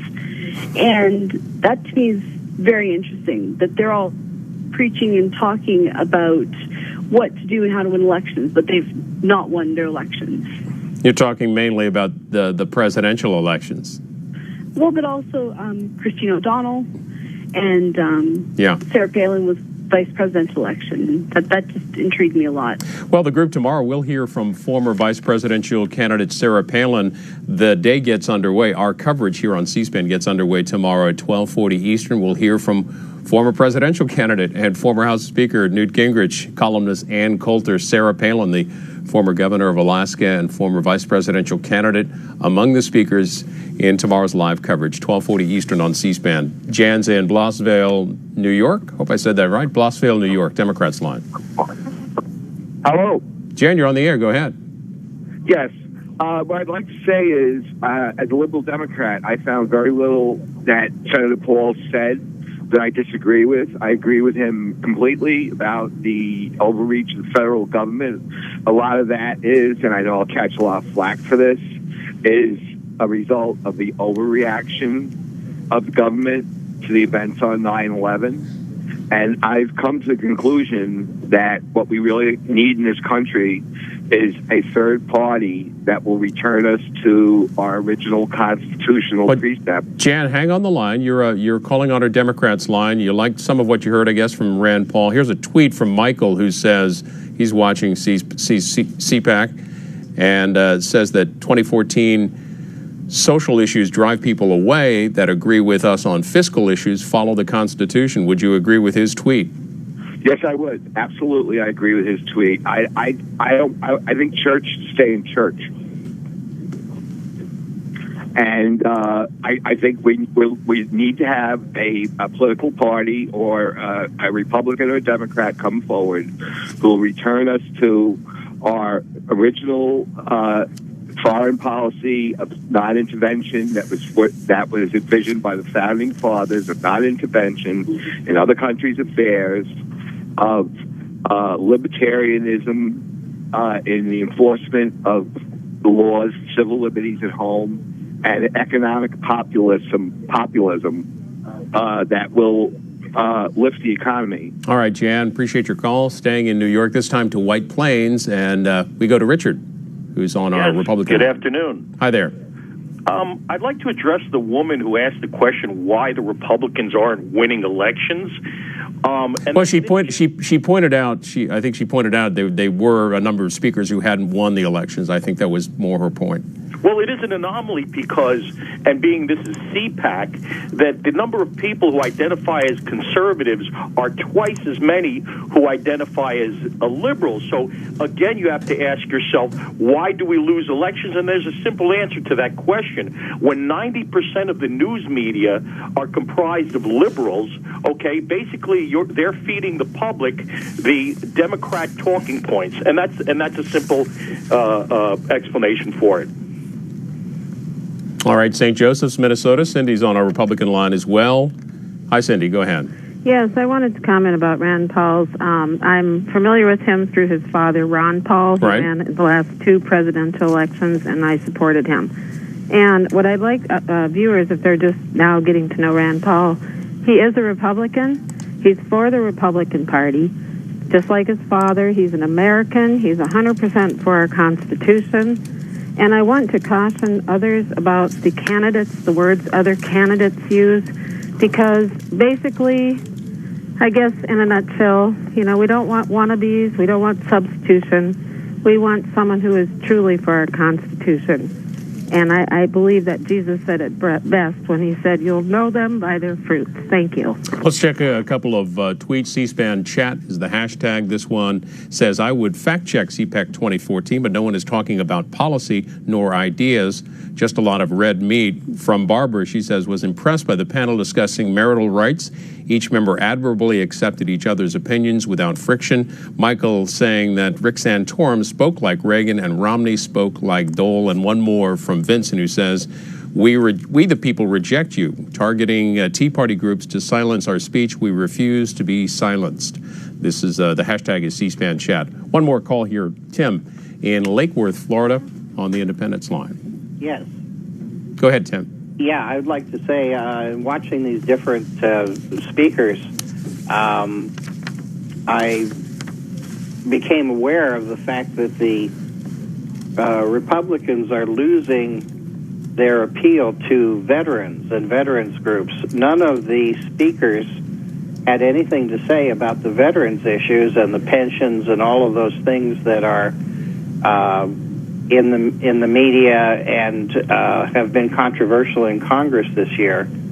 It looks to me like the Democrats are increasingly developing their appeal to veterans, and the Republicans and the conservatives could find themselves out of a lot of support that they sort of take for granted. Tim, thanks for the call, and thanks for all your input. More at facebook.com/C-SPAN. The hashtag on Twitter is C-SPAN Chat. And more tonight. We'll show you today's coverage beginning at 8.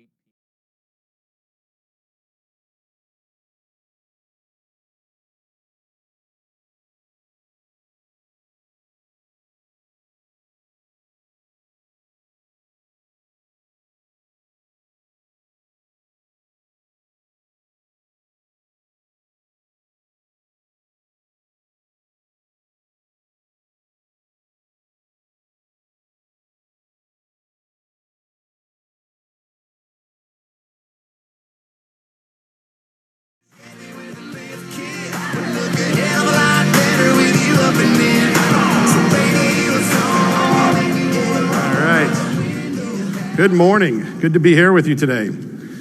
I have the privilege of being with a panel here today to discuss what I think is one of the defining issues of our time, and that is, where are we going to set the line as a country between a government that rightfully protects us against some very serious threats, terrorism, foreign tyranny, and a government that has the capability to invade our privacy, and potentially infringe on our liberty. And the panel we have today is going to do a great job of exploring those issues for you. I'm going to introduce them in a second, but before I do, I just wanted to make one other mention here. Those who value security have a very important argument to make.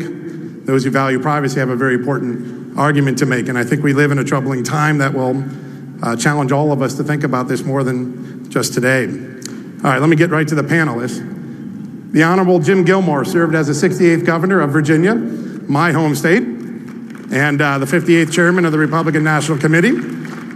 Today he works as the President of Free Congress and American Opportunity, where he focuses on full employment through smart tax policy, building healthy communities through innovative urban and transportation policies, and charting a new path forward on foreign policy.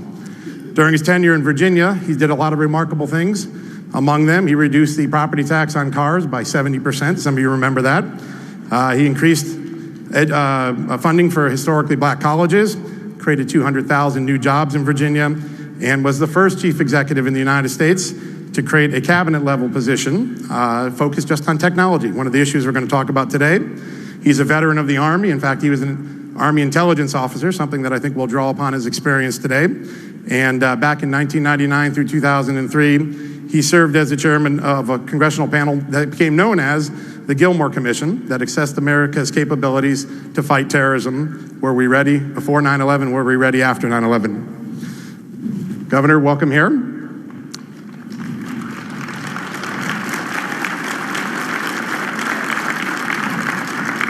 All right, our next panelist is someone you've seen on radio and television testifying before Congress. You've probably read some of his books, the Honorable Bruce Fein. Bruce is here today. He served as both Associate Deputy Attorney General and General Counsel to the FCC during the Reagan years. He was also the Research Director for Republicans on the Joint Congressional Committee on Covert Arms Sales to Iran, and on the American Bar Association's American Bar Association's Committee on Presidential Signing Statements. He's been a visiting fellow at the Heritage Foundation, a scholar at AEI. He has advised numerous countries on constitutional reform, including South Africa, Hungary, and Russia. He's regularly called to testify, as I mentioned, before Congress. And he's a founding member of Bruce Fein and Associates, a law corporation, and also the founder of the Litchfield Group, a public advocacy organization. Bruce, come on board here. All right. Now, this last guy I'm going to bring up, I'm pretty sure, doesn't need a pair of bifocals like I do to read my cue cards today. He's Charlie Kirk. He's 20 years old, and he's the founder. All right, he's got a fan club. Watch Twitter light up now. All right. So Charlie's the founder and executive director of Turning Point USA, a national student movement dedicated to educating young people about the importance of fiscal responsibility, free markets, and capitalism. In less than a year, Charlie has grown Turning Point USA from nothing to having representation in over 100 high schools and college campuses across the country. He's appeared on Fox News over 60 times, he tells me, and his work has appeared in many publications across the country as well. So Charlie, come aboard.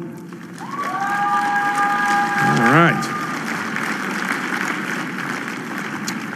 Very good. All right, I'm going to walk over to the conversation pit here in a second, and as I do, we're going to listen to someone that's been in the news a little bit lately. Talk a little bit about how the American surveillance state actually functions. Does it target the actions of Americans? NSA and the intelligence community in general is focused on getting intelligence wherever it can by any means possible that it believes on the grounds of sort of a self-certification that they serve the national interest. Originally, we saw that focus very narrowly tailored as foreign intelligence gathered overseas. Now, increasingly, we see that it's happening domestically. And to do that, the NSA specifically targets the communications of everyone. It ingests them by default. It collects them in its system, and it filters them, and it analyzes them, and it measures them, and it stores them for periods of time, simply because that's the easiest, most efficient, and most valuable way to achieve these ends. So while they may be intending to target someone associated with a foreign government or someone that they suspect of terrorism, they're collecting your communications to do so. Any analyst at any time can target anyone, any selector anywhere.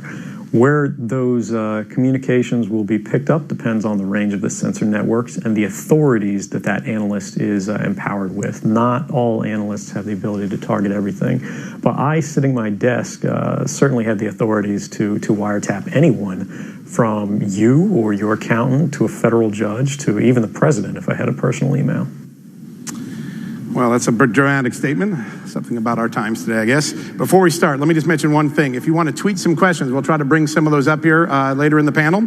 To do so, you got to go to, you tweet at CPAC News and send it to the hashtag Solomon Panel, SOLOMON panel. Got a little plug-in from my family there. All right. Bruce, let me start with you. You just heard what Edward Snowden said. You represented his family, I believe his father last year for a period of time before he fled to Russia.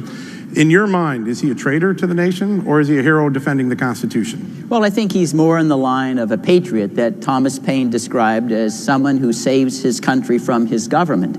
Now, what Mr. Snowden said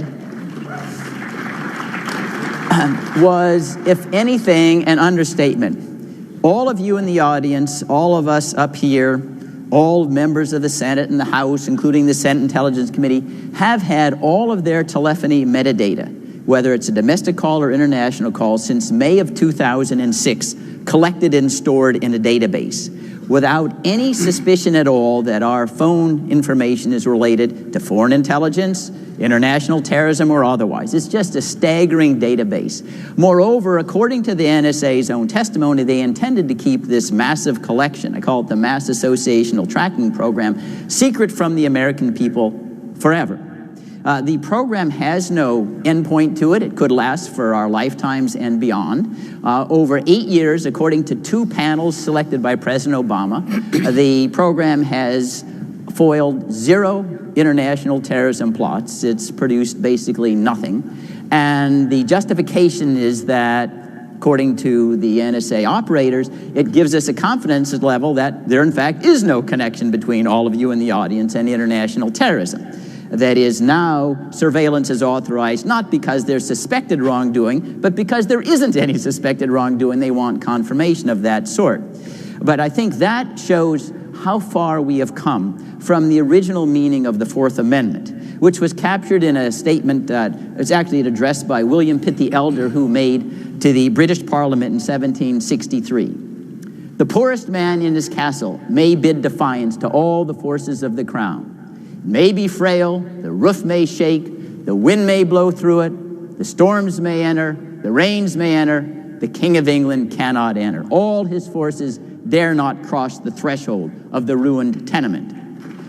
That, ladies and gentlemen, is the spirit of the Fourth Amendment that we have totally lost. The default position in the United States in the eyes of the Founding Fathers was our right to be let alone from any government intrusion unless there was some reasonable grounds, styled typically probable cause, to believe we were connected with some kind of wrongdoing. We don't have to give a reason to be left alone. It's our right because we're human beings. It's the government that needs to give a reason why it can disturb that right. And when they're collecting telephony metadata on everyone in the room forever, that does not satisfy the Fourth Amendment. All right, Governor, I saw you nodding your head. Maybe you're shaking it, perhaps. You may have a little different view. What do you think of what Snowden did? Talking about Edward Snowden? Yes, sir. Which is something that Bruce really didn't address here, the question of Edward Snowden. But I'm going to address it. But first thing I'm going to do is I want to be sure that everybody in this room understands where I've come from in the past. I've been the governor of Virginia. I was the governor of Virginia during the 9/11 attack. I know very well what this is about. When I was the chairman of the advisory panel on Homeland Security and terrorism, I actually spoke out against the potential accumulation of this kind of data. When John Poindexter talked about a program called Total Information Awareness, I condemned it publicly. I was a person who put into the official reports of the Congress on the question of terrorism, Homeland Security, that the preservation of our civil freedoms was the entire game in the post-9/11 world. As governor of Virginia, I even vetoed red light bills to make sure that people weren't being watched out on their own streets. But that's not the question. The question here is Edward Snowden. This is Edward Snowden. This is a picture of the New York Post with Edward Snowden on the front cover. Edward Snowden is a traitor.